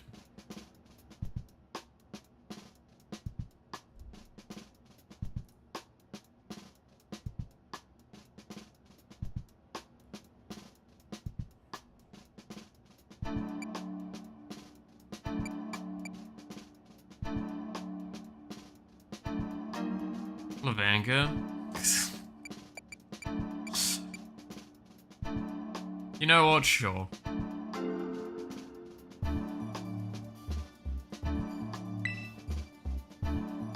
I see. And what was the name of the gym leader you faced there?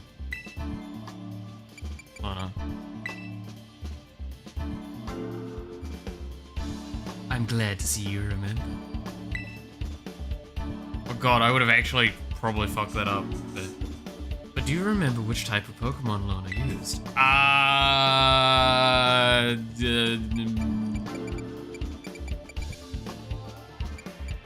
No.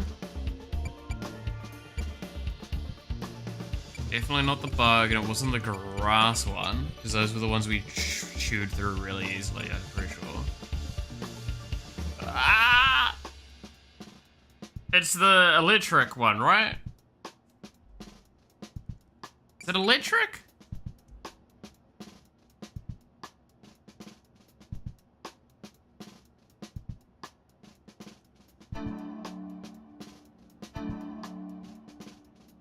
I'm actually having a moment.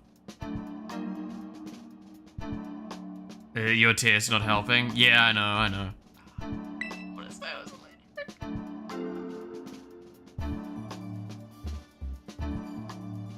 Wonderful. Building these skills needed for the champion assessment is no small feat. You must have met a lot of Pokemon to get here, Miko.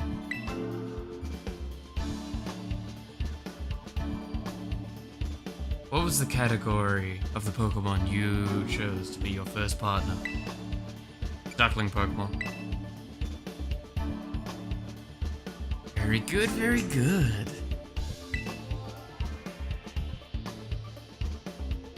Now please forgive me, but I'm gonna repeat a previous question. Remind me, what do you intend to do if and when you become a champion? I wanna battle Nimona.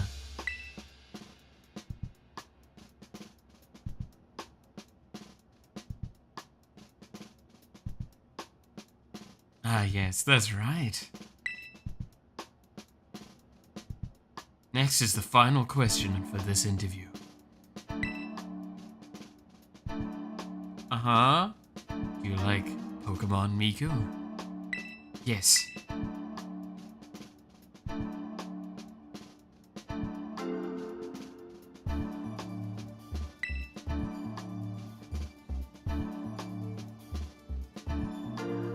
Good job, kiddo. Nimona, why are you being so hard on me? Shush! I don't know that Rika's dead. I mean missing. I mean... Shh! That about wraps up the interview.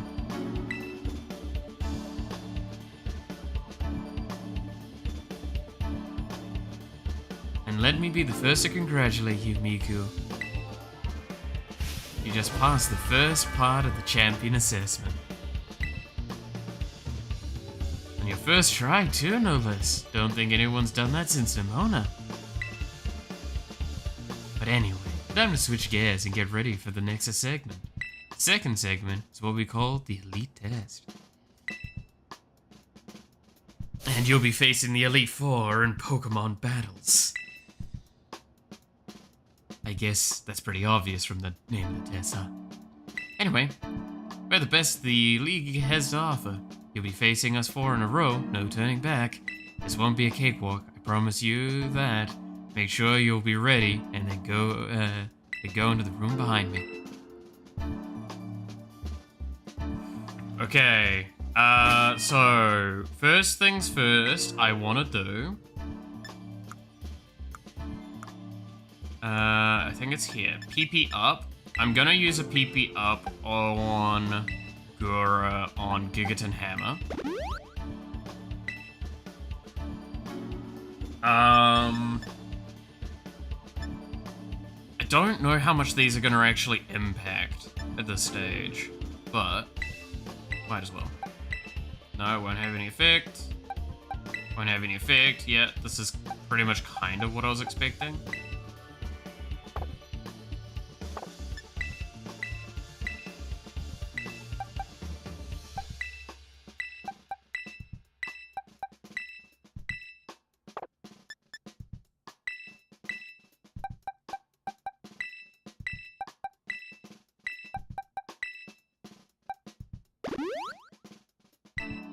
Okay.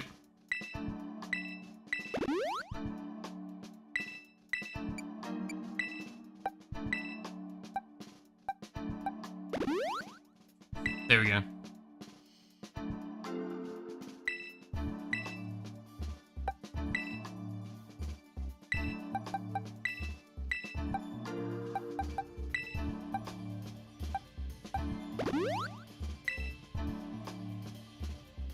So that should leave everyone pretty much ready. So what I'm now gonna do, so I'm actually gonna spam a couple of this level stuff on Malith, because Malith is the one that needs to be big enough to survive the attacks.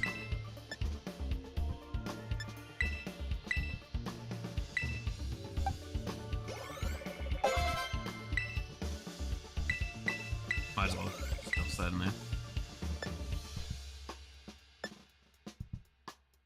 So now with that, Malith is kind of a bit more equalized with the levels again.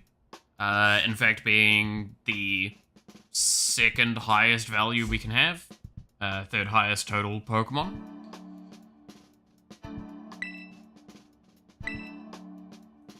Good bit of intensity, huh? Alright. Let's go. Oh boy. I feel like I'm gonna get real serious with this now. It's gonna be fun.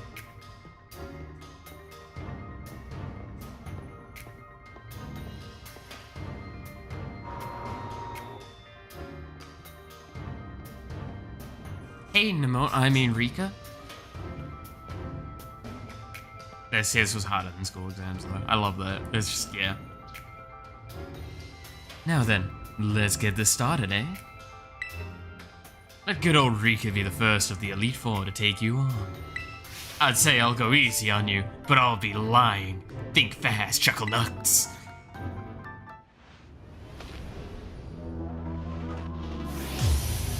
Alright. God, it's been so long since I've played an Elite Four matchup. Oh, this is really fun. Alright. Finally get to battle you. Been looking forward to this, so don't give up too soon. Don't worry, we'll battle again properly later. I think we take the physical approach here. So I'm gonna substitute, and then we're gonna Swords Dance, and go with that approach. See how it goes. Ooh, that's gonna be a problem.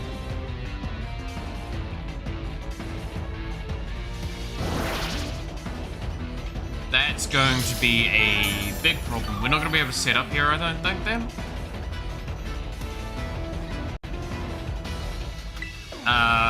Just because that's gonna kill us. The moment we go for a setup, that will kill us. Right?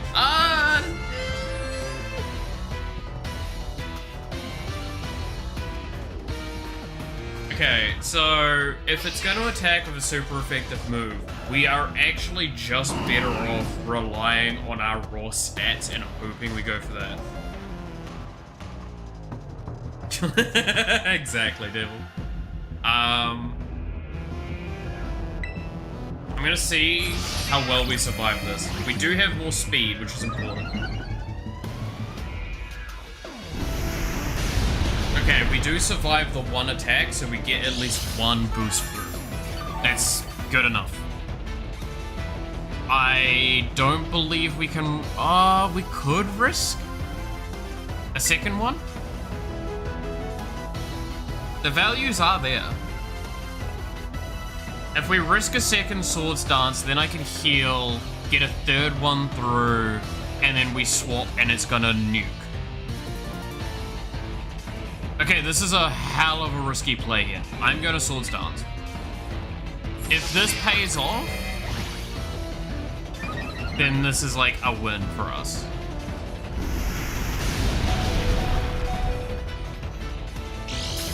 Oh.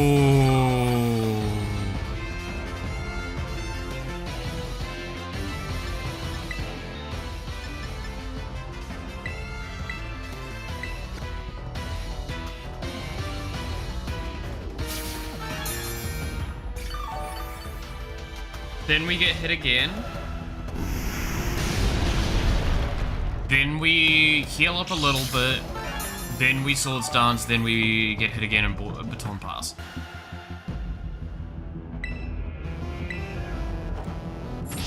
That's maxed out attack stat boost. that we'll be swapping over to... Well, I think we all know who we're swapping over to, right?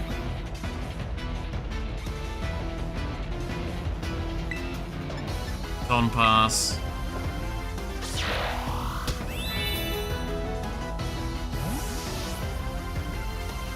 We don't need a dodge. We don't need a focus.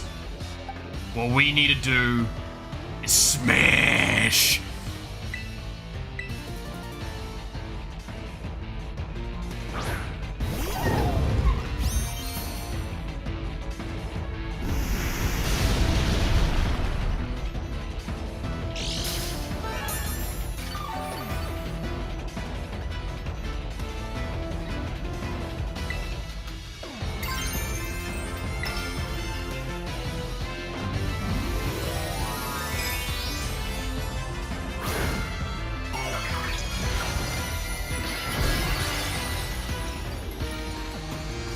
Iron Mouse.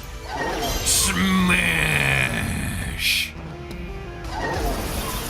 Survive this, dumbass.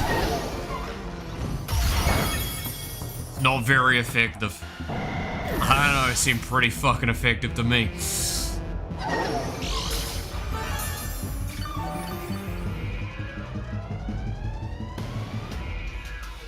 Keep current.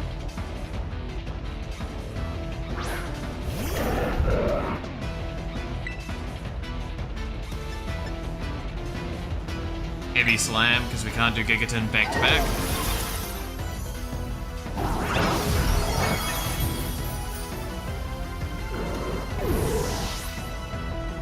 Oh. Alright, that's dead. Let's go. Dawn fan, dude, you really need to step up. You know what else is gonna step up? A fucking hat.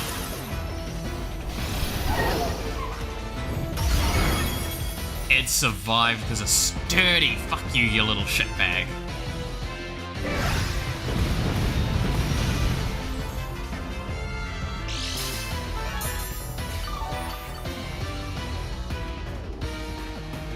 Sturdy is actually a real big problem for us. But sturdy that bitch.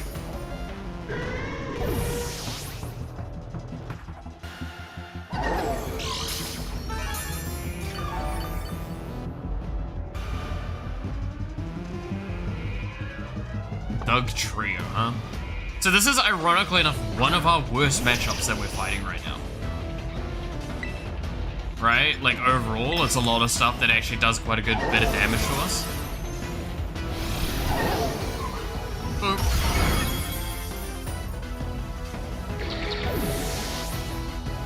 Never underestimate Iron Mouse.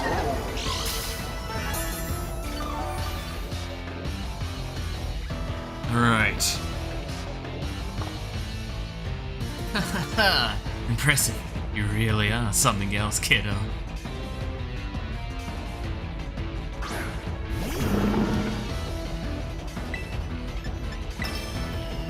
Let's finish this. Go on, Cloyster, to shake things up a bit.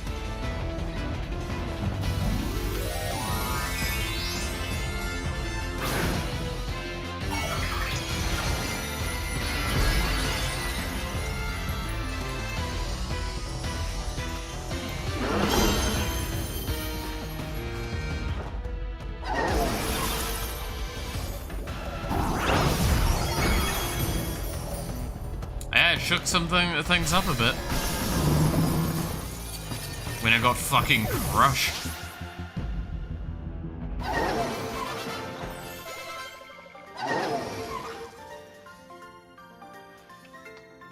Not bad, kiddo.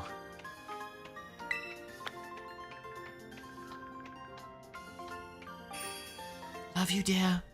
Love you too, Nimona. Shh. Talk about unfair. No way I was ever gonna win that one. Still though, what a great battle. Felt good even to lose. Not a whole lot of trainers have the skill to make it past the elite test, but who knows? I'm beginning to think you might be one of them. You should do that, Miku. Gotta stay on your toes, though. Second of the Elite Four is stronger than me. You're up next, Squirt. Come on out. Coming. Are we going straight up back to back? Am I not gonna get the time to heal?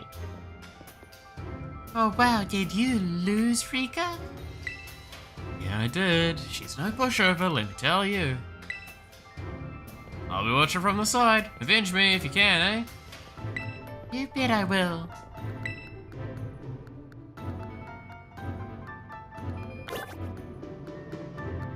Okay, am I allowed to leave? I'm not allowed to leave. Did I just waste the terrorist allies then?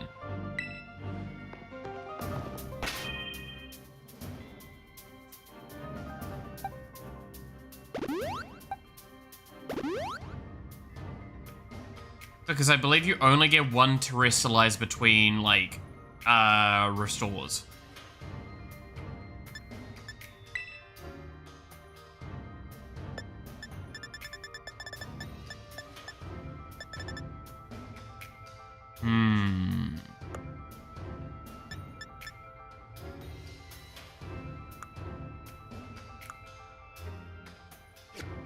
That's not good. That also means Iron Mouse's PP is kind of reduced a fair bit at this point.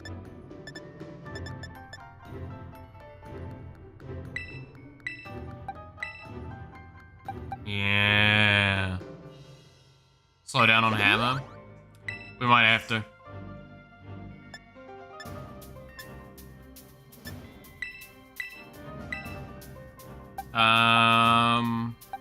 I'm not really fearful of any of those. Okay.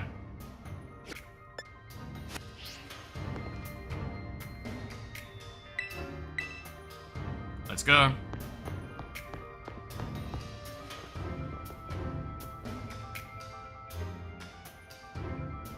So cool you made it this far. But this is where you say bye-bye, miss. All my Pokemon are super tough. Your weak attacks won't work on them at all. Yeah, they'll bounce right off, you'll see. Can't wait for you to meet my friends. So here they come.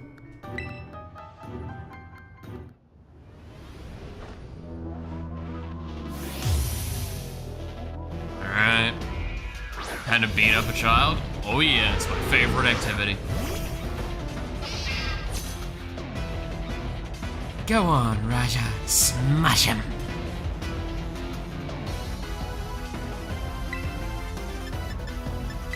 No, we do get Terra Orb back. Okay.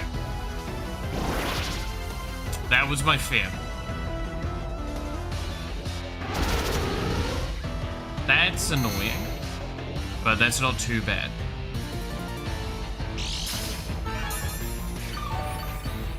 We're gonna at least get like 1 or 2 procs going. Her levels aren't all that substantially scary. We're still probably gonna go with an Iron Mouse play here.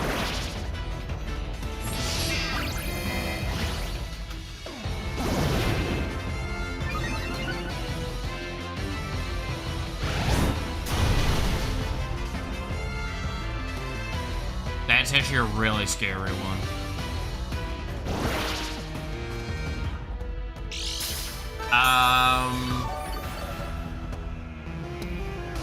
I try Swords Dancing one time, and we see where we stand.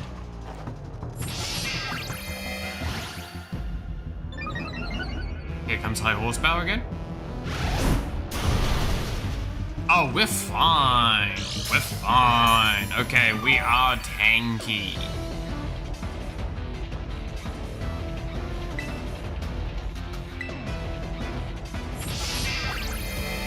Gotta love Malith being tanky.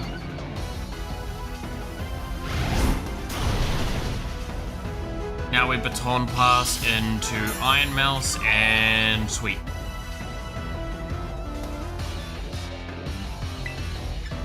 Right, because we're at max. Max attack buff.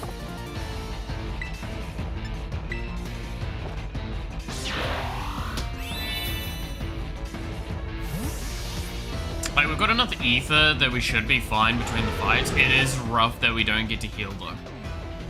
Like, we don't get to restore PP between. If I'm really scared, we could just not use Iron Mouse for a fight. I mean, we could always go the special attack route and put in Volcarona or sorry, Juniper or Amelie.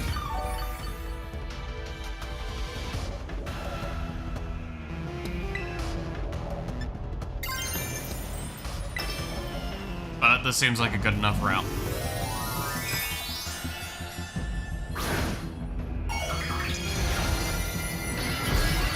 Again, it's going to be very samey fights because just how we're going to go. Like, we've built our team very particularly, so we can do this.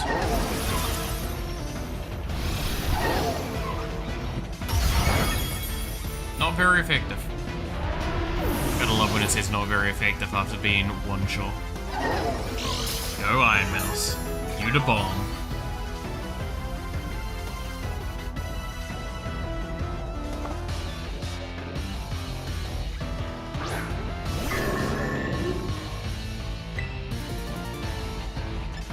I was kind of tempted to just do this.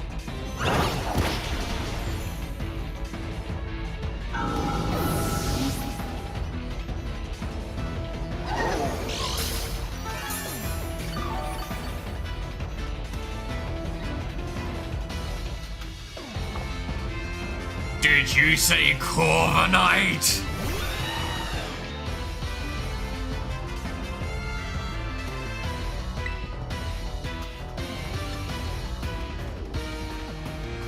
Well, this is just thematic at this point.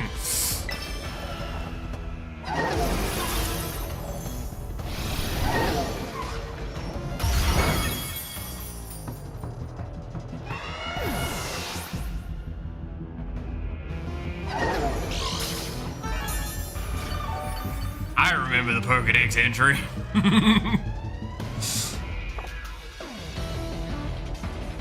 Magnezone, huh? That's the, yeah, that's that one. Are we gonna lock off here? Yeah, it's because it's got sturdy.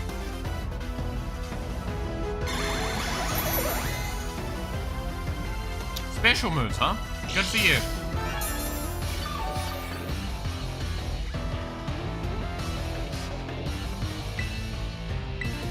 Special move this bitch.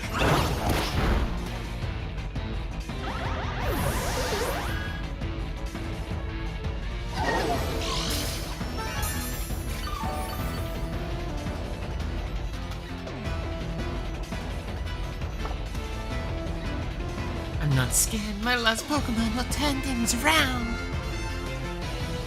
Oh, will it now?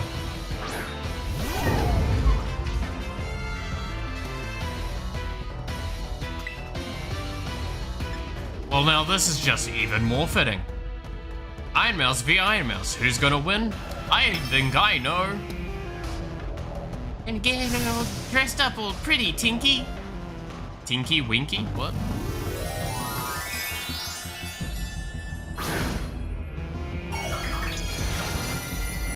Oh look, it's a Steel Enhanced Iron Mouse. Wonder where I've seen that before. Good that you got to show that off.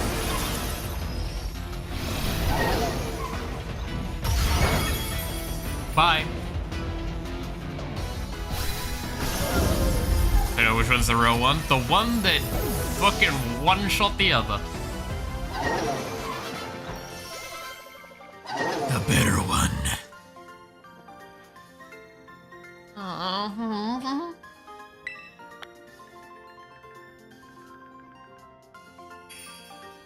My Iron Mouse is superior.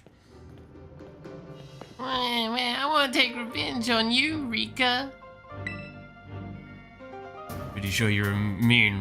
Take revenge for me, Squirt. Didn't think I did anything wrong by you. Hate to say it, but you lost, Poppy. Better call the next guy. Oh, that's right. I haven't had to do this in a long time. It challenges your duel, and you terrestrialize, and the enemy just fucking Dynamaxes out of nowhere.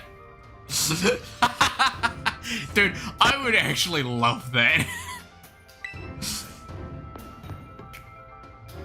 Do you have any idea how much I would really love to see them just go like, okay, but for his final little battle, I'm gonna show you something new, and it's just full on like a different mechanic from a different game. You're like, wait a fucking minute.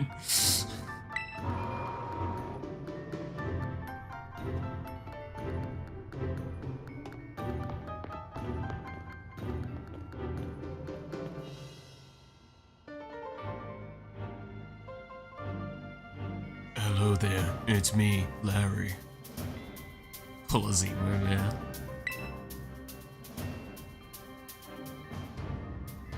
Alright. Auto heal. Auto heal.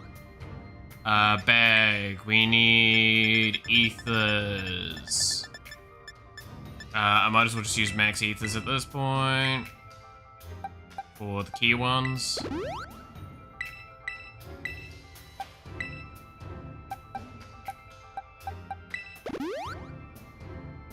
Larry's favorite character. Larry's great. Alright. That should be all the PB that we need.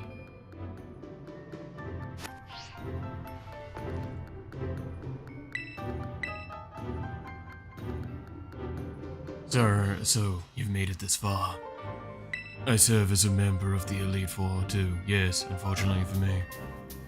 And my gym, I use normal type Pokemon, since I feel like they have a lot in common with me. But, well, the boss told me to use a different type here. So if you have any complaints, please take them up with La Premiere.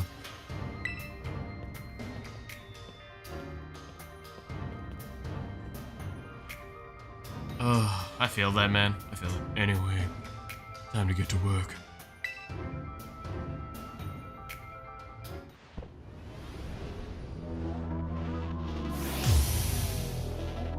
Here we go. Okay. I think we just take our normal route for the moment. Well, I'll be trying to hand with flying type Pokemon this time. Flying type, huh? Is there a better option for us to go down?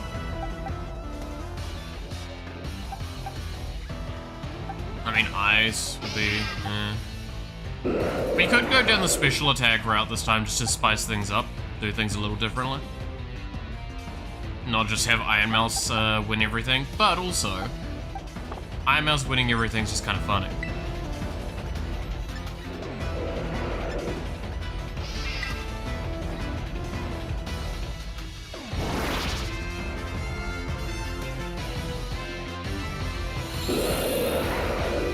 Setup, huh? Okay. That's scary, actually.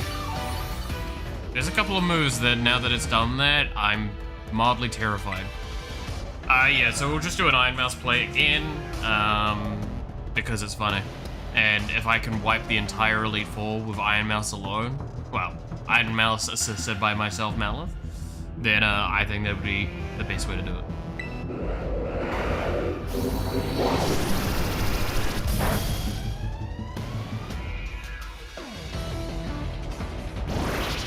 Mori, because ice is cool. I mean, we could always do Mori, or we could have done Juniper. Both were pretty reasonable.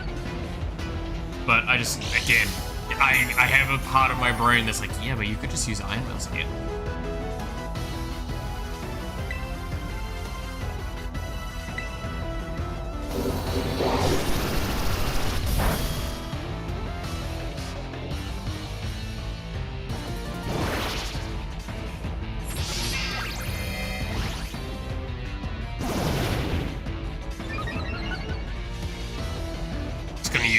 Hammer funny.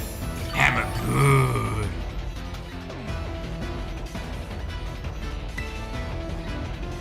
Do we need one more?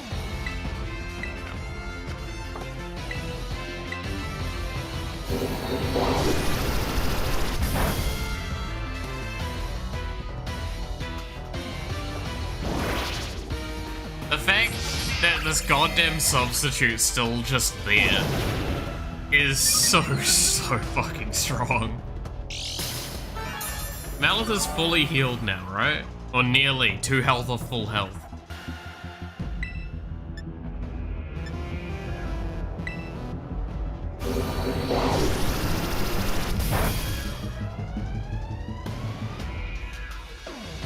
Oh, he finally faded the substitute.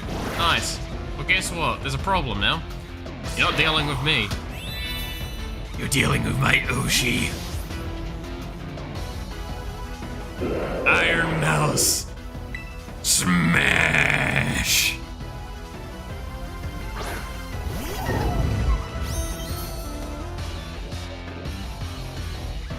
Flashlight, sunlight faded, so there's a very good shout that it's going to try and do Sunny Day again. And we get to see speed check here, because I'm actually curious. Its speed was quite high, so it was beating out Malith. So I'm curious if it beats out Iron.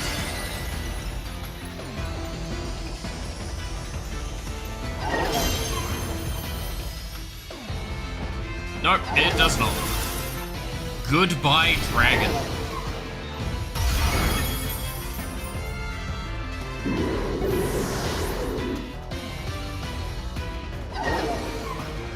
Staraptor.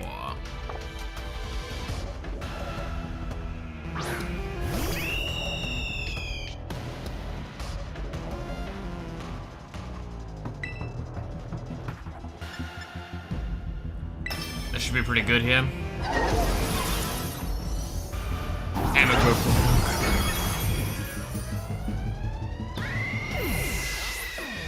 Man, it's kind of sad you can't use Gigaton back to back.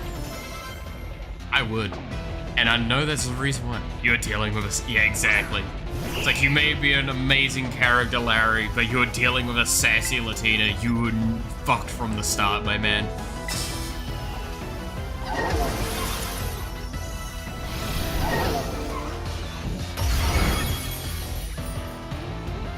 A businessman could never survive a Latina. A sassy one at that. Tiny, angry, sassy Latina.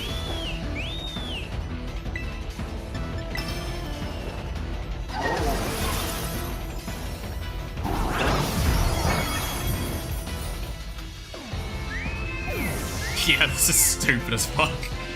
Like, I'm trying to question if we're prepped too well or we're over leveled. I think it's a better column A and a better column B. Stronger than before. Guess I don't need to hold back. Sends out a flamingo. I'm not gonna hold back. Neither will I. At the risk of missing out my suit, it's time to get some wind. Whatever.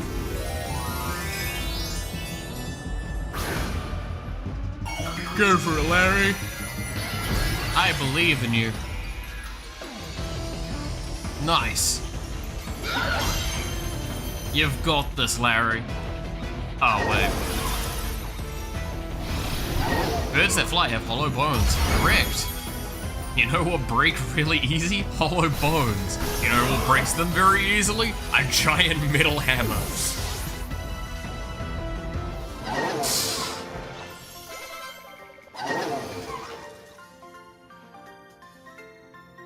Well, I took the wind from under our wings.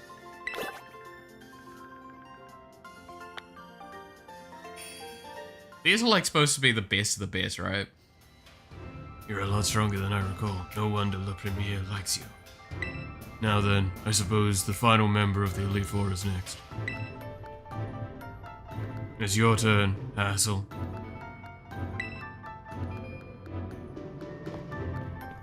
Now, where could he be? I don't think he heard you, Larry. Come on in. Hazel. I think it's supposed to be Hazel, but it's a Hassel. Larry, you might need to speak up just a little bit more.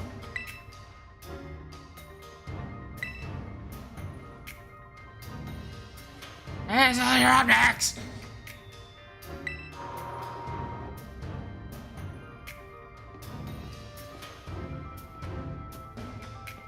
Hello there, Miku. It delights me to see you here. Nimona kill him, maybe. As for you, Larry, I see you made Rika do the shouting again.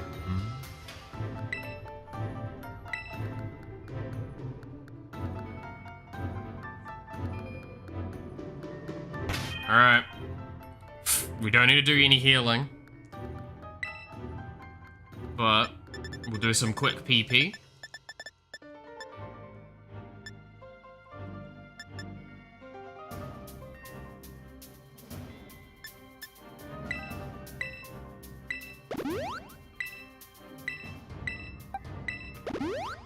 Just do that.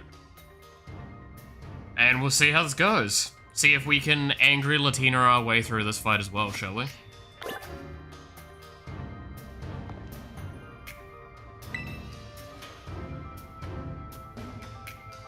Is it Hassel or Hazel?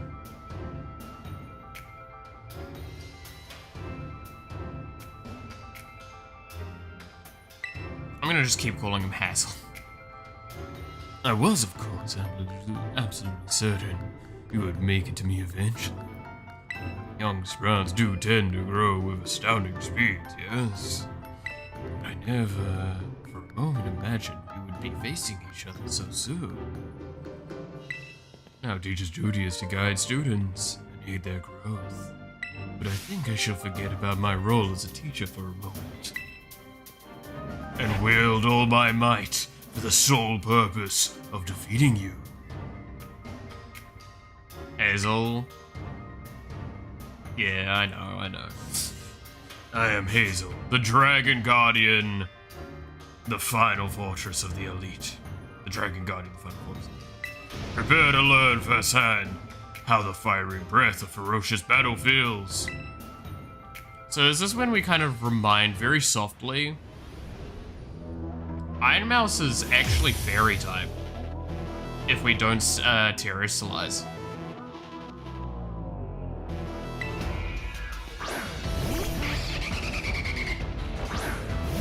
I think I know what we're doing. Show me everything you've got. I shall face you with my full strength.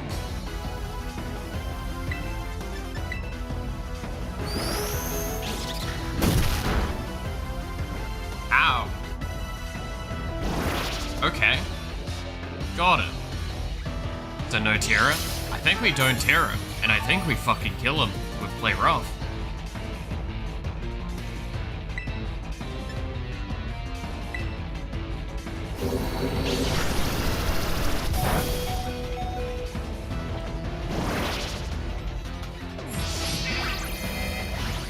Did that just do damage to me as well?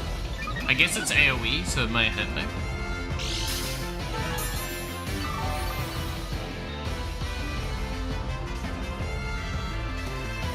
I'm scared now. I think I'm gonna use this.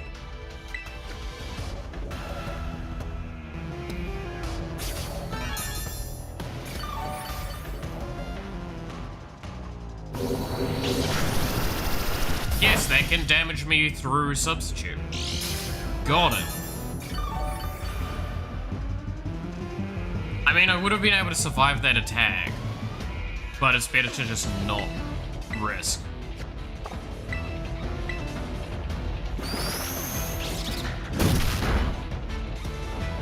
It just doesn't give a fuck about substitute. Got it. Got it. Got it. Got it. Got it.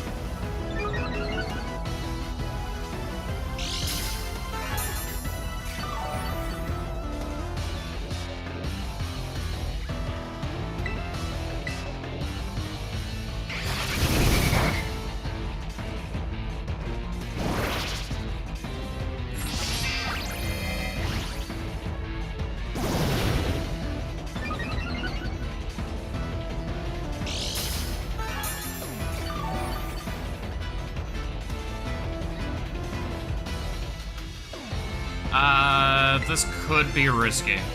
Just doing a baton pass here. I'm gonna do it. Thank God.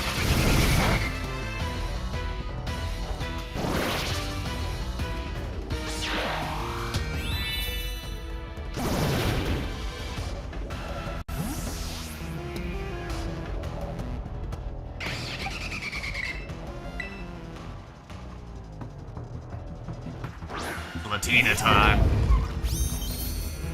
And is Latina about to play rough? Goodbye. Nice dragons you have there, bud.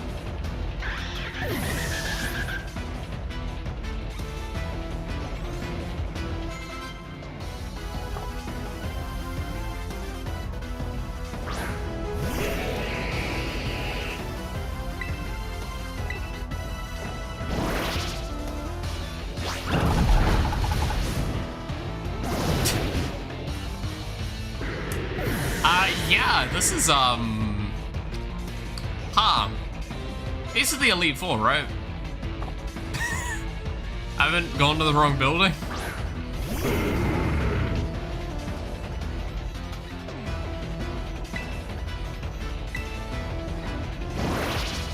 Was a dragon poison? Oh, so it literally was never going to be able to deal damage to us, huh?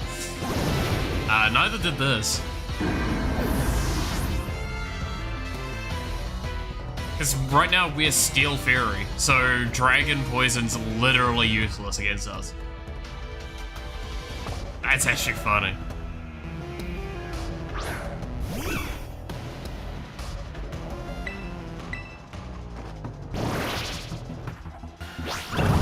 RPG launched at a knife fight. I think I brought an angry Latina with a RPG to a fucking preschool, tiff in the playground. That's what I think actually has happened here. Only a little more until you pass. Don't let up.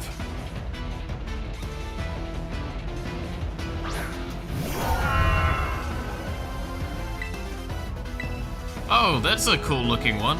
Come, O Great Dragon, and take a Terra Jewel as your crown.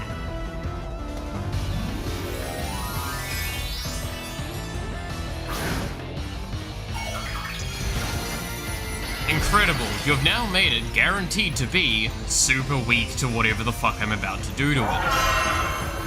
Have fun! Yeah, thermonuclear bomb versus coughing baby. Sue me, this is how I play games.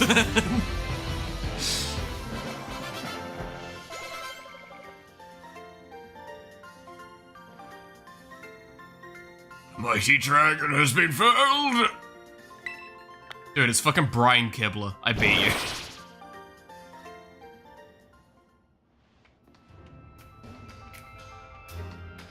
You really did it. Oh, wow. Huh. Wonderful! I'm just so proud of you.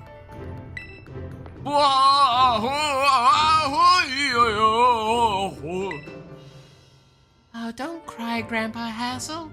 There, want a hug?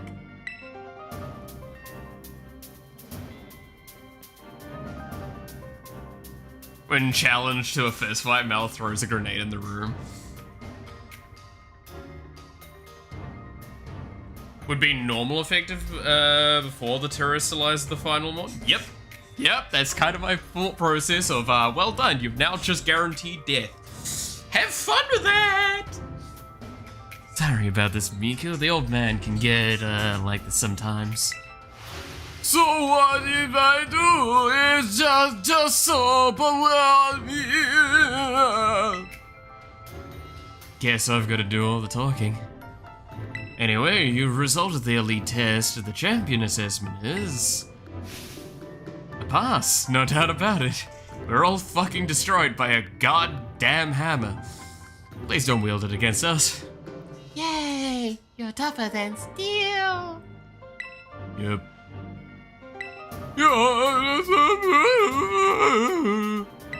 Congratulations. I'd say you're good to go, but there's actually a wee bit more to the champion assessment. This will be your final trial. See the door back there? A fearless commander, the final opponent you'll face for your test, is waiting beyond it. Her skills are so amazing, she'll be able to strong-arm all of us to joining the Elite Four. Won't find a mightier champion. Though, I think you'll do fine, kiddo. You beat me after all. I'll patch up your team on the house. So don't lose, you hear? Alright. Though we didn't really take much damage in that last one. I really love your Pokemon, miss.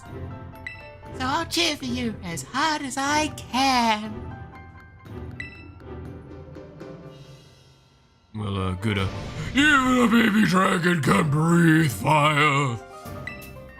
Oh, I guess you're over your sobs, huh? You can do this. We all know you can. Now go, young Miku. Your hands may be small, but let them seize a great victory. Just like in the war.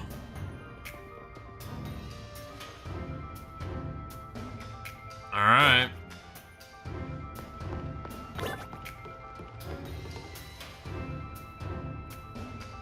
Am I ready to fight the final test? I think Hazel's the drama teacher in the academy. Yeah, he is. Oh, definitely he is. He's either that or an English teacher, which honestly, there's not really much of a difference most of the time.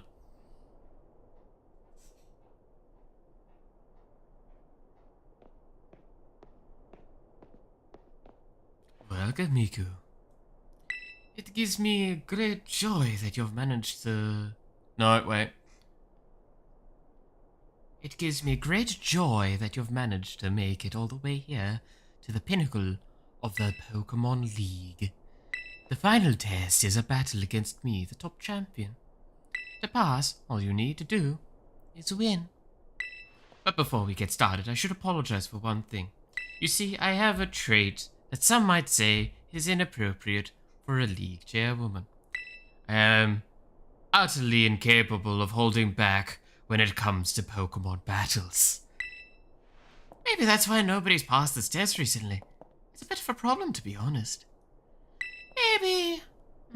But you might manage something wonderful, like Champion Nimona did. So, are you ready for your final test? I want to see the true measure of your talent.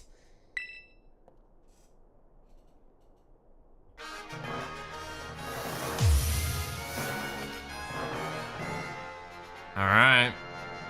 One day they're gonna they're gonna pull out a Pokeball that's not just a normal Pokeball, and it's gonna be amazing. It's gonna be just an Ultra Ball that she sends out, and it's like, wait a minute. I do hope you can defeat me and become champion, sir. Alright. Let's follow standard rulings. Ooh, that's a rough one.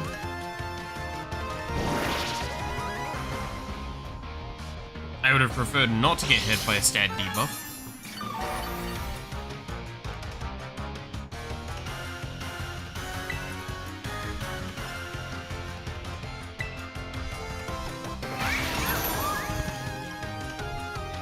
Ah.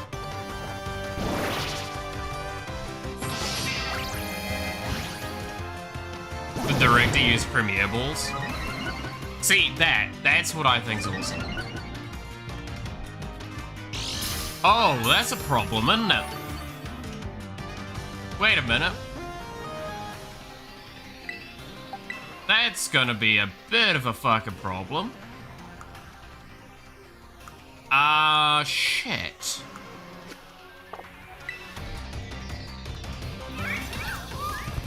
This is actually a really scary Pokemon to start off with. I'm gonna have to outspeed it.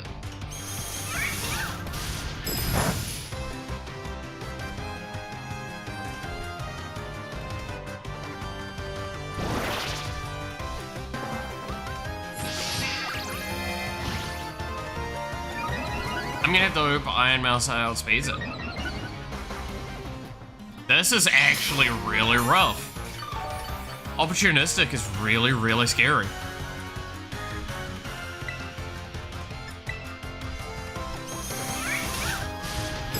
And it gets the fucking special defense reduction again. No!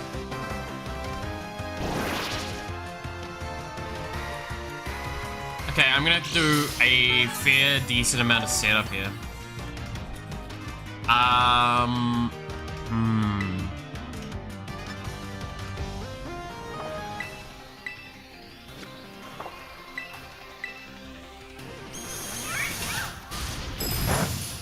Gur's more tanky? Oh yeah, Gur. I actually can't guarantee that anymore. Iron Mouse might be tanky enough is the thing. And that's what we need. Is we need tanky enough.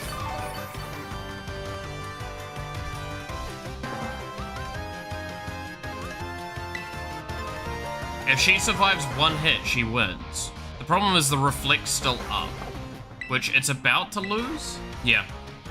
So baton pass now into Iron Mouse is still the correct play.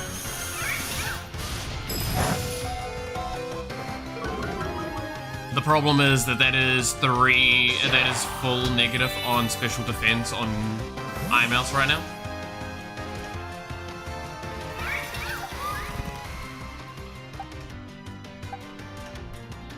Yeah, I prefer going for Iron Mouse here.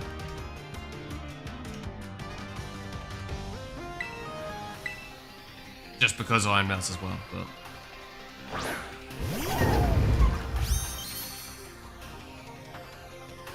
And that's the big deal there. Because now I should be able to... I don't need to terrestrialize here. Doesn't give me any benefit. Let's go knock off. I'm faster. Cool. I'm faster. That's all that mattered there. Yes, that was the correct decision in this situation. Please continue. Thanks, game, for boosting my ego a little bit more.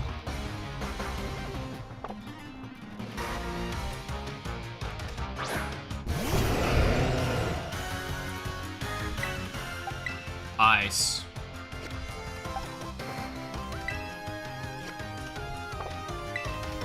Well. Guess what's super effective into that?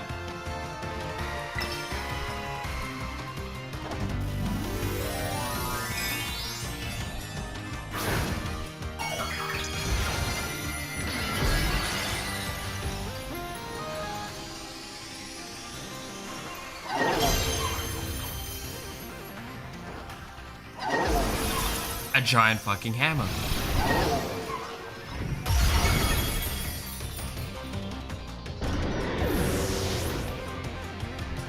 It is a hammer, yes. The loser. Okay.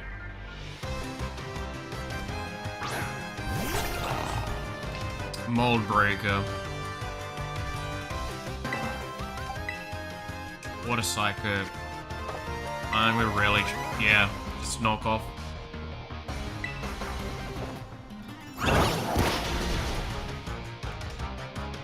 I thought you said you can't hold back. What's going on, Premiere? The Premiere, come on. Come on. Oh, you were supposed to be a fight.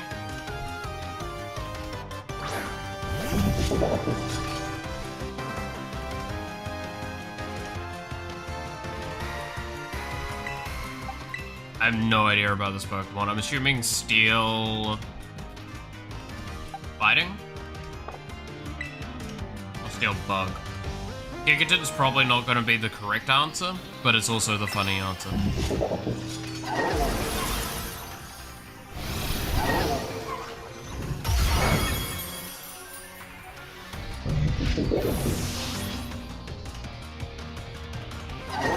Still dark? Okay. Well, it's also still dark and dead. That's what it is. Oh look, it's a goat.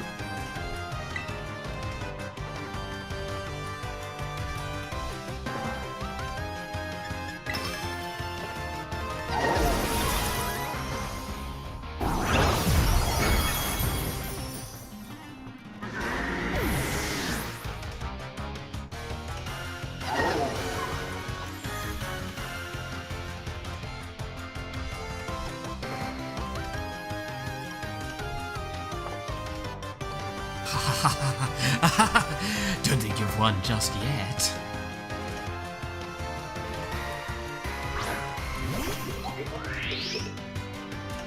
fuck is that? Yeah, I don't know.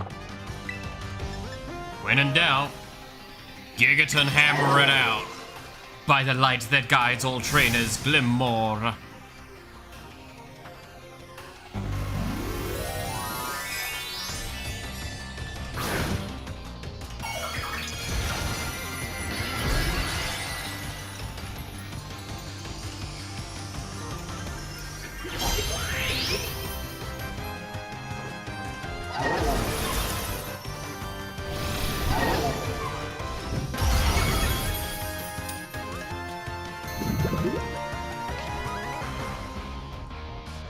Well, that's just rude.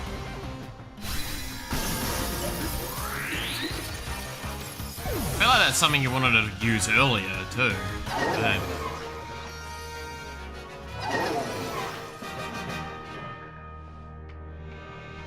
you go beyond my imagination so easily.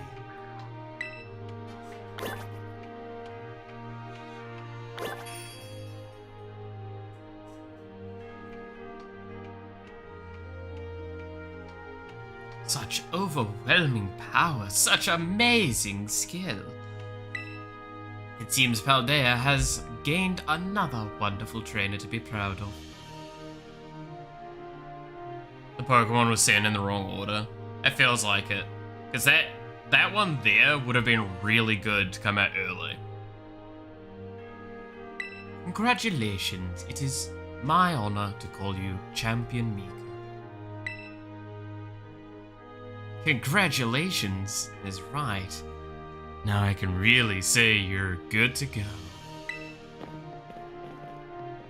Yay, you did it, miss. Congratulations.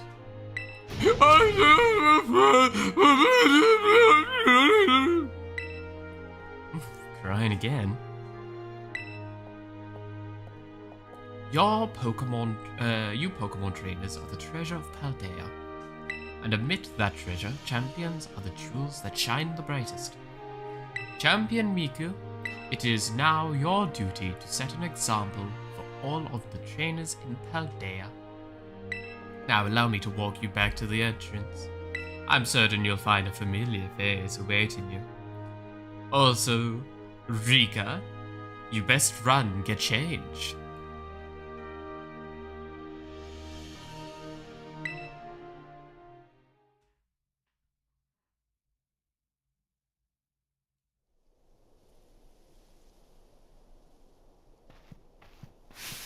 Miku! Miku! Oh man, I can tell just by looking at you. You did it, right? You became a champion. Yes. I knew it all along. I got word from La Premiere when you cleared the elite test. Oh man, Miku, I'm a champion, and now you're a champion. Which means we're true equals. You and me, both champion-ranked trainers. This is amazing. Now that you've made it here, I've got one thing to say. Let's you and me be best rivals for life. Yes. Yes, Tommy, yeah! Alright. You know what rivals do? Battle their absolute hearts out. I'm gonna hit you with everything this time. You ready? Wait a moment, Champion Nimona. Huh? What's the matter, Premier? The champion assessment has only just ended. I believe rest is in order for Champion Miku, Berserker, and the others. Champions must be understanding towards their opponents. Right. Here I go getting overexcited again. Sorry, Miku. And sorry, Malith. I also must ask, is this roadside really the setting you two want for your first battle as true equals and rivals? Now you mention it, that's a good point. In that case, can we use one of the Pokemon League battle courts? Surely there's somewhere more fitting. A place with special meaning for the two of you, perhaps. Special meaning, Let me see. Anywhere leap to mind, Miku? out behind your house. Huh. The beach out back? Yeah. That place was where we had our first battle might work. But on the other hand, to me, it's kind of my backyard, you know, a little ordinary. Any place else come to mind? Misagoza, I guess? Misagoza? Oh, good call. The place where we set out our journey. Reminds me, Miku. Remember back when Director Cavell explained the treasure hunt? You know how he told us to go in search of our own treasure? Well, I know what treasure I got out of all of this. Found a true rival. Someone who can stand up to me and my full capabilities. That's right. I mean you. I'm so glad I got to meet you, Miku. Anyway, that being said, I'll be waiting for you at the paddle court in Misagoza, Central Plaza. See you there. Famous last words right before getting lashed in the orbit and nuked. That's kind of true. The respect you two share is palatable. As palpable. Even a bit enviable, to be honest. I know as La Premiere, but I'm known as La Premiere. Even when facing me in final test of champion assessment, Champion Nimona didn't reveal her full might. In you, I suspect she has found someone she can battle without holding anything back.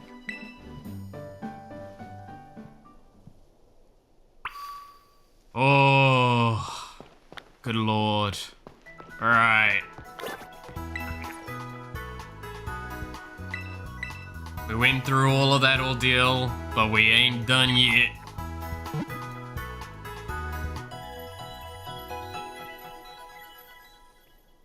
Malith and Iron Mouse, what a good combo they are, it seems. Oh, God. Alright.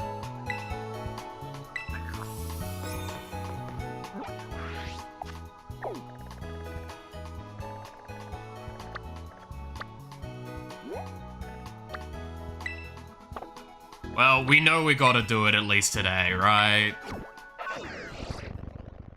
I feel like this is the fitting thing we need to do. Absolutely and utmost.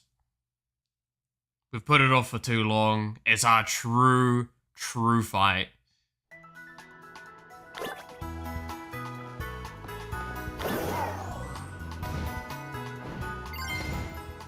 It can't climb up buildings? What the fuck?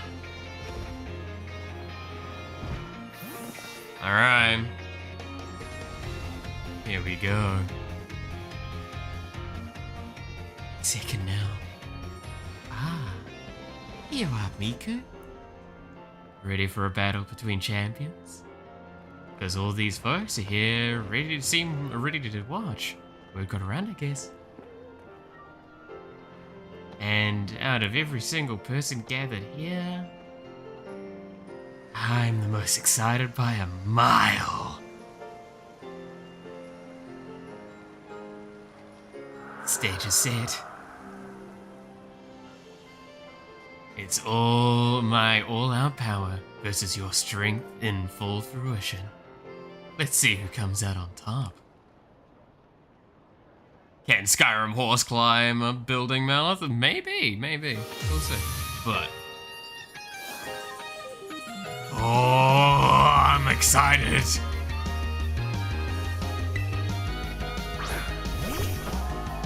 Alright.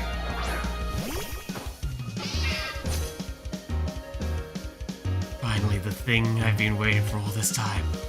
Time to begin our greatest battle of all.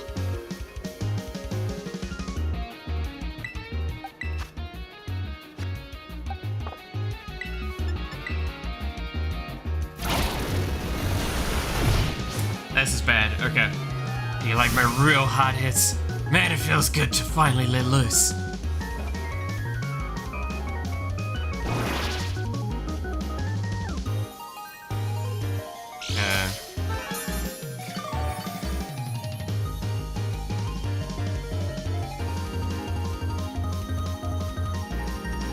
That dog getting... god damn it.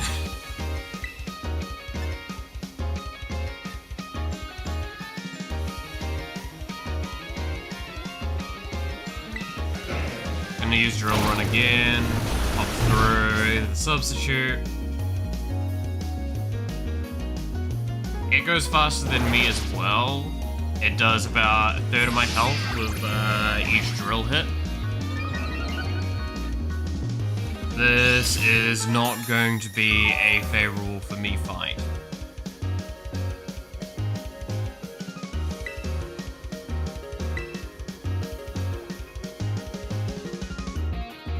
Unless...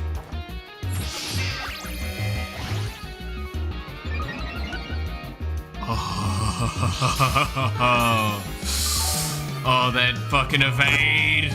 Oh, that's gonna be huge! Because that puts me in easier range for another swords dance.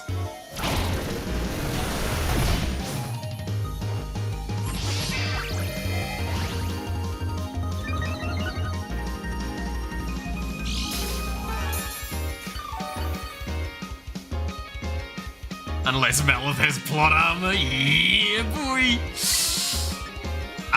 How plot armory do we feel? I think we can get away with the baton pass here.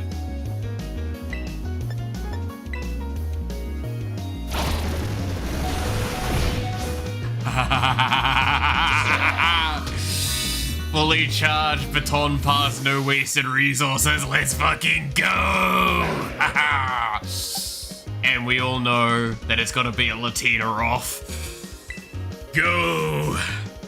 My Latina! Alright.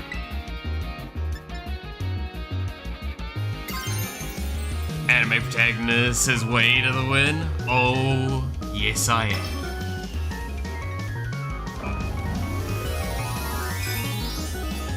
The plot armor is real! It's not plot armor, it's just really good calculations. You see, I predicted your move ahead of time. Oh god, I'm so excited for this fight, I'm not gonna lie. Oh yeah. Think, I'll teach you to type mashups and now you're using them to put a hurt on me. Oh, I love it. That's right, Nimona. I'm gonna show you the true power that I have been holding back this whole time. And my real love for you.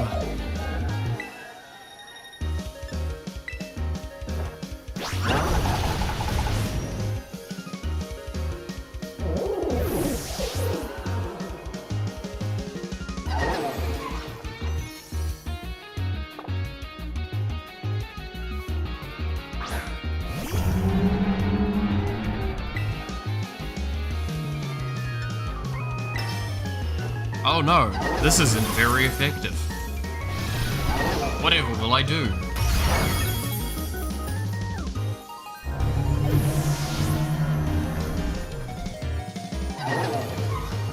The Dunsparce? Okay.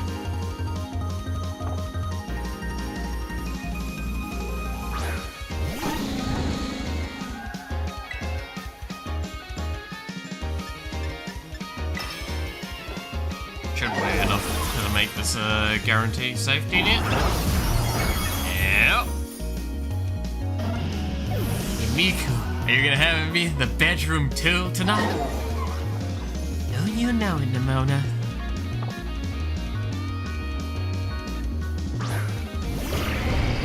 Gudra, isn't that part dragon? Can't remember.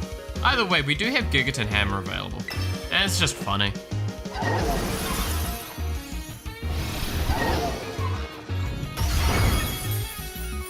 I don't care if it's super effective. It's effective enough. Oh god. And here it is. Pure dragon. Okay, I could have just fucking nuked it even harder. Well, down to this.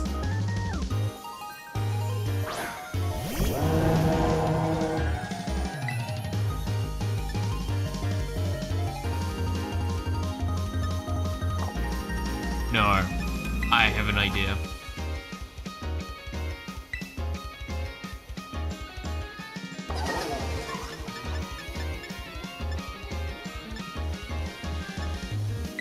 know what?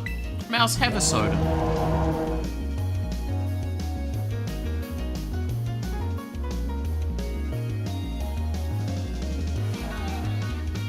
Gotta let her have a moment, right?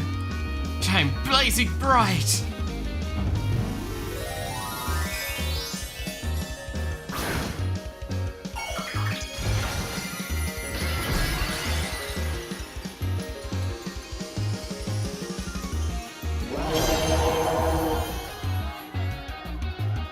Get ready to see how strong Skuldridge has grown since the day we all met.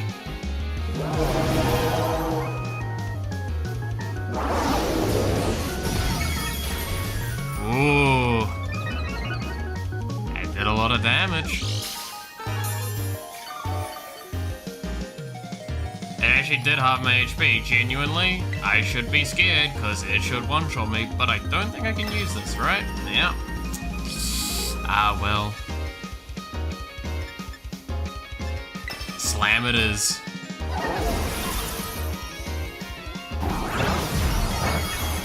Yep.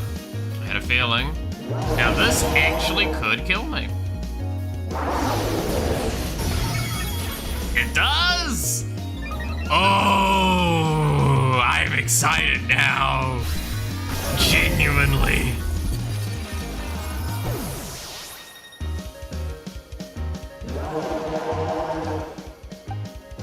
The problem is, we've had a secret the whole time, while we've had our Latina fight our battles and do extremely well.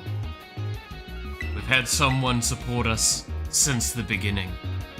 They've incarnated different forms, and they'll never stop being amazing.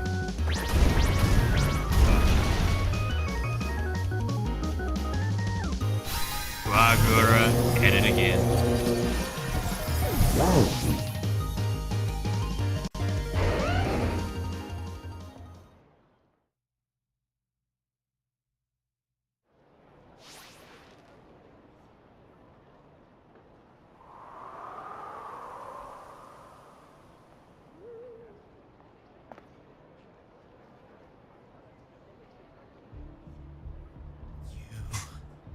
You did it!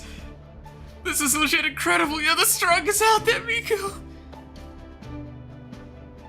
I mean, you knocked me flat and I was giving you absolutely everything I had. Even everything oh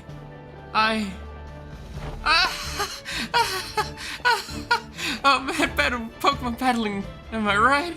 So much better, so much fun than I ever knew. Thanks for the incredible match. You beat me fair and square.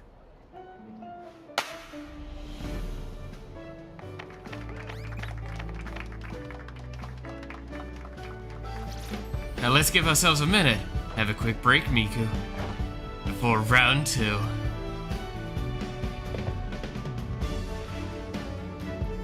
Which Pokemon should I bring out this time? Decisions.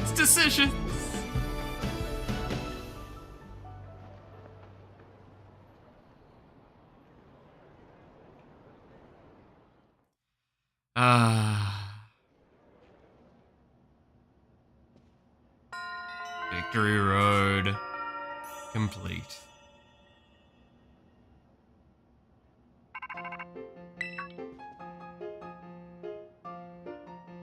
Yo! Goku here. Help me. Whoa, down boy, don't jump up like that. Seems like hearing your voice has old Krillin here all worked up, Miku. Oh, that's not why I called, nearly forgot. You remember what we talked about before? About going to Area Zero? Yes. Of course you do. You little know-it-all. Got a mind like a steel trap, eh? Hurry up. Hurry up, Arvin.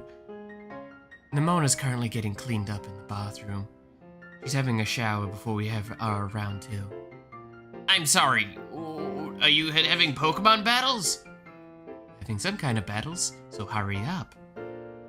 Okay, well, as all the effort you've been putting in around Paldea has really helped you make a name for yourself. Build up some goodwill, that's for sure. So, I've been able to secure 2 allies who want to go to this Area Zero with us. That should have us ready to tackle anything. So now, we've all just gotta get there. Gotta go and get there. First step will be gathering at Area Zero. I'll be ready and waiting at Zero Gate. I'll send you the location on your phone too. Don't leave me hanging forever. I'll be waiting. Help me! Goku's keeping me stuck in a cage.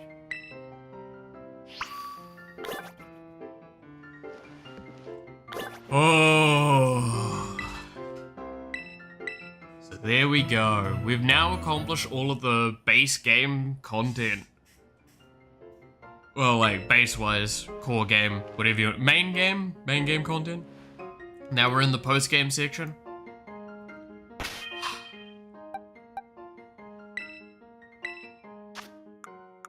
God, Iron Mouse just fucking did everything she needed to. Oh, that's right, Guru still has negative defense. We need to fix that. I think we did a real good job with that fight. I know we did use very repetitive combat styles, and I know that can be kind of boring to watch. But we were also so over-leveled that it's gonna be that way.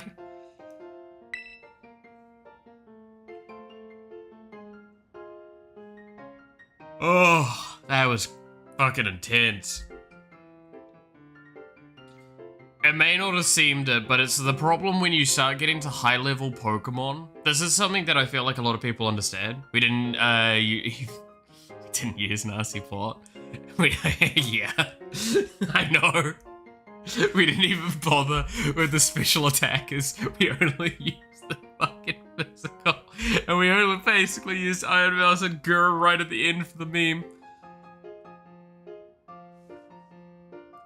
After all that time getting it, yep.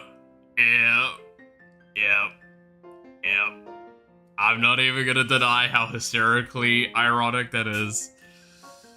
But, nonetheless, we did it. We got there in the end, and I think that's an awesome thing.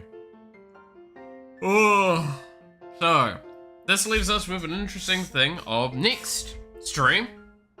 We're gonna be going into Area Zero. We're gonna see what the post-game stuff is in the Paldean Crater.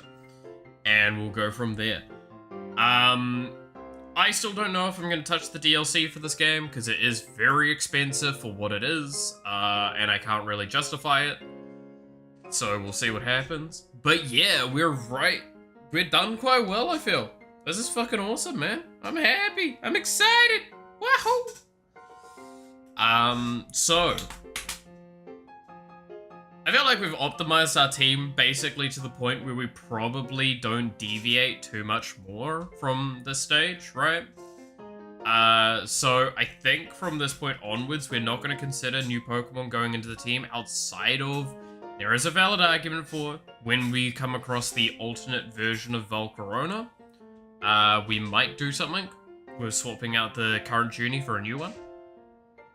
We'll see. I don't think we will, though, because I actually think the typings are better for us with this Junie. So, but we will have access to the Paldean Pokemon soon, which will be fun. Yeah, I don't think there's really much else to say. So, I will stand by, though. The DLC is on my mind, but not... Like, we're not getting to it this week, obviously. It's between now and next week I make a decision. I don't think I can afford it though, so that's simply the short of it. Which means I have to figure out what the fuck we're playing next week. Oh god. Yeah, that's a thing that I'm now gonna have to. Why do I do this to myself and have to figure shit out? Well, we'll figure it out when we figure it out. Nonetheless though, we're gonna finish up here for today because we might as well. I don't think we want to really go any further with anything else, and I think this is a great place to end it off. So, what I'll say off then is, thank you so much for watching. I hope you enjoyed. You're awesome. Stay awesome. And I hope to see you again next time. Until then, bye-bye.